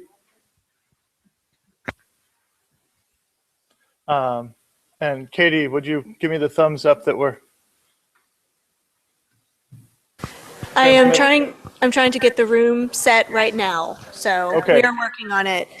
Shall we wait for to see how this shakes out as far as who ends up in what room?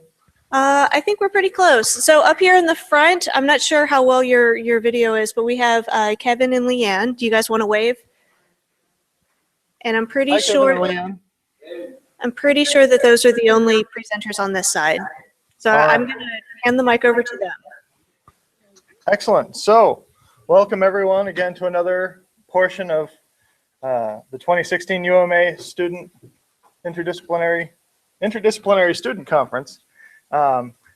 This particular round panel is the INT Colloquium panel, and these are students that participated in the newly designed class that were run by Professors Henches and Corlew. My name is Brad O'Brien, and I'll be the moderator for this section. I was also a student in that course. And so I will try and keep things moving, keep us on time.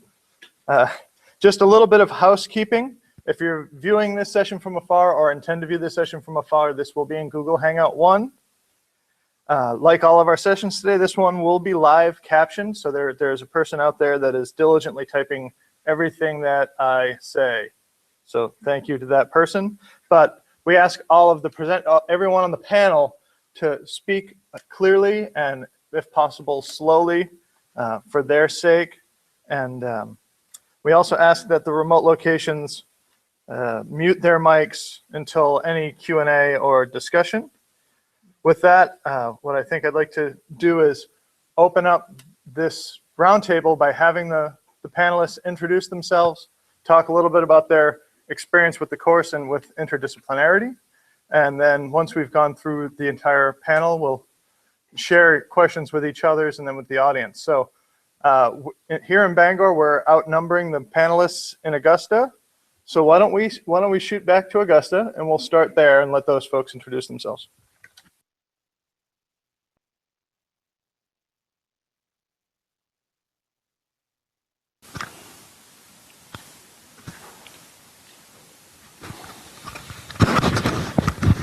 Blinking green. Just making sure. All right, so I guess just by way of introduction, I'm Kevin Martin. I'm an interdisciplinary major. I'm designing a course around human rights and advocacy with a concentration in Holocaust studies.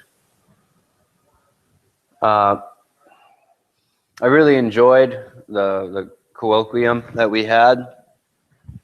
It was really interesting to see what the school offers for as far as what faculty are doing outside of their particular disciplines and how they're connecting everything. I'm assuming we're just doing introductions right now, like nothing to present. Yeah, introductions and you know, just a short reflection on the course before we're opening up to full dialogue. Okay.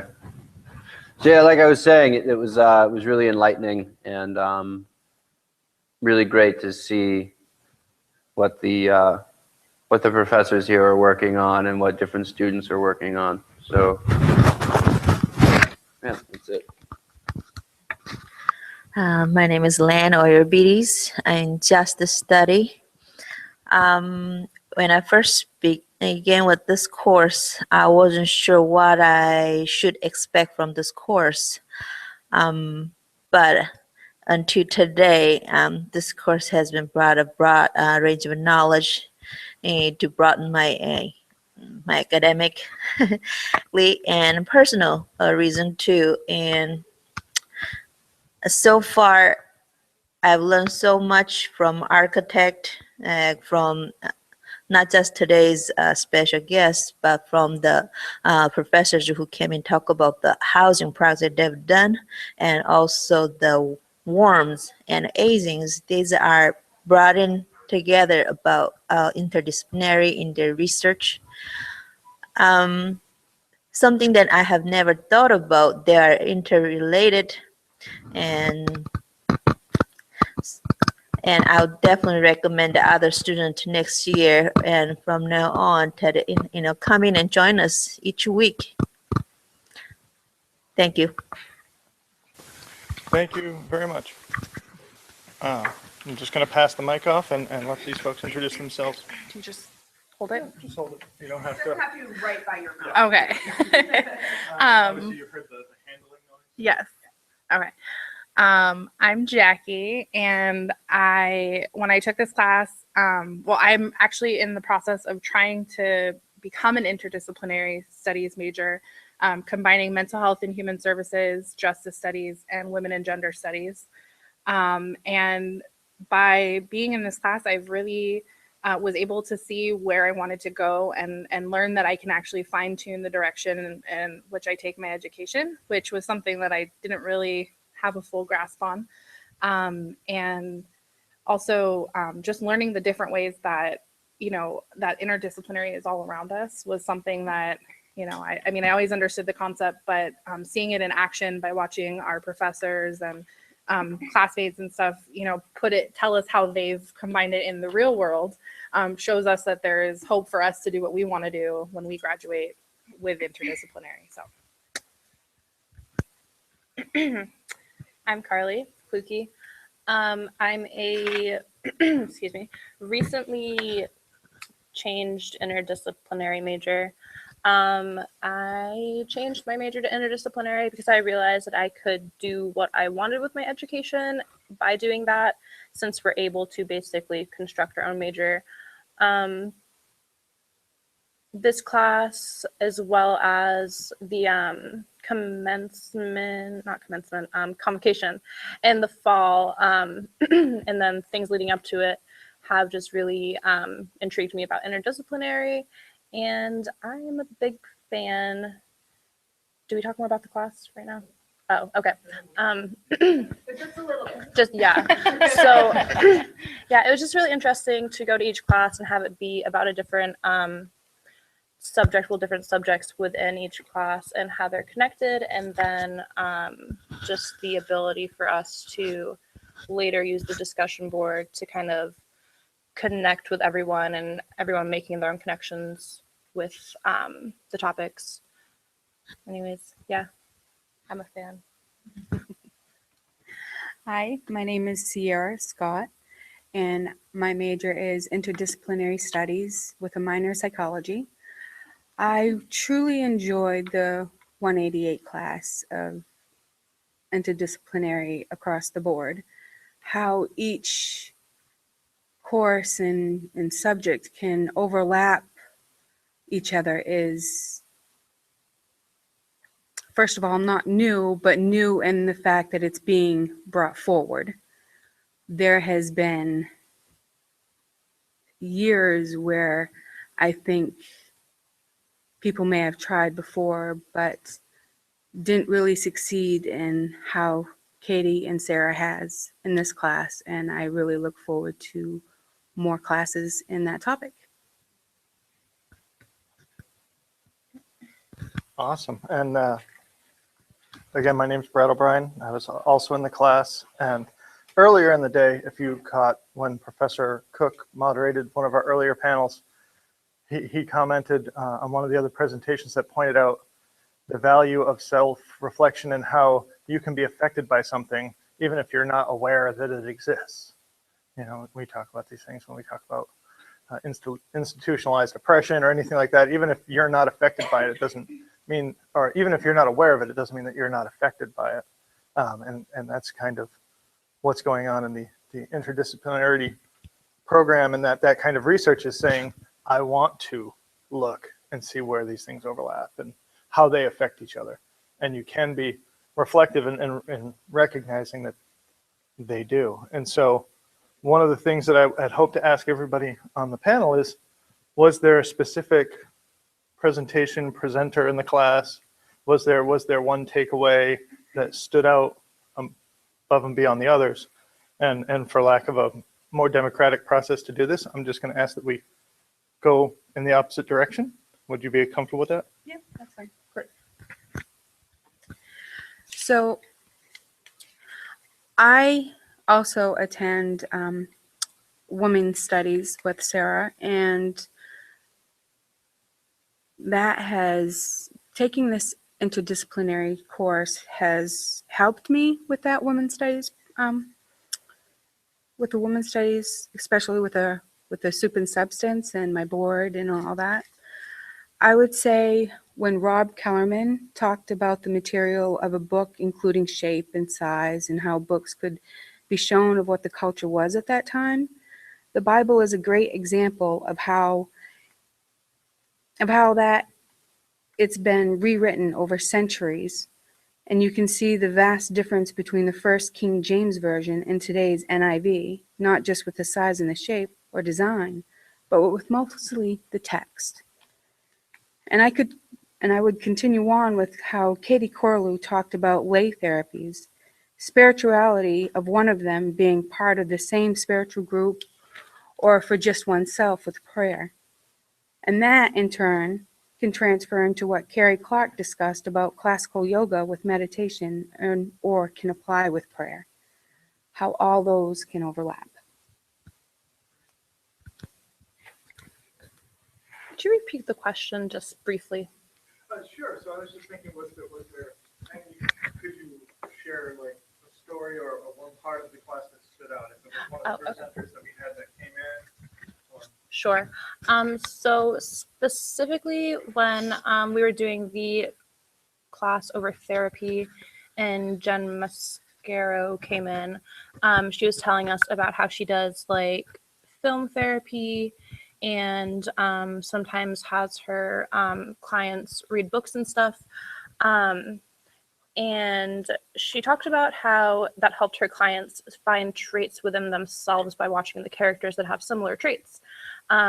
So I've been doing that myself, like since I can remember, but I didn't know that it was like actually like a thing kind of. It was just something that I recognized myself doing, like, oh, that character's like me, like I feel like them, or stuff like that. So I thought that was really interesting. That was one of my favorite classes that we had. And then just specific examples where like the speakers that were in our classes would talk to us about keeping an open mind and like recognizing the interdisciplinarity within the world and within our studies and stuff.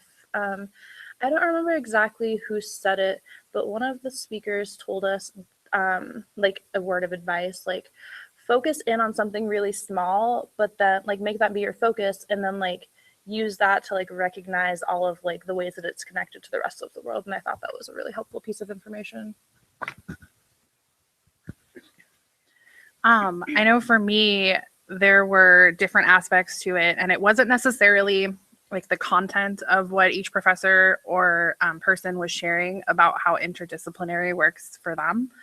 But for me, there was one class, actually James Cook had come to class, and we talked about I can't remember, we talked about different things, but it was like research methods. And it really showed me, Carly and I had like a conversation about, I've always kind of, research has always kind of been a terrifying thought of any kind. And I thought it was very heavy and hard, and just, I never wanted to do it. And so when we had that class, it really showed me that there was another aspect to it. And I think that that is something that I really am thankful for, because it's kind of shown me to take a new perspective, because all the people that have been involved in our class, taking the class and giving, being on the panel, come from all different walks of life. So that was really rewarding. And another aspect to it that I really enjoyed was just, again, solidifying like my path and seeing that, I can combine mental health and human services and justice studies successfully. It does happen. And also seeing that, not just because somebody is a professor now doesn't mean that they don't do other things. Like I guess nothing is as defined as the world kind of makes it out to be. So this class, regardless of the content we were learning, it was more the discussions we were having and the people that we came in contact with that really broadened, my view of the world, I guess you could say. So I'm excited for whatever comes of this conference and that class. Thank you so much. And we'll throw it back to Augusta.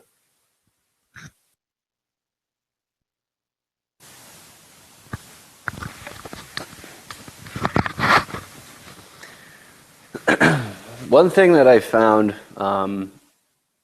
really intriguing, there was a professor that was talking about the texture or the text of a city, of how you can see, if you get a bird's eye view, you can see the way the city was laid out. You can see where the workers would have lived, and then the managers would have lived, and you can see what still stands and what urban development is working through. And I was really intrigued by that concept, because if you take a look at history from more of a step back, you can see how architecture and advertising, and even the way a book is designed and written, and the language that's used and the clothes, you can really see how there are common themes that move through our world. And to be able to see those themes in different disciplines that are all interconnected, and it's just it's really great. And it's actually a much better way, I feel, to learn about what's going on, especially if you're political, or if you are in a helping profession, to be able to see systemically what's happening, and how long it's been going on, and what it looked like before and what it looks like now. I think it's just it just gives you an overall greater understanding. And I was able to, through my own studies, find common themes and common language in a lot of what other people, were their disciplines, and what the other professors were teaching. And I find that really encouraging, when you can draw parallels, and you can sit down and have a conversation with someone who's in a completely different field than you, but you can find a common ground, and you can make that common ground even historical if you try hard enough. And I think that's really encouraging. To me, that left the most impression was that Professor Sawyer talked about international child abduction. It seemed like it's law related, but it also interdisciplinary between public policy and international collaboration, family law, and of course there's domestic violence and education and social. So many topics could related to this topic, and knowing the main law that who has experience in this topic, and I feel like that not just with the Canada, but just Maine itself, the residents who experienced in this topic, and they are not just few, but they are quite a bit, because more and more are residents in Maine that is very diverse, and with those people, Maine Court is facing this topic quite often. And right now, the core system, not just guardian ad litem or lawyers, and even judges thinking this is a hot potato. They're tossing it around and they don't want to deal with. And they're supposed to be looking at the children's best interest, but they don't want to deal with the topic, and instead they are really not looking at the children's best interest, but going to the family common law in Maine, and they ignore the children's best interests. Is a very sad story. So this overall, all those classes that we've been taking, this was the most interesting and most touching topic that I faced. Thank you. That's great. Thank you both. It was wonderful to see Professor Sawyer behind you light up when you said that was your favorite. And one of the things that I picked up was we all, every time one of you spoke about an aspect of the class, I was like, yes, that was great. Yes, I remember that day. I remember that speaker. And particularly, I think I'm right with Kevin when I say one of the conversations that really stuck with me was Professor Kellerman's presentation, which you spoke about as well, about the artifacts of a society and how we can learn about a society from these artifacts, the book, and we can look at how the book was treated, how the book was built, the way notes were taken in the margin, and those sort of things can tell you about the culture. And then particularly with such an old book that passed hands, how that changed over the years. And so that kind of social artifact thing, and also when James Cook, I can't remember who particularly, it was Jackie, talked about Professor Cook's addition to the course. He talked a lot about challenging assertions and finding data and finding ways to find the appropriate data to question assertions. And I thought that was also really well done. So now that all of the roundtable panelists have kind of talked a little bit about their experiences in the class, first I would ask, do you have any questions for each other? And then really we're going to open it up to a full group conversation. So is there anything you folks wanted to ask one another?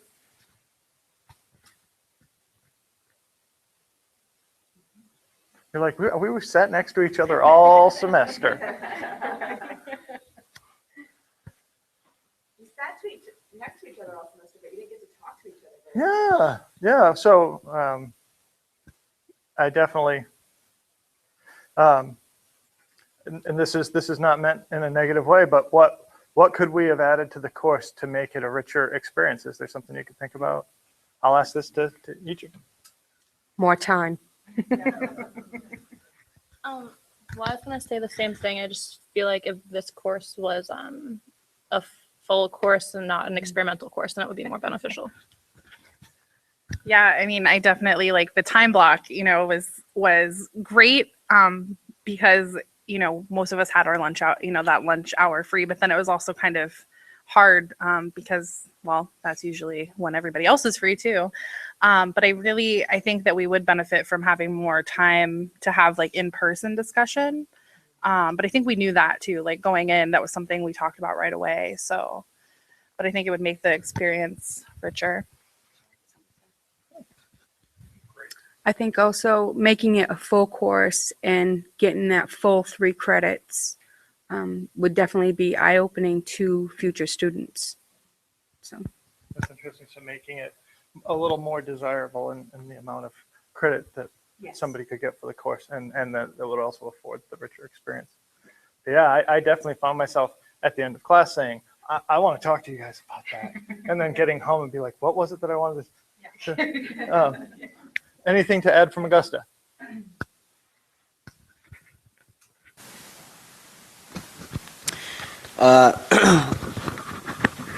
I would say that if the course wasn't going to be made a full course, the one thing that I would change would be, instead of having 3 or 4 different presenters, maybe have like 2, and each one gets, 15 minutes, and then that would give the people in the class around 15 minutes to have a full conversation, I think.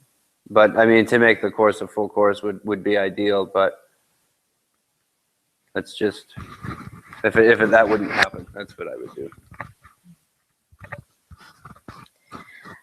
To me, just reading the discussion board and learning everybody's how they perceived through the class, even though we took the same class, but everybody take it a different way and received a different way, and their own personal experience and background add richer to this course. And of course, I agreed, if we have more time to discuss in class, will be more beneficial.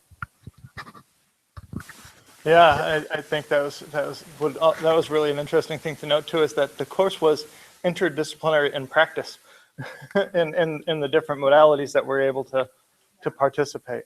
And so now, are there any questions? Someone will have to let me know, Kevin or someone, if you have any questions in the room there, but I'm going to open it up in Bangor. Yes, hold on one second. We have one here in Bangor. I was inspired to hear how this course shifted in some ways your thinking about your academic course of study. And I was wondering, did that also inspire any further thoughts about your possibilities for the way you want to work in the world after graduation? Yeah. That's great. So this class, actually the timing of this for me personally, like spearheaded a lot of different changes in my outlook as far as my education and career goes. I'm currently enrolled in 2 of these justice studies classes that have also kind of partnered with this class really well for me. In seeing that, I don't have, it didn't help me pinpoint it. It helped me realize that it's okay that it's not pinpointed. And I thought that was really cool. But I know the direction, I know what I want to learn, and I know that it's okay to want to learn, 4 different things and see how that works. And it's okay to just want to be a knowledgeable person and go into, mental health or go into law or politics. It actually opened that up for me, just on basic discussions. So yes, that was I don't know if anyone else has. I mean, don't feel bad to share. Not as good as Jackie's, so no. Yes.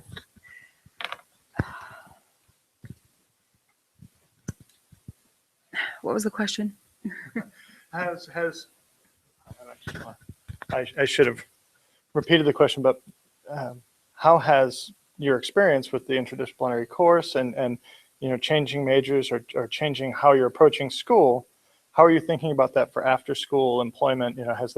Has this changed your thinking about that? Is that accurate? Close enough? Given the fact that I'm in interdisciplinary studies major anyway, I would say it hasn't changed my view of what I want to do. It's enlightened what I want to do. It's given me a lot more perspective in each disciplines, and actually has helped me benefit not just myself, but being able to broaden my mind to explain things to my children. So viewing it from the outside looking in. So, yeah. That's awesome. Makes me think a little bit about our keynote presenter talking about how architecture works in with interdisciplinarity. I know for myself, I've always had vastly divergent interests, professionally, personally, and recognizing that I could go just into any field and find an aspect of it that could be, doing a social good. That it could be architecture, but it could be architecture that for social purpose, or it could be counseling, but with somehow making education part of that career choice. That the possibilities are broad, and that you can find ways to incorporate whatever aspect builds you up personally into whatever career you choose or are kind of leaning towards. So Kevin or anyone else in Augusta?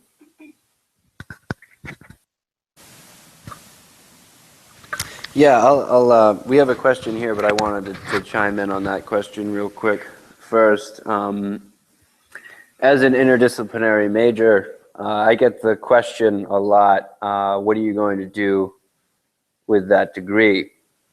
And for a while, I came up with, I'll be an advocacy attorney or whatever, but then I kind of had a realization that that's not why I'm getting an education. I'm really not getting an education to get a better job. If I wanted to do that, I would be an engineer or a computer tech guy or something like that. I'm getting an education because it gives you an opportunity to broaden your horizons, and gives you an opportunity to really better yourself and become a wiser, more compassionate, more understanding, more aware person. And I think that we've kind of gotten away from that understanding about education. And the interesting thing about being able to be an interdisciplinary major is that I can take the things that I'm passionate about, and I can learn really in depth about the things that I'm passionate about, and then figure out a way to express that, really. So that's why I think, these courses like this are important, because it just goes to show that you don't have to get pigeonholed just because you've chosen one particular career path. You can really broaden your horizons and make that really be whatever you want it to be. We have a question here. Great, thank you. I just had a question based on the whole program itself. I know that some of us don't quite know how it works, so I was just wondering if you could explain a little bit more the entailed of, is it a variety of courses? I know that you guys have spoken about some of that, but I just wanted to know a little more. That does, so Sarah Henches is here in Bangor, and she's offered to field that, so give us just a moment. So that is a great question that we get a lot of times. So whenever somebody's interested in an interdisciplinary major, we talk for at least an hour in my office, talking about all of the possibilities of what that means and how that might go. So the interdisciplinary major itself, so what we're talking about is a 1-credit class where we got together a bunch of students from a bunch of different disciplines to sit in a classroom for 45 minutes every week with about 20 to 30 different UMA professors coming in to talk about their work. So that's one model of thinking about interdisciplinarity. We worked with that theme. We had different themes and panels and things that came in to talk about interdisciplinarity and how it works in our education and in our world. In terms of the INT major, and certainly, obviously, there's a lot of interdisciplinary majors right here to my right, and in this room, and etc. So the interdisciplinary major itself is a self-designed major for the student to meet their own educational and career goals. So one thing that we often talk about is liberal studies versus interdisciplinary studies. They're very same. Very same. They're very same. They're very similar. So they have the same basic general education requirements, both of those majors, same foundation. And then liberal studies, I often think about liberal studies as being like, here's the basic foundation of general education, and it's a big pot, and you pour all of your classes in. Maybe you stir it up a little bit, maybe you don't. There's your major, you're done. Interdisciplinary studies, again, same basic foundation of that general education, but then you are designing, and the way our major works is you're basically designing a particular area of emphasis and 2 areas of concentration. And those can be areas that are, by definition, majors that UMA has. So your interdisciplinary major, which you are naming with the name that you want it to have, is going to be an area of emphasis, maybe English. 2 areas of concentration, maybe business and justice studies, or whatever that might be. And so you are defining what courses are in each of those areas, the courses that are within that area of emphasis and the courses that are within that area of concentration. But that area of emphasis and concentration can also be more complicated. See, it already is, it sounds very, very complicated. It's simple and very complicated. So those areas could also be things like an area of emphasis that's cultural studies, and you're pulling in things from English and women's studies and sociology and psychology and whatever that might be. Or it could be an area of emphasis that is something, again, like bad examples right off the top of my head, but because it could be anything. And so liberal studies really is like a catch-all, you know, whatever classes you've been taking throughout your education as you're exploring different things you're interested in, they all get thrown into that bucket and add up to a degree. And interdisciplinary studies asks you to be much more thoughtful in how those courses are coming together. So you can still be interdisciplinary. Actually, anyone who's taking general education classes and they're making those connections between those classes, you are an interdisciplinary student, right? I think it's pretty impossible to take classes and not see any connections between those classes. But if you're an interdisciplinary major, in that you are seeing those connections and you're fostering those connections and you're making those connections more pronounced, and that whatever subject, like whatever career you're going into or whatever topic you want to research and study for your capstone, for instance, is going to be something that you're writing about or something that you're doing that's pulling from all of these different areas that you're working in and learning about, and not saying, I can only use these methods, I can only use this kind of research, I can only take this kind of approach. It's something like, so for instance, next year, our colloquium theme is climate change, right? And so talking about, and we talked about this in our class as well, that if we're looking at how do you solve this huge problem of climate change, which I think we can all agree is a huge problem, how do you solve that? Well, you certainly don't solve it only through the science of climate change. You certainly don't solve it only through the Katie Corlew says, you know, community psychology, right, in climate change. Like you don't have just that one tool to solve that problem or to attempt to solve that problem or even just to talk about that problem. You have to bring it all to the table. And we do that largely, as we did in this class, by bringing in professors from different areas, right, to address that. But the interdisciplinarity happens, I think, much more in what we've seen the students talking about here. I love that when Brad opened it up with this question, again, like kind of think you guys spoke to this as well, you each saw this different kind of way that the things that you learned in class had come together for you. And that's really, I think, the idea behind the interdisciplinary studies major as well, is that you're creating something new. You're creating something that is for you, your educational development and your future career goals. But also, to speak to what Kevin said as well, It's about how you live your life, right? And how you function. I'm stopping. I'm sorry, Senator, your time has expired. If you'd like to know more for just 19, no, but, and I don't know that there would be anybody in the class that would say, don't look forward to next year's iteration. But this is the student roundtable, and I didn't mean to cut you off, but I would like to hear if there was anybody else that wanted to say what you thought, because you are interdisciplinary majors. You went through the process of building your own degree, in a sense, naming it what you thought it should be called and tailoring it. So if you wanted to, did anybody want to add to that process or what they thought? Because getting back to the kind of nature of the question, what does that mean? Sarah definitely talked about how it differs from liberal studies, where you pour everything in the pot. Interdisciplinary is saying we're going to put a blender in this. Yeah. So my goal and what I want to achieve for a job is missionary work.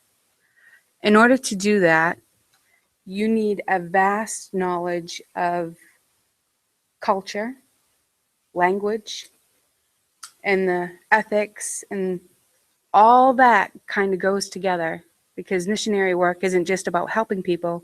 You got to understand that region of where you are, the people and that lifestyle and what they're doing. And that all folds in together with, it crosses so many disciplines. Geographically, if you want to go outside of the US or even within our own country, Maine is a lot different than Virginia or Florida or California. So you would still need to look that information up. Well, how do they live in there, or how do they really relate to each other there? What's their language? What's their goals? What's their spirituality or education system? You really need to learn all that, because if you don't and are not aware and educated by that, you're going to go into some place and you could highly offend people and be taken the wrong way. And I know for me, that's not how I want to represent myself or my country or show my children. I want them to know that we need to learn all aspects of discipline, especially in that type of field. Sure. Put you on the spot. I know. I wanted to construct my major to be just like a little bit different than what I was taking before. I was majoring in social sciences with a concentration in psychology and minoring in women and gender studies. But the social sciences major was just like very strict to what I had to do. Obviously, all majors are. But I just personally wasn't involved in everything that I had to do, and I wanted to do. I can turn it off. Spin that thing on the back, they can hear it. I'm so sorry. Okay. But anyways, I wanted to do more than what was in that major and less at the same time. So still very interested in social sciences and psychology. So that is like the bulk of what my interdisciplinary major is. And then I kept my minor being women and gender studies, and I was just able to, I don't really know what I want the rest of it to be. I just know I want it to be around like social justice-ish stuff. Anyways, I just really enjoy the fact that I'm able to choose what I want to do with my education, and that's, yeah, I just want to do what I want to do, and I like that we can do that with this major. Would you like to speak? I know for me, and it kind of deviates from the question, I guess. I feel like we've kind of, it evolved, but I think that's also the nature of interdisciplinary. I remember signing up, I started as a mental health and human services major, and as I signed up for classes, I was like, oh, that class looks really interesting, but it would be like, you can take this one or this one, and I'd want to take both of them, you know, but I didn't want to waste, I didn't want to waste money. I didn't want to waste time. And so I really found this to be an opportunity where nothing goes wasted. And so I can include justice studies classes and my mental health classes and not just take the classes that somebody else thinks fit together well. Certainly don't want to we've taken up more than our fair share of time, perhaps, down in Bangor.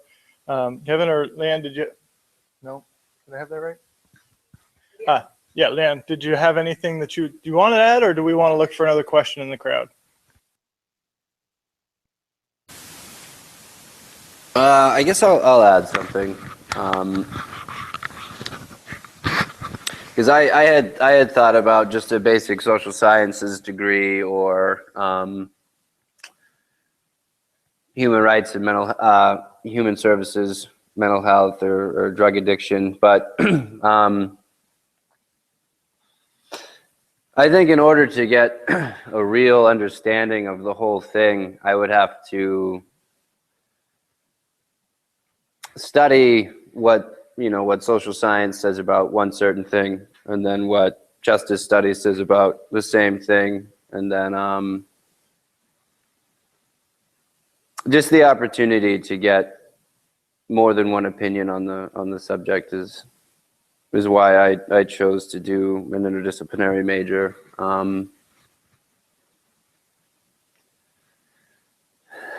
as far as the question was about how does the program work, not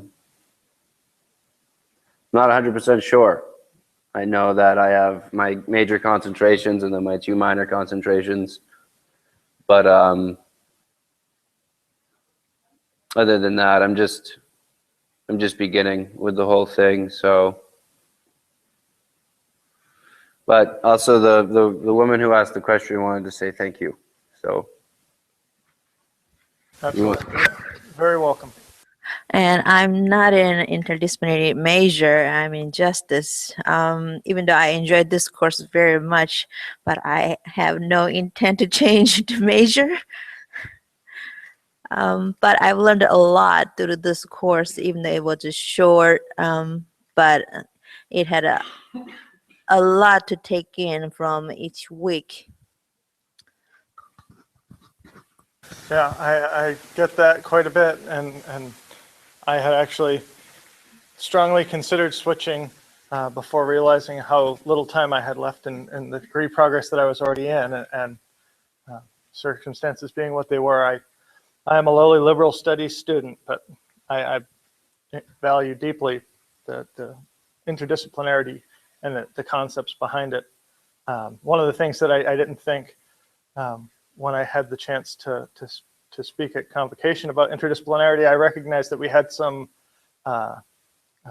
ASL sign language translators working for us, and I did them the courtesy of just saying INT. I feel like we probably should have done that today. I realize every time somebody said interdisciplinarity or interdiscipline that doing it to him right now. So I'm just putting it out there. You could just write INT. No. Were there any other questions on this side? Yes, we have one in the back. Hold on one moment. I know I'm also interdisciplinary students. I know I came into this not having really any idea, having some idea what I want to do, but looking forward to just evolving throughout college. Do you have more or less a plan of like, these are the courses that I'm looking forward to taking, this is the way I'm looking forward to putting things together, or are you just going to let it evolve from things? So do you have a better idea of the sequence of courses versus, kind of looking at it semester by semester, what's going to be the next thing?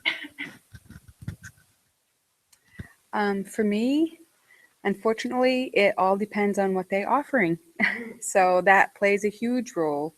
I know I've gone on and looked for a wish list and realized that this class that I wanted to take is not being offered. Or if it is being offered, it's in like INT or online or yeah, ITV. Yeah, that's it, not INT. I see INT on the brain.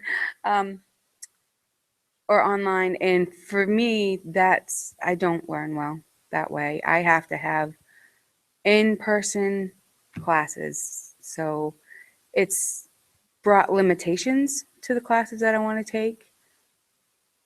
Hopefully, if the president is listening, can maybe make a few adjustments on that. It would be appreciated.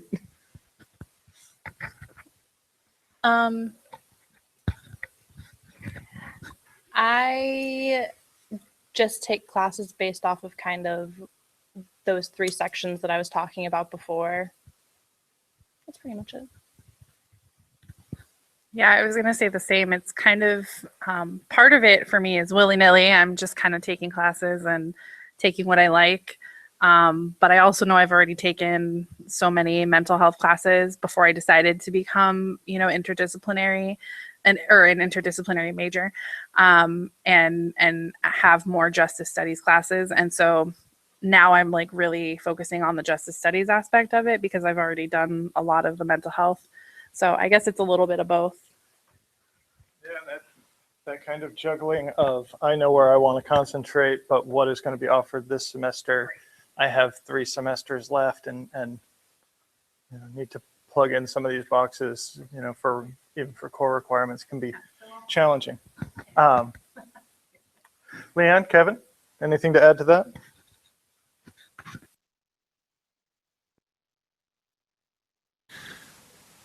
I don't have anything to add, but we do have another question. Excellent.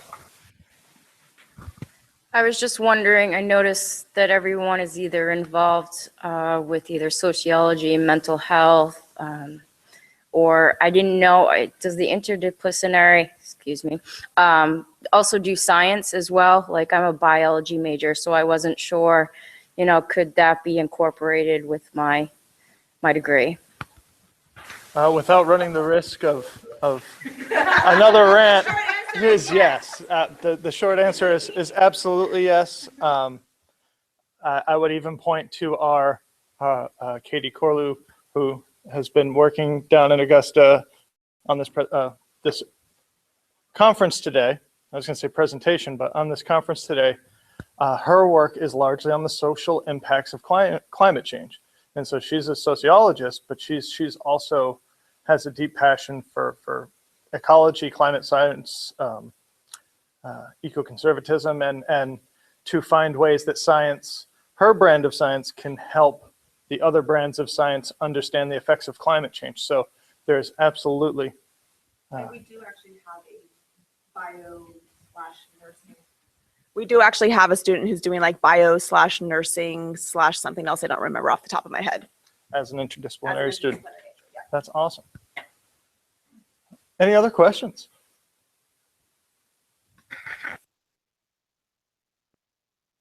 We have another one here in Bangor. So I just wanted to say thank you all for your perspectives, and I'm asking this from the perspective of an instructor. And so Carly, I think it was you who said one of the appeals of the INT program was the ability to choose what I want to do with my education. And so I'm very inspired by this whole idea of interdisciplinarity. So what I wanted to ask was, what advice would you all as students give to us faculty members who do not teach in the INT program? How can we, with intention, bring more aspects of interdisciplinarity into our own classes and into our own curriculum? Ooh. Yeah, someone is ready for this challenge. Well, so I was just thinking about this, and this is slightly, I was going to say it's slightly off topic, but I don't feel it is. I'm finding a lot on our campus and in the university as a whole that being associated with interdisciplinary studies or interdisciplinarity or the INT conference, whatever we're doing in this area, kind of gets associated with like outside, other people. Some people can view it negatively, or they don't agree with one aspect of something that's been talked about. So then they're just like, no.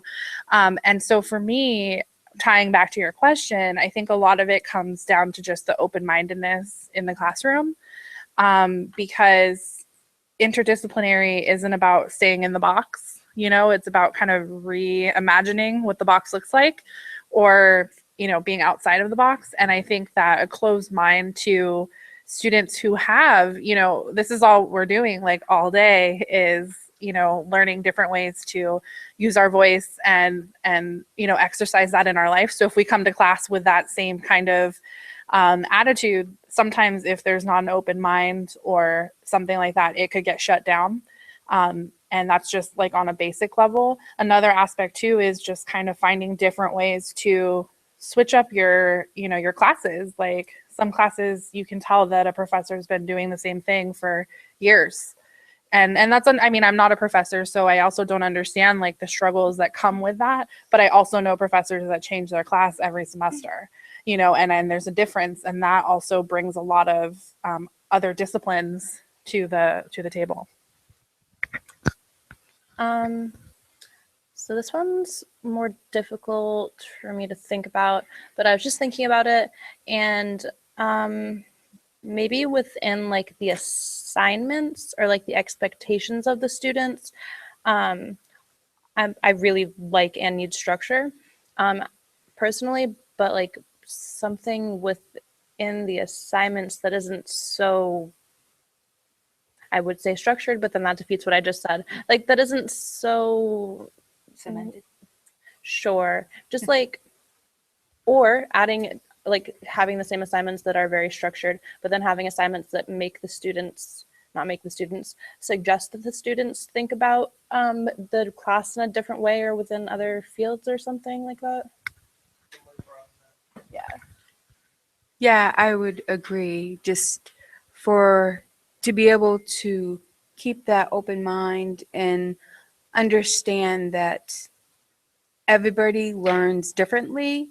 And sometimes, even though professors or instructors teaching and have the degrees, just be aware of how all of us are individuals, and taking away with, I don't know, teaching not outside what they normally do, but just having a different view of it instead of becoming so repetitious with the same thing. Yeah. Ooh, we have one more question and probably just time for it. So here we go. No, you're on. Oh. All right, mine is more of a comment because I'm graduating with an interdisciplinary studies degree, 2 more weeks. And so I just wanted to answer Nicole's question. I know I've enjoyed it when professors know what, like they communicate with me and I'll talk to them about my degree and they remember, and then they will look for ways that I can incorporate the things I'm learning in other classes and talk with other teachers and try to find special projects for me to do so I can continue broadening my scope and learning from the different spectrums around campus. And I know Nicole Cloud has done that, and Sarah Henches definitely has been able to help me find different ways to apply what I'm learning in my different classes into the classes that they're teaching. I would like to add to earlier the faculty's question.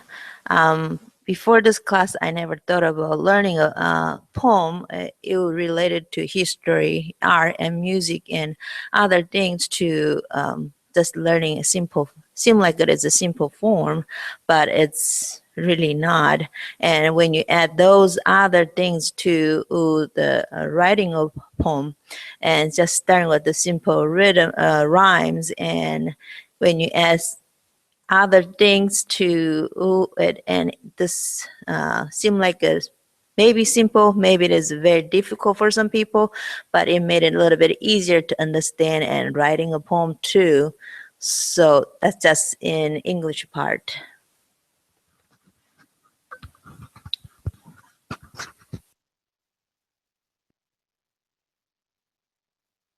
Well, thank you very much, everyone, for your participation in the conversation. I think you really made this cross-campus conversation work out really well. We have our afternoon session coming up, engaging allies across the disciplines. We'll be right here in this room in Bangor on Google Hangout 1, in Google Hangout 2, and in your alternate rooms at your location will be the Cuba Culture and Change. And Professor Sawyer, you've been getting a lot of love, so I expect a lot of people are going to go to that panel to see you here in a couple of minutes. Thank you, everybody, for coming.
When it's green.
Hello, Bangor. Are you just about set over there? Bangor, can you hear me? Sorry, we hear you. We're just getting our panelists ready. 1 second. Okay, thank you. Thank you. How many people are going to end up showing up?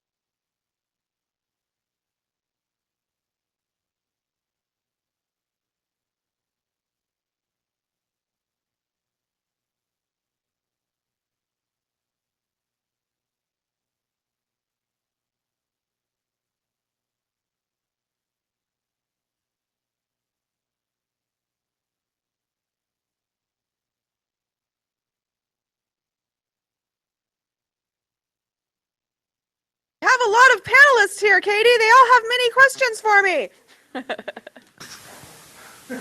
Well, yeah, I'm ready to get started when you're ready to get started. I think we are ready to get started. Are you guys ready to get started? Yes. Yes. Yeah, hot mess over here. Okay. All right. Yeah. Yes. Okay. We are muting so that you can start the panel off for us. No, please do not mute because we're talking to the panel. So Yes, just leave it live. We will unmute. It messes with the audio if we are not muted. So we'll click it back on after you introduce us. Okay. Well, then I am going to ask first for a wave of hands. No talking, you're muted. I want to make sure that I have and we all know everybody who's on the panel. So Sarah, if you can step out in front of the camera, please, so that I can see Jessica Bishop. Will you please wave? Oh, hi. Pass it down. Hello. Sup? All right. And we have Jeremy Tannis. Hello. We have Alicia Bessie. Hello. We have, is that Stephen? That's Stephen. Hello. Stephen Perkins, yes. And is this Danielle Gray? It is. Hi. Hello. It's nice to meet you guys, kind of in person now. And is Sam there also? Sam Cannon? Yes. He's waving in the back row. Okay, but he doesn't want to be on the panel? He's coming. Ha ha. You have to be on the panel. I called you out. I'm sorry? About 5 minutes. Yeah. Hi. Hi, Sam. And then over here, we have Kim Carter. Woo! How is your view of us? Can you actually see? It looks like there's a lot of backlighting. Yeah, it's horrible. We can not. So you can't really see Can't us. really see you too well. The backlighting's pretty bad. They're shy also. They don't want to be on camera. I might make them stand up here anyway, because I'm mean and I'll do things like that. But so we have Kim Carter and we have Stacy Manter over here. Hi, Kim. Hi, Stacy. Just wave. So that way you can see the shadow. Oh, actually, it's fine. We can see you just well enough. Okay, so this is called the Engaging Allies Across Disciplines. And so just to give us a little setup here, I'm first going to read the script for moderators. So welcome to the conference, those of you who are joining online. And I know we might actually have a number of people online for this panel since there's a lot of interest in all the work that you all are doing. So wave for the camera, guys. So this is the Engaging Allies Across Disciplines panel. I am Katie Corlew, myself and Kevin Martin. Step in, this is Kevin. Are going to be co-moderating this session. And so we are broadcast on Google Hangouts 1 for those of you who are interested in tapping into our live stream. And we have presenters in both Bangor and Augusta. So we are live captioned. We're asking for panelists to speak one at a time, to position yourself to speak to the cameras and the microphone. We'll be handing the microphone around here. And please stand up when you want to make your few minutes of talking. Our panelists over here are shy, but I'm mean, so they're going to get up on the camera and talk. So where am I? If we have anybody logged in, it does not look like it, but please mute your microphone. And audience members and everybody, don't forget to sign in for a chance to win the most sessions attended award. The sign-in sheet's over here. And also, please live tweet this at hashtag UMAINT. All right, so I'm going to turn it over to Kevin now to start with some questions for our panelists. Just stand up here, I guess. Sure. Make sure that you're on the camera, actually. So. I don't want to be in their way, though. That's okay. They'll come up when it's time for them to talk. All right, well, welcome. This is the We Are Maine finalist selection, which we recognize students who are going above and beyond in their community. Everybody knows how hard college is, but to go above and beyond and be a productive member in your community and really fight for change is commendable. So pretty much we have about an hour. We have 8 panelists at 5. I want to limit it to about 5 minutes so that there's 40 minutes for presentation and then there's a good 20 minutes for Q&A afterwards. So pretty much, I mean, I have some questions to ask at the end, but really the prompt that I'm going to leave everybody with is what you're doing, what motivated you to do it, and what overall impact do you think you're gonna see this make, and why is that important to you? So, who wants to start? Which side wants to start first? You guys want to start? Doesn't matter. Let's start over here since it's smaller. Right. We're going to start with Kimberly Clark. Hello, everyone in Bangor, everybody here. So I guess the question is what I'm doing, why am I doing it, and what impact I'm hoping to. Okay. So I according to the email that I got, I was nominated for a couple different things. One being my volunteer work with the Holocaust and Human Rights Center of Maine, which is located right here on the Augusta campus, and helping to set up the Pride Film Festival that they do every year.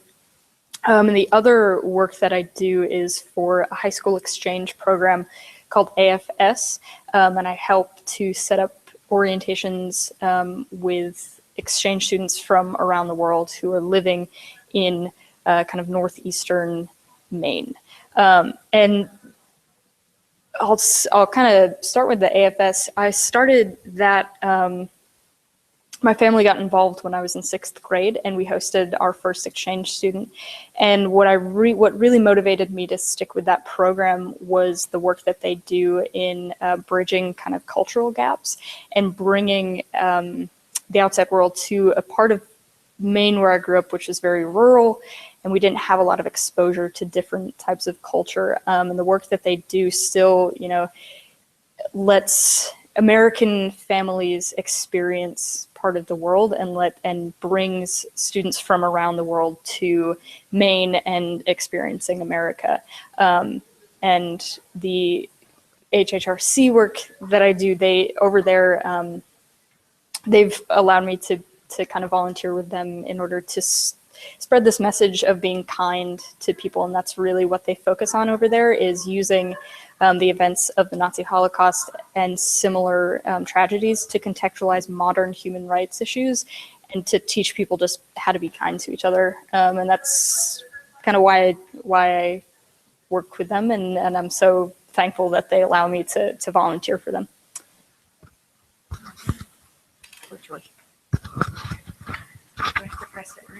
No, as long as it's green light.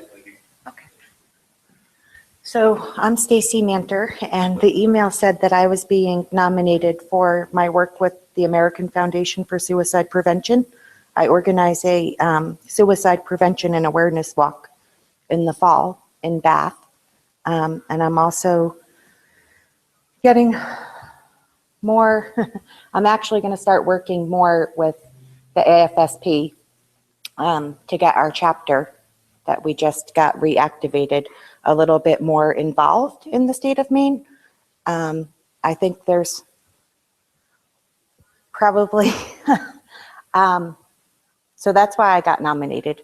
The reason that I became involved with the AFSP was because I suffered a suicide loss in 2012, and it motivated me to see what I could be doing as far as bringing resources to people to prevent suicide, to educate about mental health awareness, and also for people that have had an experience with suicide or, suicide attempts, to let them know that there are resources out there for people that unfortunately are survivors of suicide, and also people that have people in their lives that are struggling with mental health issues.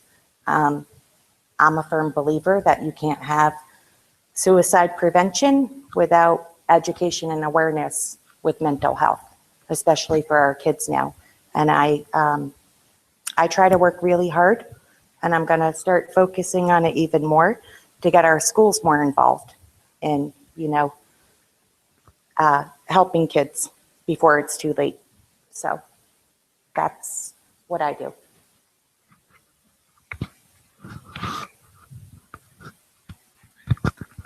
Thank you. So that was actually a lot quicker than I thought it was going to be. So I guess we'll turn it over to Bangor. You guys can fight amongst yourselves about who's going to go first. But pretty much the same questions. What are you doing? What motivated you to do it, and what impact do you hope to make or plan to see made? So go ahead. Hi, I'm Sam. Can you guys hear me?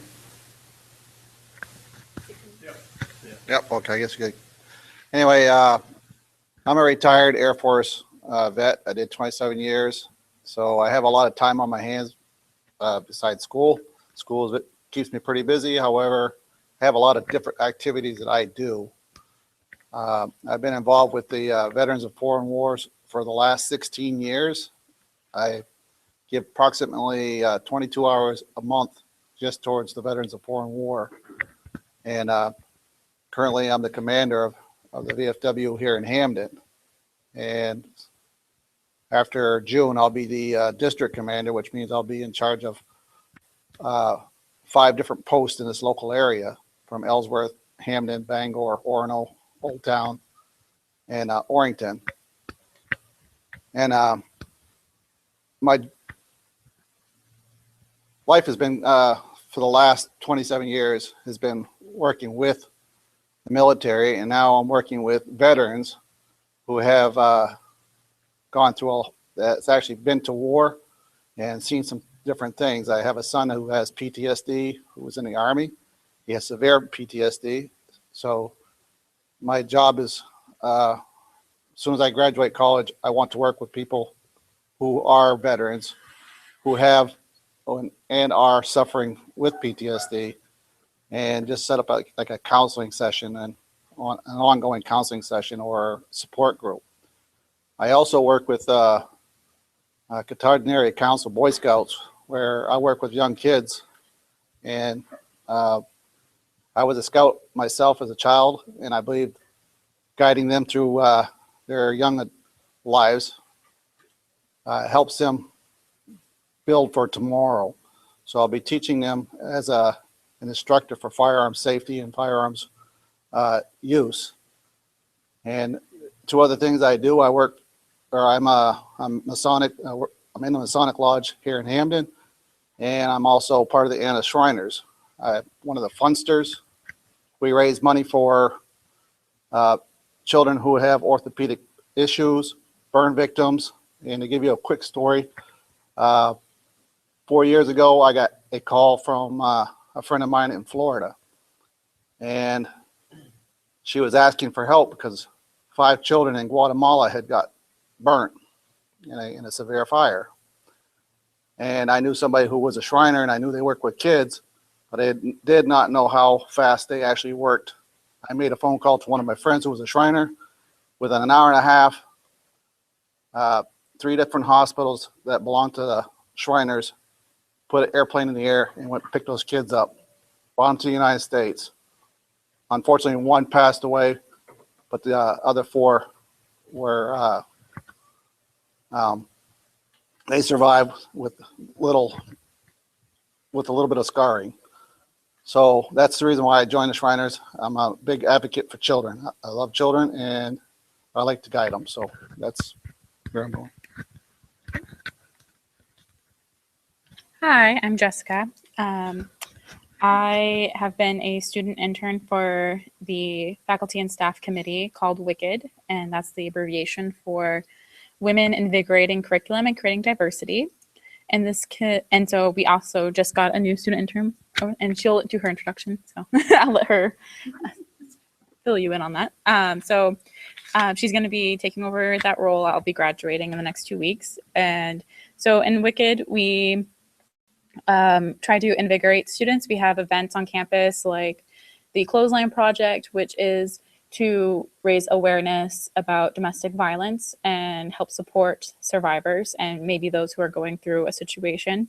We make t-shirts that just getting your voice out, and a lot of the time students will just stop by and tell us their stories or thank us for being there, and just having our presence there means something to people, and that's always good to hear. And we do a whole bunch of different events. WICKED is involved in a lot of the different things that go on our campus. Like we had recently, Sarah and WICKED worked really hard to get all gender restrooms for both the Bangor and Augusta campus, and that went over really well. And we have other events like Women's Voices Readathon, where we celebrate women's voices throughout history, because as we all know, history has been dominated by old white men. And so Women's Voices Readathon strives to get women's voices heard. And you can read things written by women or things that you have written. And that's always been a really great thing that we do on our campus. And that's always been one of my favorite events we do. And there's just quite a lot. So you can like us on Facebook and get involved in the things that we're doing there. So I've been doing that with Sarah for a long time. And I just started working with Sarah, doing more of an outreach with, I'm sorry, I'm blanking on the name at the moment. It's been a long day and I'm sick. What is our name for the, not Rainbows, but the other one we're doing?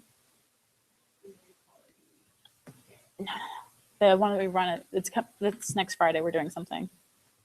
Safe zone training. Thank you. I'm sorry. So we also do safe zone training, which I think I'll let Alicia talk more about that. But we basically do trainings that help people understand the different identities that are out there and create a more safe environment for those who don't fit conventional norms.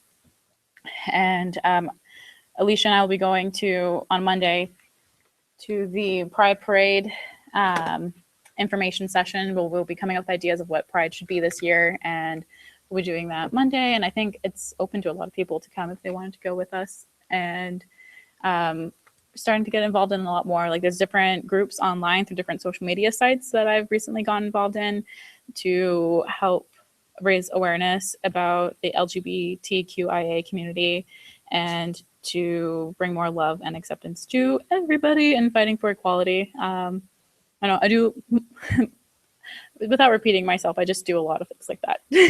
So I'll pass on to Jeremy. My name is Jeremy. I'm a social science major here at UMA. Through the help of two of my professors, Dr. Corlew and Dr. Henches, I was recently had the privilege of attending the Maine Wabanaki Reach Allied Conference training session, if you will, that was facilitated by Barbara Cates.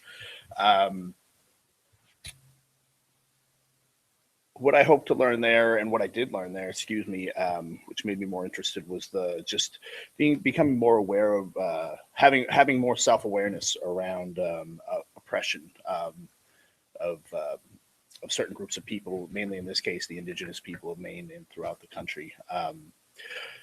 But as that relates further to the classes that I'm taking with Dr. Henches and Dr. Corlew, learning more about the intersectionality and the oppression of various groups throughout the white society, being as it relates to myself and the white male privilege, but also through human development, which I do take with Dr. Corlew.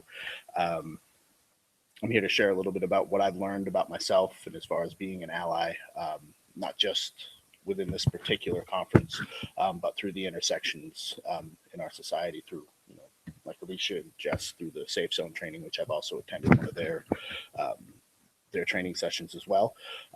So I'm here to learn and help others learn the best that I can. So thank you. Thank you, Jeremy. I'm Alicia, and I just want to, yeah, whatever. I am not making that noise for you anymore. I am the founder and president of the LGBTQIA club on campus, on the Bangor campus of UMA Bangor. I'm really redundant today. And I thought I walked into these doors and asked, if we had a school nurse, or if we had a resource center for sexual health, or do we have an LGBT club? And not yet we do. And it's the reason I'm in school. So I made it my mission to start the club so we can have an inclusive place for everyone. And I worked with Katie Corlew to develop a resource pamphlet, which is pretty fun, for the sexual health resource community places in Bangor. And I've been working since I got my internship with Wicked. I've been working with Safe Zone training, which is like heaven for me because that is what I want to do in life. I want to go out and be like a traveling sex ed teacher. So I've been working towards educating the faculty, staff, and students of UMA about the spectrums of gender and sexuality and how that affects the LGBT community, how they're affected by society and the troubles that they'll come across, and how we can help be allies and just pretty much killing the ignorance that feeds the hate that is in this country right now, because the more educated people are, I feel like the more love can be spread. So that is my huge goal. Rainbows and Safe Zone. Ouch. Thank you. Hello, I'm Stephen Perkins. I'm a psychiatric registered nurse. I graduated from UMA in 2011 with an ASN degree. graduate next month with a BSN degree. I live, practice, and volunteer in Piscataquis County, Maine, which is Maine's oldest populated county. Total population around 17,000, and over 25% of them are over 65 years of age. I work for a regional hospital in Piscataquis County, Mayo Regional. I work with their psychiatric counseling service. I'm on the substance abuse team. I work with people with mental health issues that have addiction as one of those issues. And whenever I talk about that, I like to tell people and make sure they understand that addiction is a mental health issue. It is not, cannot be separated from it. Any addict has mental health problems like schizoaffective disorder, schizophrenia, bipolar disease, PTSD, you name it, but addiction does not stand alone. It is a mental health problem that we have to continually work with. I volunteer with the Piscataquis Thriving in Place Collaborative. I'm a community health advisor for them. Our goal is to try to keep people in their homes as long as possible without hospitalization. We're funded by a grant from the Maine Health Access Foundation, and we continually work throughout the county trying to find people that are lacking the services they need in their own homes. Piscataquis County is 16th out of Maine's 16 counties in health outcomes, and they have 3 times the drug misuse and abuse rate of the rest of the state of Maine. Also, we have tremendous poverty. It's a very, very poor county. And we try to get as much as we can out of everybody that lives and works there by helping, encouraging the people to volunteer. So I spend a lot of my time with older people and with people with mental health issues on the street. I've done my community health clinical for the past year in Piscataquis County, focusing on drug abuse and misuse. I travel around the county and particularly around the town of Dover, putting on educational programs about drug use, what it is, and what you can do to help the people that are addicted. Thank you. I'm Danielle Gray. I was asked to speak today on my work with Joe's House, which is a sober living transitional discipleship home. For me personally, I am in recovery, long-term recovery, and by going through that, I was able to see a need. I went through rehab, and I ended up living in several different transitional homes myself, and being a president of one of them. So I was able to take what I learned in those transitional homes, or what was lacking in those transitional homes also, and had the idea to open another transitional home that incorporated everything that we saw that was missing, to be able to give more people a fighting chance.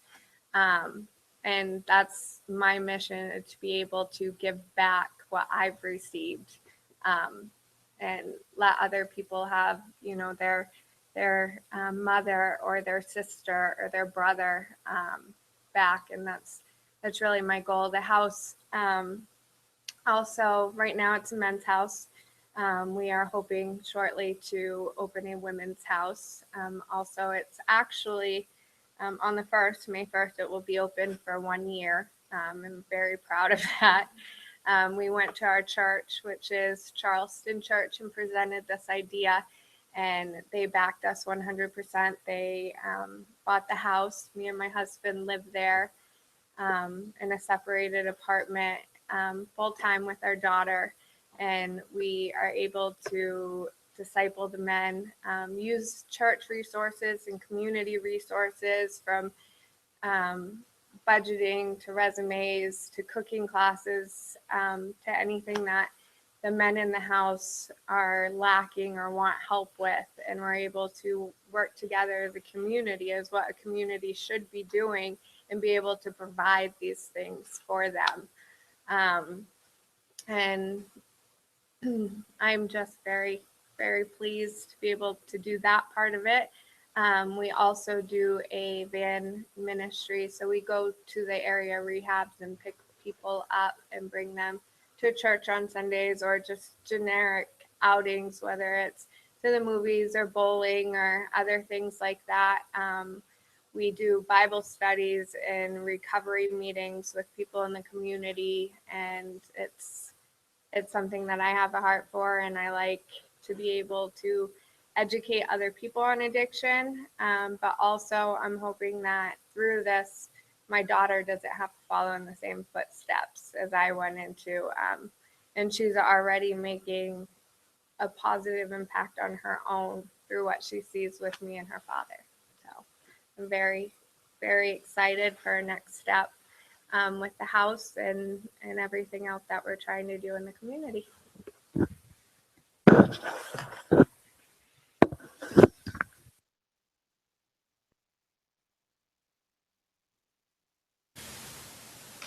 All right, that was great. Thanks. So we have about a half an hour left. I don't know how many you guys have in your audience over there, but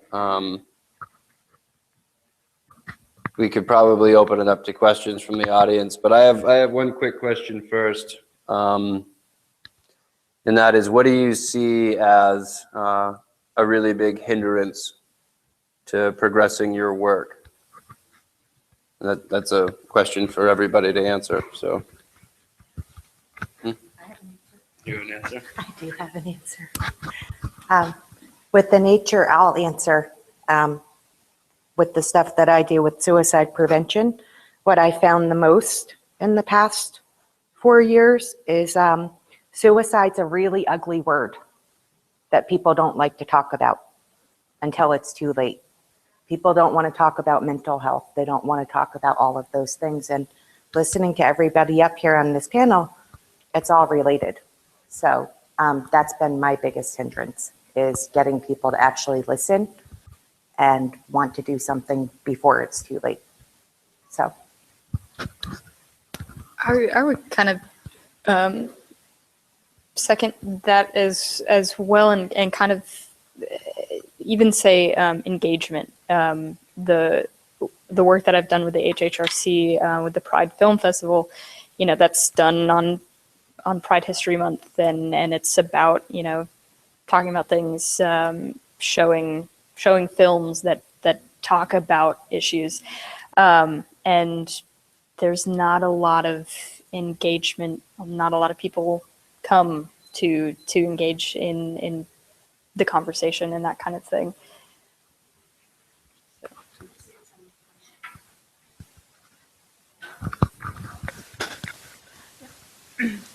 One of the things that I've noticed as a student intern for Wicked is the lack of support from other faculty and staff. We're located right here, and it's hard to get teachers to come to our events, which I think is really sad. And I think it shows a big lack of support from other faculty for not showing up to events such as this today. And just getting negative feedback about the all-gendered restrooms, wondering why we need those, and I think is ridiculous, because we should be more of a progressive campus than that. And people arguing over silly things, like super silliest things, like our name and taking women out of our title, because I guess people stop listening once they hear the word woman, which is what we were told.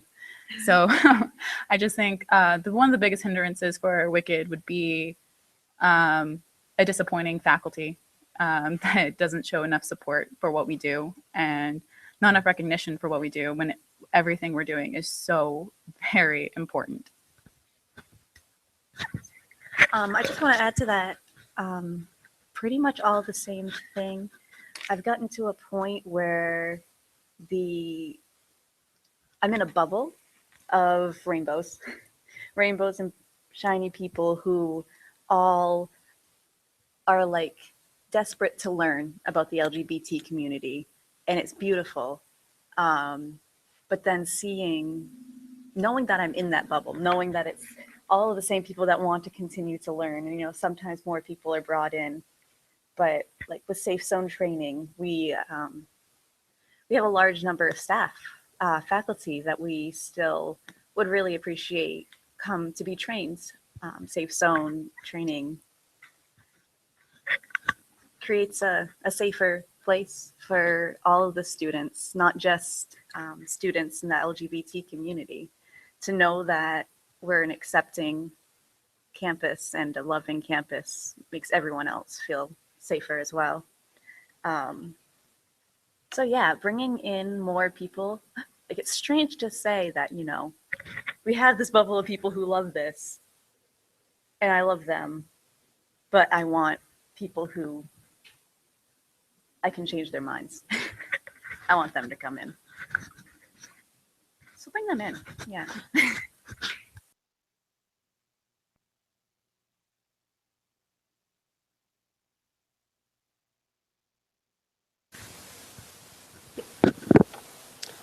I think the biggest impediment in my field is the fact that we are ignoring mental health issues in this country. We used to have much more infrastructure than we have now. It seems like every year we cut funds at the state and federal level. We are now warehousing our mentally ill people in jails. The 3 largest mental health facilities in the United States today are the LA County Jail, the Cook County Jail in Chicago, and Rikers Island in Manhattan. That's where we're putting our mentally ill people, and they are getting no services to deal with their issues there. Secondarily, in the state of Maine, we have an epidemic of drug misuse and abuse that is not being recognized. We're trying to open conversations in the community. The Maine Opioid Collaborative has gone around the state and I think they've had 12 forums now. They had one in this room in Bangor about 3 weeks ago that was quite well attended. Had about 100 people here that night. We had one in Dover last week and we had 2 sessions and they were fairly well attended. But I think we're missing the point about drugs and we're not having the conversation that we need to have. And instead we are saying that addiction is something that you can just stop anytime you want. It's a choice. Well, addiction is not a choice. There's no one that wakes up in the morning and says, I'm going to go become a drug addict. That doesn't happen. The people who become addicted to drugs have mental health issues. So this whole thing is a mental health problem and we're not funding it. We don't even want to talk about it. We can't have this conversation, even though we keep trying.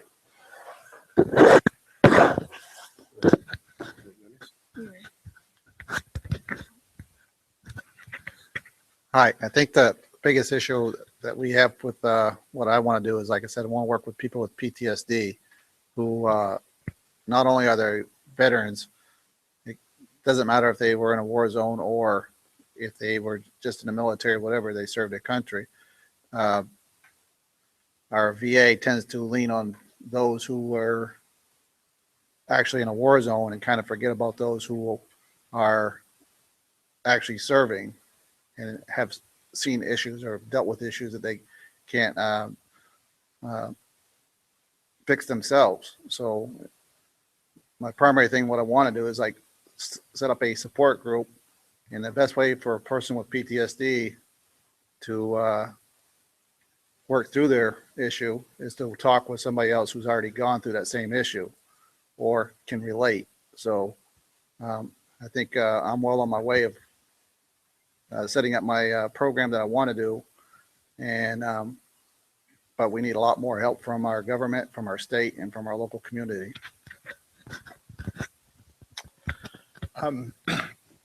Thus far, the biggest challenge that I could see toward the allies, toward not only the indigenous people but other groups of intersections in society, would be the awareness and education that they're even out there. It's kind of like a not my problem because it doesn't affect me type of attitude with a lot of the allies, again, not only with the Wabanaki Reach, but among pieces like Safe Zone Training or Alicia's cause with the LGBT community. Yeah, I would say the awareness surrounding it. I think that if people gain a better understanding of the larger oppressive power structures at work here in oppressing these groups that you wish to be allied with, or that you know have concern or have interest in being allied with, is probably the largest obstacle out there.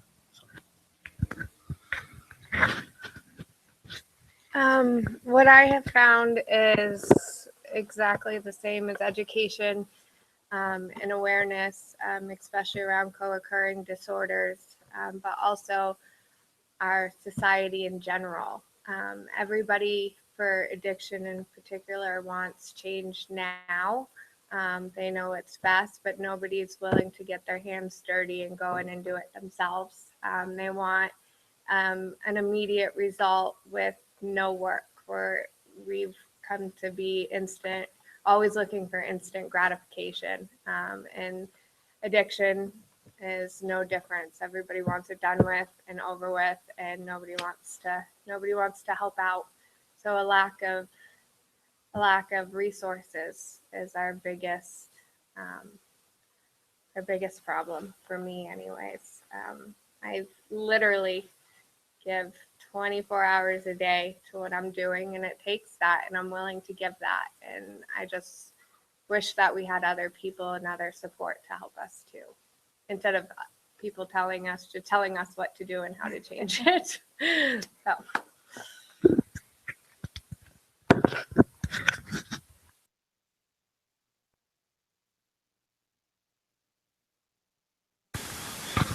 All right, we're gonna field some questions over here. I can't see who's raising your hand over there, so if someone wants to, when the time comes, if there's questions in Bangor, if someone wants to take care of that, that'd be great.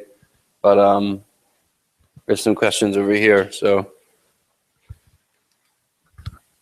Hi, this is Katie. You all knew I was going to have questions. I am very inspired actually by all of the work that you all do, and I'm inspired by all the passion that you have for what you do. And I know that a lot of our students have a lot of passions, but for those students particularly who haven't yet figured out how to channel these passions into action like you all have, what advice do you have for them?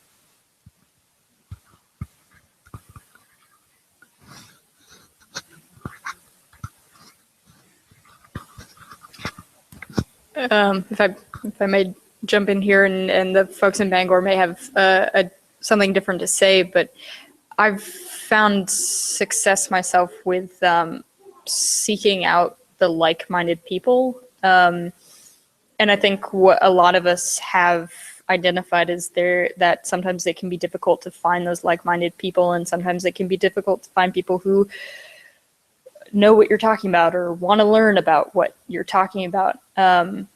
But for me, it's that communication and that networking and finding people who are also passionate, and then working together to expand that. I don't know if that answers the question a little bit, or what anybody else thinks. I totally agree with you, and I also add to that, just ask questions. Like within the first week of being here, I knew my go-to people for like starting the club and everything just by like going up like, this is what I want to do. Where do I go? Where do I go? Do you know anyone? And like if they didn't know, they sent me to somebody else who might know, and then just ask questions, because sometimes people are nice and they want to help you, but they don't know how. So they just send you to somebody else, and that's pretty awesome.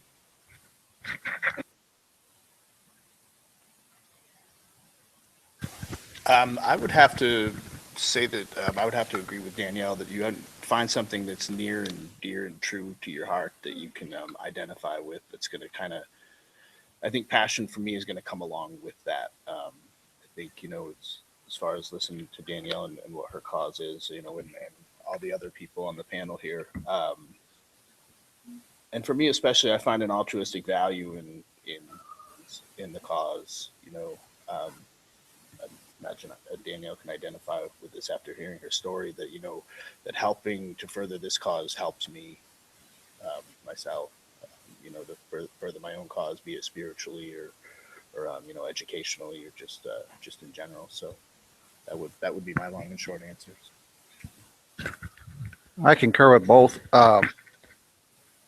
For me to do what I do, I have a passion to help people, more than just sitting around, because a person who just sits around and does nothing and wishes that something would be done. You got to remember, nothing gets done until you get up off your butt and go do it. And you also have to have the passion to do it. So I use my life experiences to get me moving, and my desire to help people pushes me further. So I think most of us would concur on that.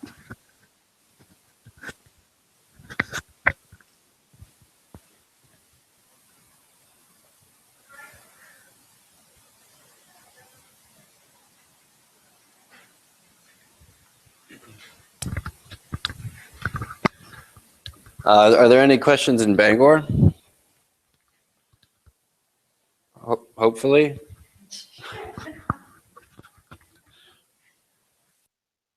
Yep, 1 second. I don't have a question, but I do have a comment to share, which is I understand how it can feel if you don't have like a driving passion or a cause that you're already committed to. And Elizabeth Gilbert, who's the author of Eat, Love, Pray, gave a great talk called Flight of the Hummingbird. So if you're listening to the speakers up here and you're sort of having those things pop up, those little fears like, but I don't have a passion. What does that mean for my life? Go Google that talk. It's really inspiring, and she talks about how you don't necessarily need to have that to have a really rich and fulfilling life. You'll eventually land on a whole bunch of things that will fill your heart and help you to reach out to others. So I just wanted to share that. I need to go off of that. It took me 7 years after high school to come to college. I think we're a non-traditional school, so that's something that people can relate to. But I was just like, I'm not going to waste money, because I don't know what I want to do. I want to learn, but that's all I've got. And it wasn't until I started watching a YouTube channel actually called Sexplanations. And it's by Dr. Doe. She's a wonderful woman, and she just sparked like something in me to like want to spread a more sex positive community. And it was like I needed to do it right then. So like I went in and I applied for college, and I came in here and I'm just like, what's the deal? And I started working on it. So it just randomly comes, sometimes out of YouTube channels.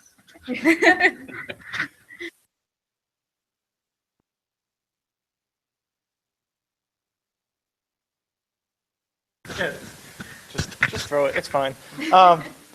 So something that you said, and I had to step out and come back in, about you give 24 hours a day, and that's okay because I'm so passionate. And whenever I see people that are so committed that they throw themselves into anything that they can and will give all their time, the thing that I'm always concerned with is, what do we do when that person burns out?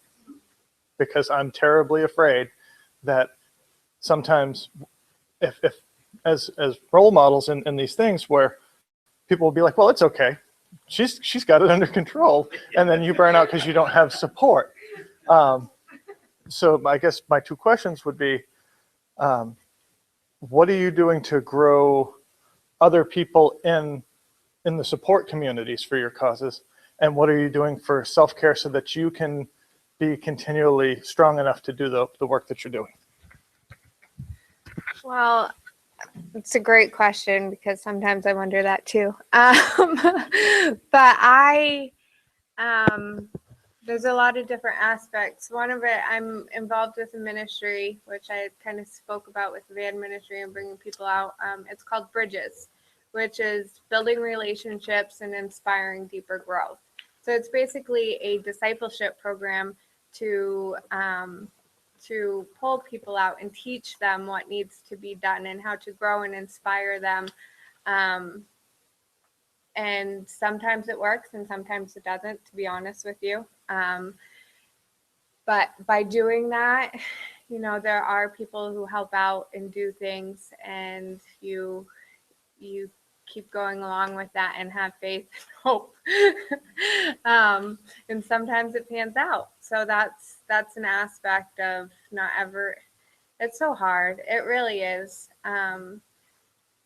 But for myself, I think me being in recovery has really helped me with the burnout of knowing exactly what I need to maintain myself.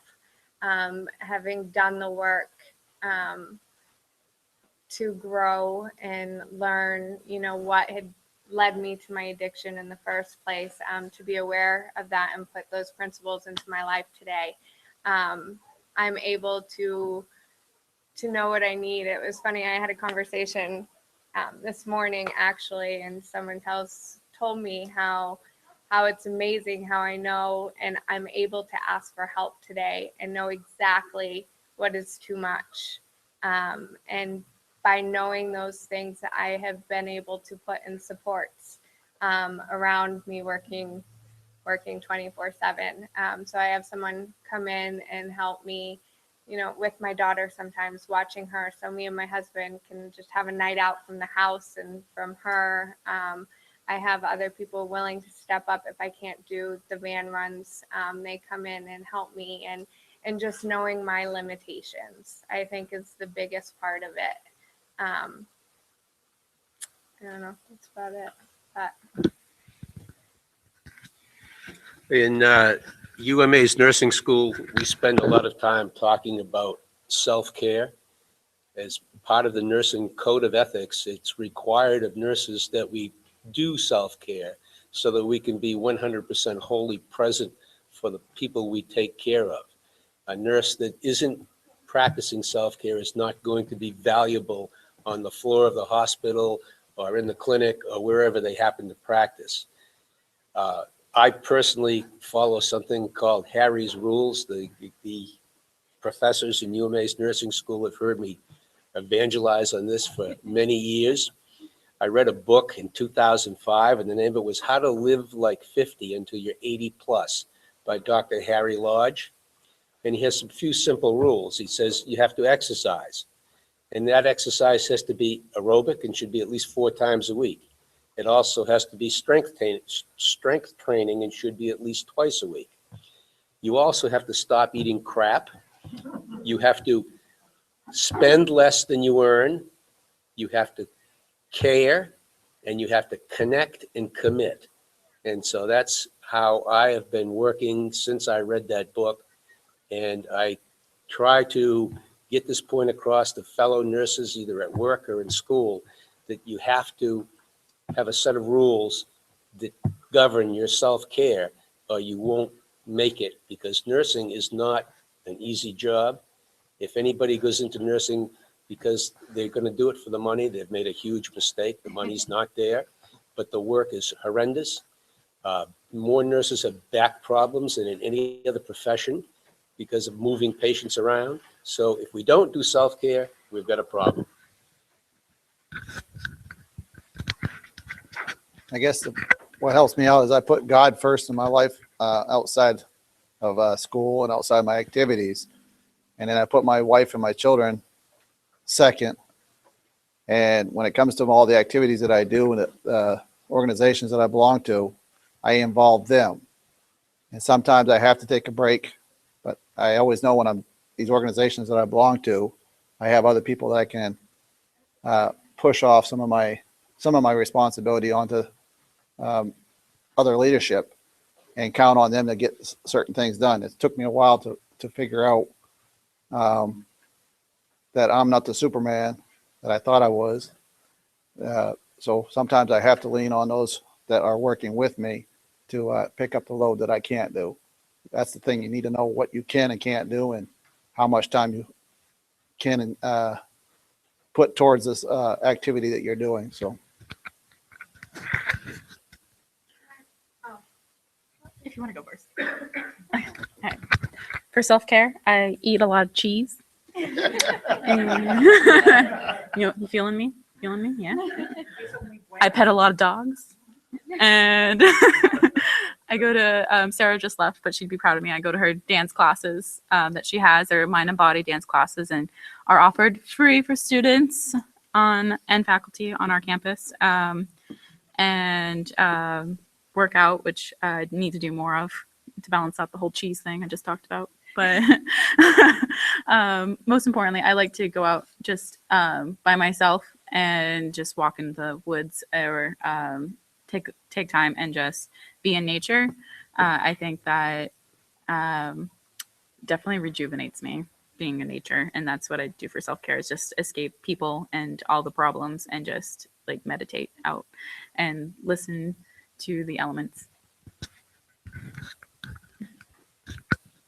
I think that one other thing that I do is keep people around who call me on my crap. Like, I don't know if I'm allowed to say crap, but I do very well when I have a group of people around me who I let very close into me, and if I start having negative thinking, they'll call me on it, and I'm grateful. Like, being able to be open and accepting of criticism allows me to be able to go further with my purpose and my ambitions. And I'm just very grateful that I've learned that very early on, and that I need someone around to be able to call me when I'm not doing things correctly, because it tells me that there's something off within me and I need to stop and figure out what that is and get help for that.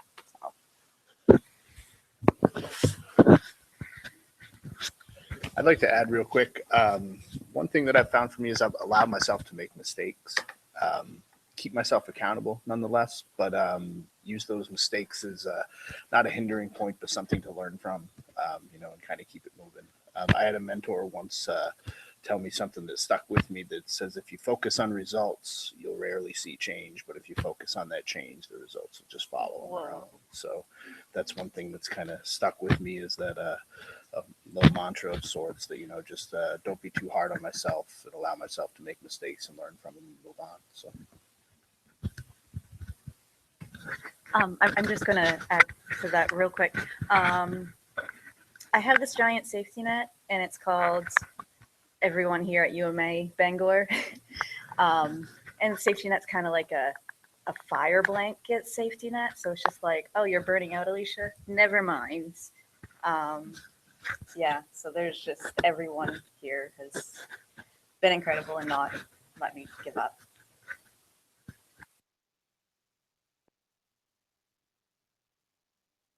I think we have are we good, or do we have a room for questions? Okay, because I saw a hand go up.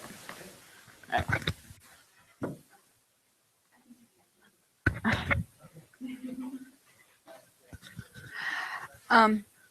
I just have a question. With everything that you guys are all doing and involved in, has there been somebody that has been affected by what you're working on, in turn affected you? And if so, how so? I think everything that I do, I like to hope that somebody is affected by what I do, or that I can actually help them. So with the veterans, I have a lot of them come to me and ask me for advice. I give them put them in a direction that they need to go into, or what organization they can contact to help them further than what I can. When it comes to the Shriners, that's just a huge fraternity, and it's also a huge thing to help the young children. So I feel like I'm always helping somebody, and it helps me knowing that I help them. So I guess is there a personal experience that somebody personally affected you about you? Somebody affected me. Right, like person by how you helped somebody, as that impact of gratefulness affected you. Yes, that was the reason why I joined the Shriners, was because of those children. I was not even part of the Shriners at the time. I was so impressed at how fast that they reacted to those 5 children. And unfortunately, like I said, 1 passed away. The other 4 lived. So those 4 people were always on my thoughts, that if I had not made that phone call, those 4 people would, including the 1, would have all passed away or had severe burns. So 1 phone call affected me and affected all 5 of them. I think for me, my little sister is 10 years old and she's my best friend. And she still lives in a very negative environment. And I try to be her escape. And so when I'm able to take her out for sister dates, I'm able to share with her the things I'm doing in the community and the things I'm doing at school and what I'm learning in my classes. And I can see what an impact that's having in her life because I'll talk about the negative experiences and just have important conversations with her. And she will be engaging and come up with ideas on her own and say things that I know that like ideas that I've shared with her, and I can see that she's processing it, and that has a big effect because then that reminds me of like why I am working constantly and why I'm so overwhelmed because I'm constantly doing things with the school and classes and work, and she reminds me why I'm doing all of that, and that really helps me to keep going. Real quick, I would say that for me, it's probably my daughter. Being a full-time student and a dad and working and trying to juggle all the things that, life as a collective. She's got her first soccer game coming up on Sunday, and with, finishing up school here and starting back full-time at work, I'm not able to go to it, and feeling bad in my own right. And I talked to her about it, and she says, "It's okay, Dad. I know you're busy.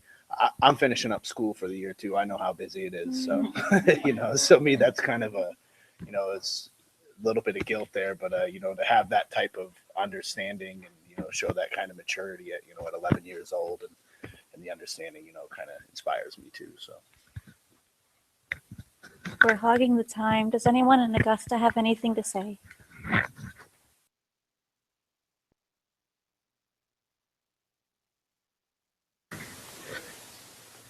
No? I think we're good. Okay. I'm just gonna say one thing. For me, it's not exactly one person. It's every person that comes up to me. I'm new at this. Every person that comes up to me with questions, like they have somebody in their life, an LGBT person. They want to learn more for that person. Anyone that comes up to me like that, I'm just like, I'm doing my job. You're awesome. You came to me. What is this? And it's crazy.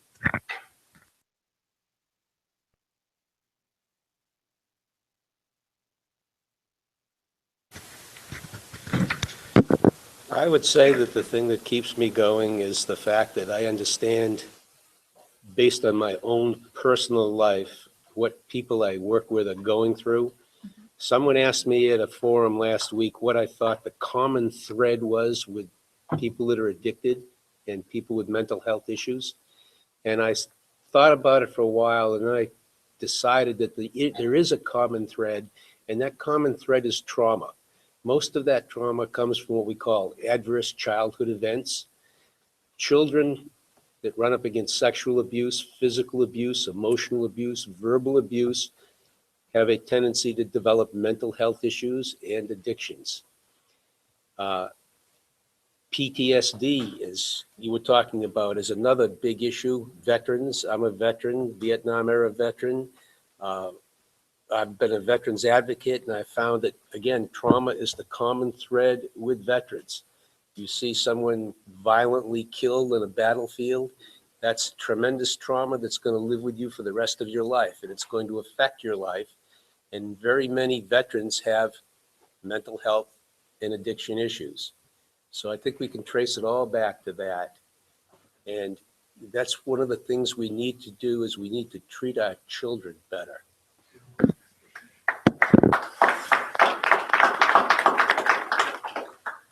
Oh, now that he's put my whole life out there. No, I'm just kidding. For me, I've had several people who have affected me. Actually, it's more on a daily basis with everyone that I'm involved with. But I don't know, the trauma was the same thing that came to my mind, is hearing those stories and what people have to live through and go through on a daily basis is absolutely horrendous. And sometimes I get very discouraged because I don't see the change that I hope to make, because I want to make everyone better, but that's not realistic. And my thing that I look for is it's amazing when you think that someone has gone back out or, you know, you've lost touch with and you know that they're out using and they're able, you've planted a seed in them. And to me, it's all about those seeds that you plant and they call you years later and they remember what you have said or what you have told them. And that's what brought them back. And that's very powerful to me, that our words are very powerful and they can mean something to someone for so long, even years after the fact. That's my.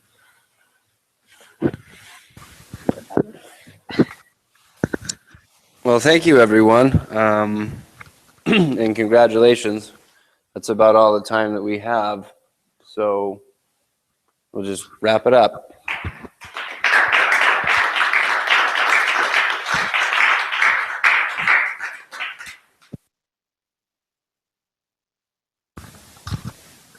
Thank you. In Bangor and Augusta, we're about to start our closing ceremonies, but maybe we'll take a minute just to make sure that our panelists from the other rooms are in here and that everyone's ready to go. So we'll check back in just a minute. Don't go far.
How are you guys doing on Bangor side, getting ready?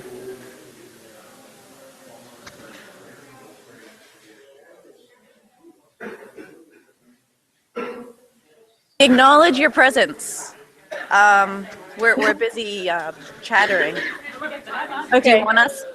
Are do you? Do you want us panelists to remain here? Where did our mic go? Oh, Alicia has her mic. No, I haven't.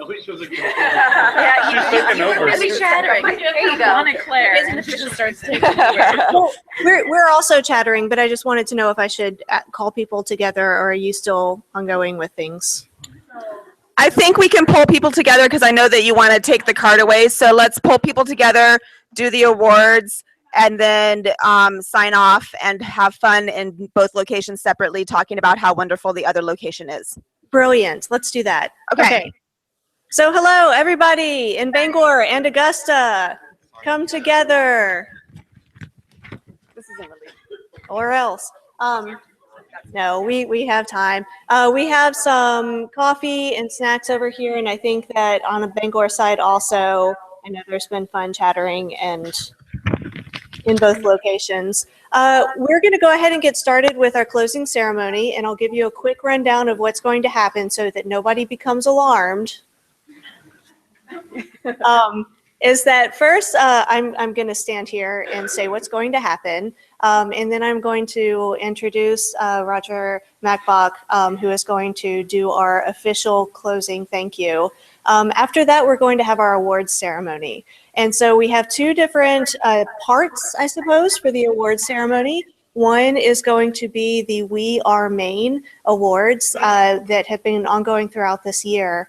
And we have recipients in both Augusta and in Bangor, and also online. I hope you're able to see us right now. So we'll start first with that. And then following that, we will have everything tabulated for the conference awards. And so I'll turn it over to Bangor side, and Sarah will announce the conference awards. And then we're going to have an open mic. But since we've been connected so much all day and talking to people in other locations, we're actually going to shut down the connection and talk with each other. Yeah? Don't be alarmed. It's going to happen. But then we can just kind of share our reflections with how everything's been today and anything that stood out with us. So that's our general idea for what's going to happen in the next hour. And so I am done talking. So let me now turn it over to Roger Macbach, who is the SGA president here, to give our close. Thank you, Katie. So I am the SGA president on the Augusta campus, and with me assisting is Patrick Kaskin, the future SGA president. And on Bangor, I want to recognize Brad O'Brien, who is the also future SGA president and will be the GA chair next year. Brad has been involved in the forming of the conference, working closely with Katie, Sarah, and a whole bunch of names that I can't remember without notes. So the Student Government Association was honored to be able to have Chris Scoville come and speak to us. Chris, could you come up here for just a moment, please? We have, on behalf of the Student Government Association and mostly the conference planners, we have some nice parting gifts for you. Thank you. Take them out. Yeah, take them out one by one. So we want to make sure, we didn't know if you drank coffee or not, but I was assured all architects drink coffee. Yeah, that's quite right. What did you do? And we have, What is going on? because this is an interdisciplinary conference, it's all connected. And that's how the carabiner pens become useful. Right, and I have two children who, believe it or not, do not have any carabiner pens. Well, they kind of work as a lawn dart also, so. That's fantastic. Thank you so So we will give it back to you in a bag, so it's nice and convenient. Thank you. That's why I had assistants. Oops, sorry. But we'd like to thank you very much for coming today. Thanks so much.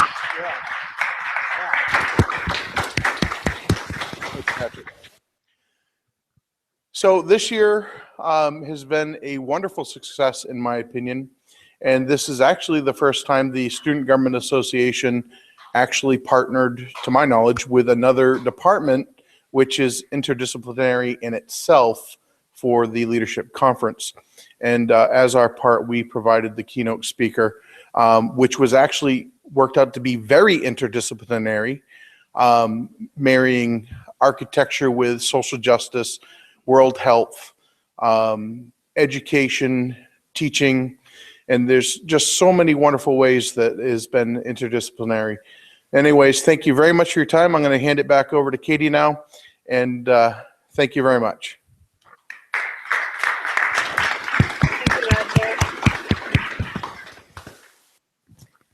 So hello, I think most of you know me by now, certainly. I'm Katie Corlew. I'm Assistant Professor of Psychology and Faculty Co-Coordinator of the Office of Civic Engagement.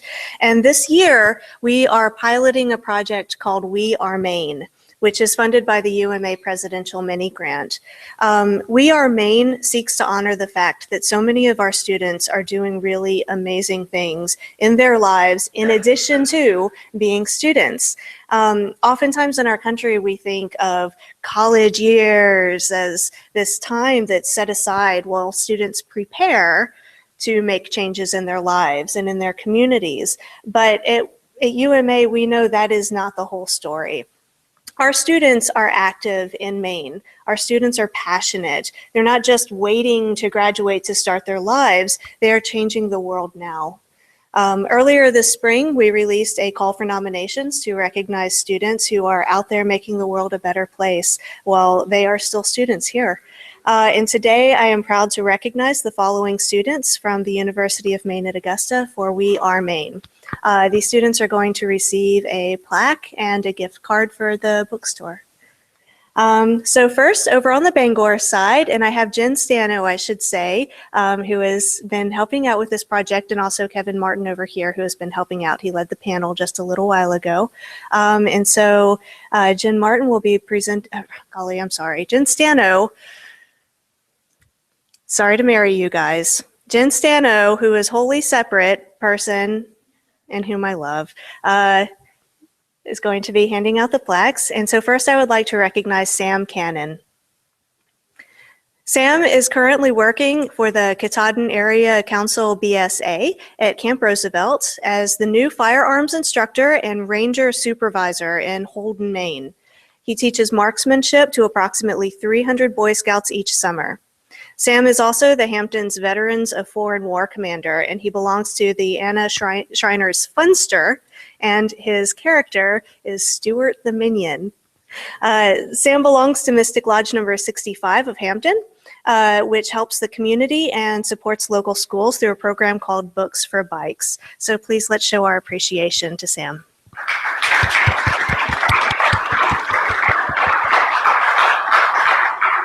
So Sam got his award earlier when he was here. But we're still honoring him, and we're Yes. very proud of him. So yes. Great job, Sam. I'm sorry, I didn't get to congratulate him. That's okay. All right, and our second award is here in Augusta. So we have Kimberly Carter. Kim is a volunteer with the Holocaust and Human Rights Center of Maine, and specifically with the Pride Film Festival, which occurs in October for Pride History Month. With the Holocaust and Human Rights Center, she also supports the Valentine's Day fundraiser event, Hearts for Human Rights. And additionally, Kim is involved with the AFS program, which coordinates high school exchanges between countries all over the world. It places high school students and host families in whatever country they'll be staying in for 10 months. And Kim has volunteered for the past 4 years as an activities coordinator at these orientations. So please let's show our appreciation for Kim.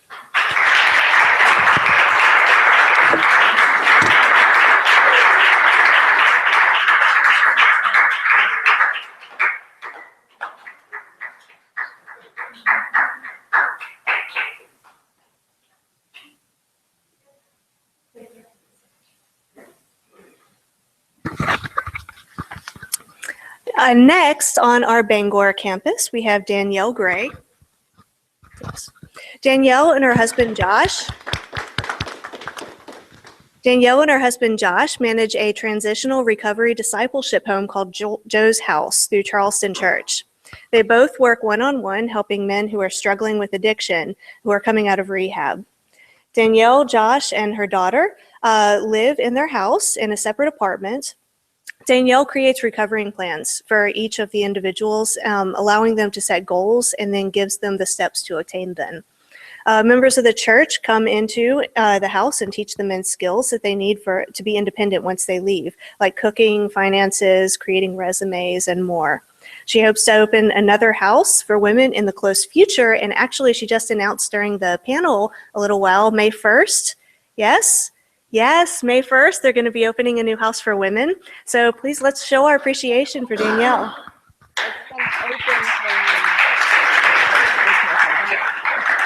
We're clapping for you because it's so impressive, but it's even more impressive because why?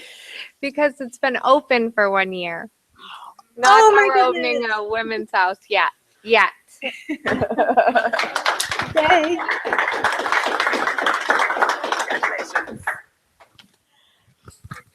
Next, also on our Bangor campus today, we have Stephen Perkins. Stephen Perkins is a psychiatric registered nurse, a member of the substance abuse team at the Mayo Psychiatry and Counseling in Dover-Foxcroft. He is a community activist working to bring attention to the epidemic of drug use, misuse, and abuse within the community. He also teaches Qigong and Matter of Balance courses to help elders improve their balance and avoid falls. He recently presented on a panel for the Maine Opioid Collaborative's Listen to the Public Town Hall event addressing the opioid crisis in Maine. So please let's show Stephen our appreciation.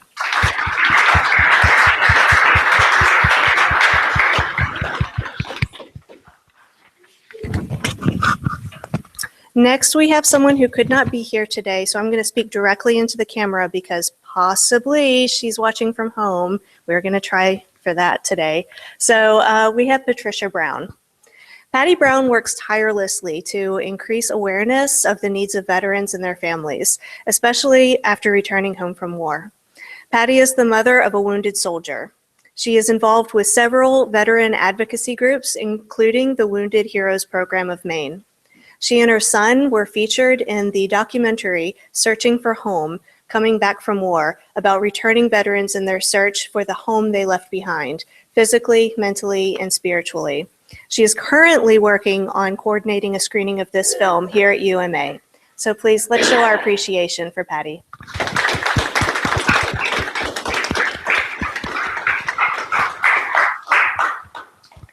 Next, we have here in Augusta, Stacy Manter. Stacy is dedicated to raising suicide and suicide prevention awareness. She works with the American Foundation for Suicide Prevention and has organized the Out of Darkness Suicide Prevention Walk in Bath for the past 2 years and is planning another walk in September. Stacy's efforts have had substantial impact on the local community. She raised thousands of dollars in much needed funds for this cause, and she has said, "It's an honor to be recognized for my work with suicide prevention and education. It's a cause that is very important to me and unfortunately many others." So please, let's show our appreciation to Stacy.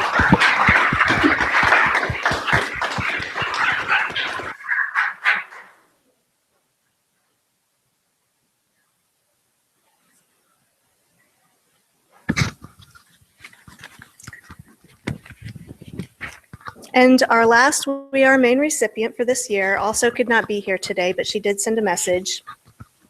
Pamela Belisle founded the Shaken Baby Syndrome awareness program called Don't Shake Jake. She conducts Shaken Baby Syndrome prevention workshops and has been a leader in lobbying in Maine and many other state legislatures to change the criminal law on the matter. She lost her infant son when he was fatally shaken by a babysitter in 1998. Pamela is not able to be here today, but she did send this message for us. Not long after his murder, I knew I had to do something. That something was to educate anyone that I could to take a break when your baby's cries become frustrating. Never pick a baby or small child up in anger, and most importantly, never shake a baby. It shatters lives. 18 years later, I still ponder the absent thought of what could have been. On what would have been his 18th birthday on December 10th, 2015, I stepped back into the medical practice using my first degree and love for the medical field as I was hired as a psychiatric medical assistant in Sweetsters in Saco. I am sorry I cannot be with you to accept this honor. Please know that I am there in spirit and hope that this little note will inspire you to accept the journey you are given life and aspire you to do all you can to make a difference in the life of a child along the way. Peace, Pamela J. Belisle, Jake's mom. So please let's show our appreciation for Pamela.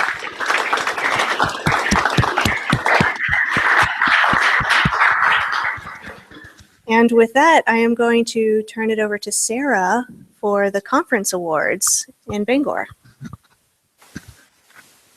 Excellent. Thank you, Katie. Such great teamwork. Look how seamlessly we work across campuses here at UMA. So, so we have so many wonderful students, as we've seen from our We Are Maine awards and from our presentations today. Let me tell you, these 4 awards that I'm about to give out, these are really competitive awards, okay, because that was how much greatness was here at our conference today.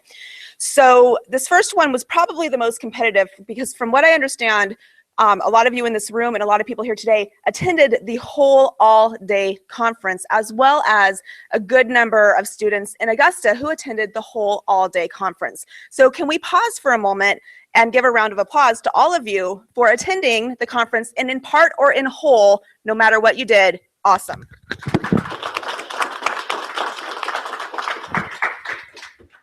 Okay, so that's why this first award that I'm giving out is so difficult to give out, because like everyone could have won it.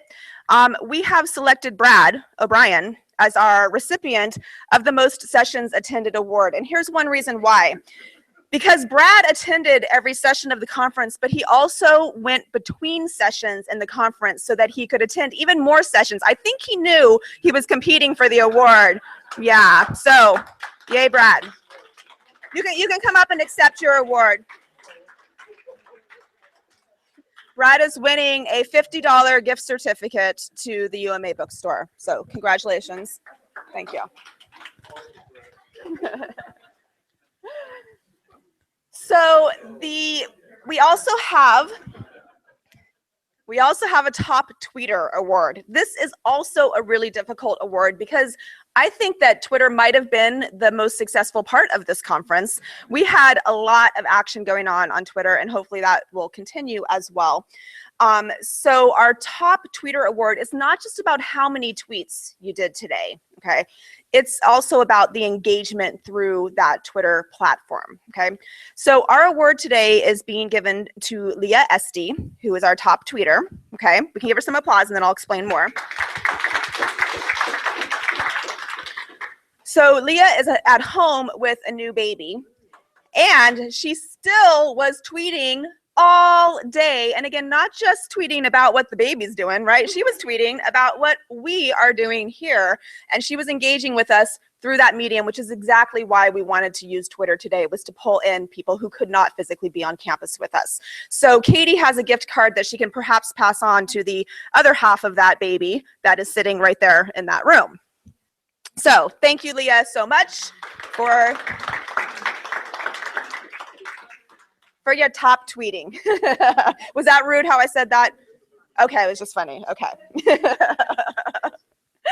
So we also then have our outstanding contribution to the conference award, which is really an award about the presentations that students did today, presenting work that they've done in their courses. So my Augusta counterparts passed on the name to me of the outstanding contribution in Augusta, and that is Ellen Stoops, who presented in our first session this morning. Oh, sorry, no, it was the second session 2 on FOXO regulation and the resulting impact on lifespan for many different species. I heard it was about worms. Yes, we missed it. So applause for Ellen.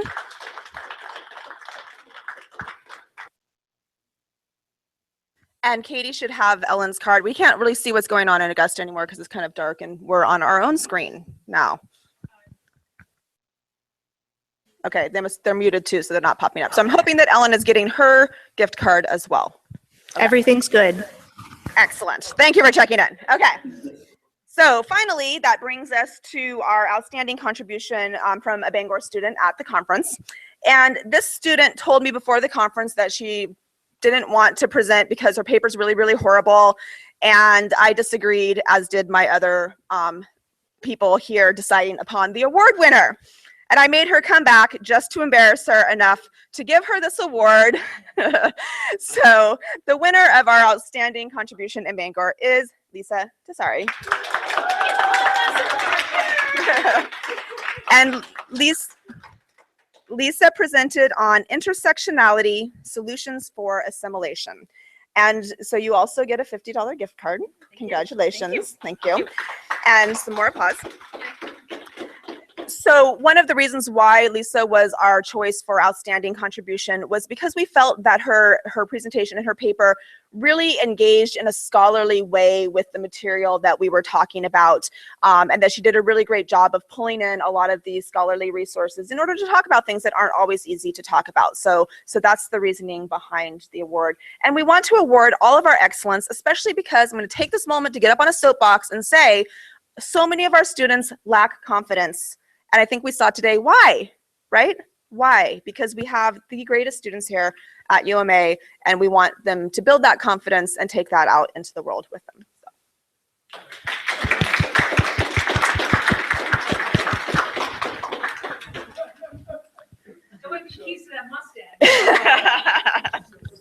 Yes, that's on its way. The Mustang is on its way. So we are going to sign off between Bangor and Augusta and talk on our respective campuses. We can still tweet each other. Okay, that's still open. That's still open. So thank you everybody for being here today in Bangor, in Augusta, online, on Twitter, all of these spaces. I think we can all agree that this was a very successful conference. I think that you can tell your other fellow students about the conference and what they missed out on, and your professors and the conference and what they missed out on, and your administrators and the conference and what they missed out on. Tell everyone, drop in the mic. Yay. Sarah, don't drop the mic yet. Turn it on, hold it out to the Bangor folks. I'm going to hold it out to the Augusta folks, and let's all say goodbye to each other.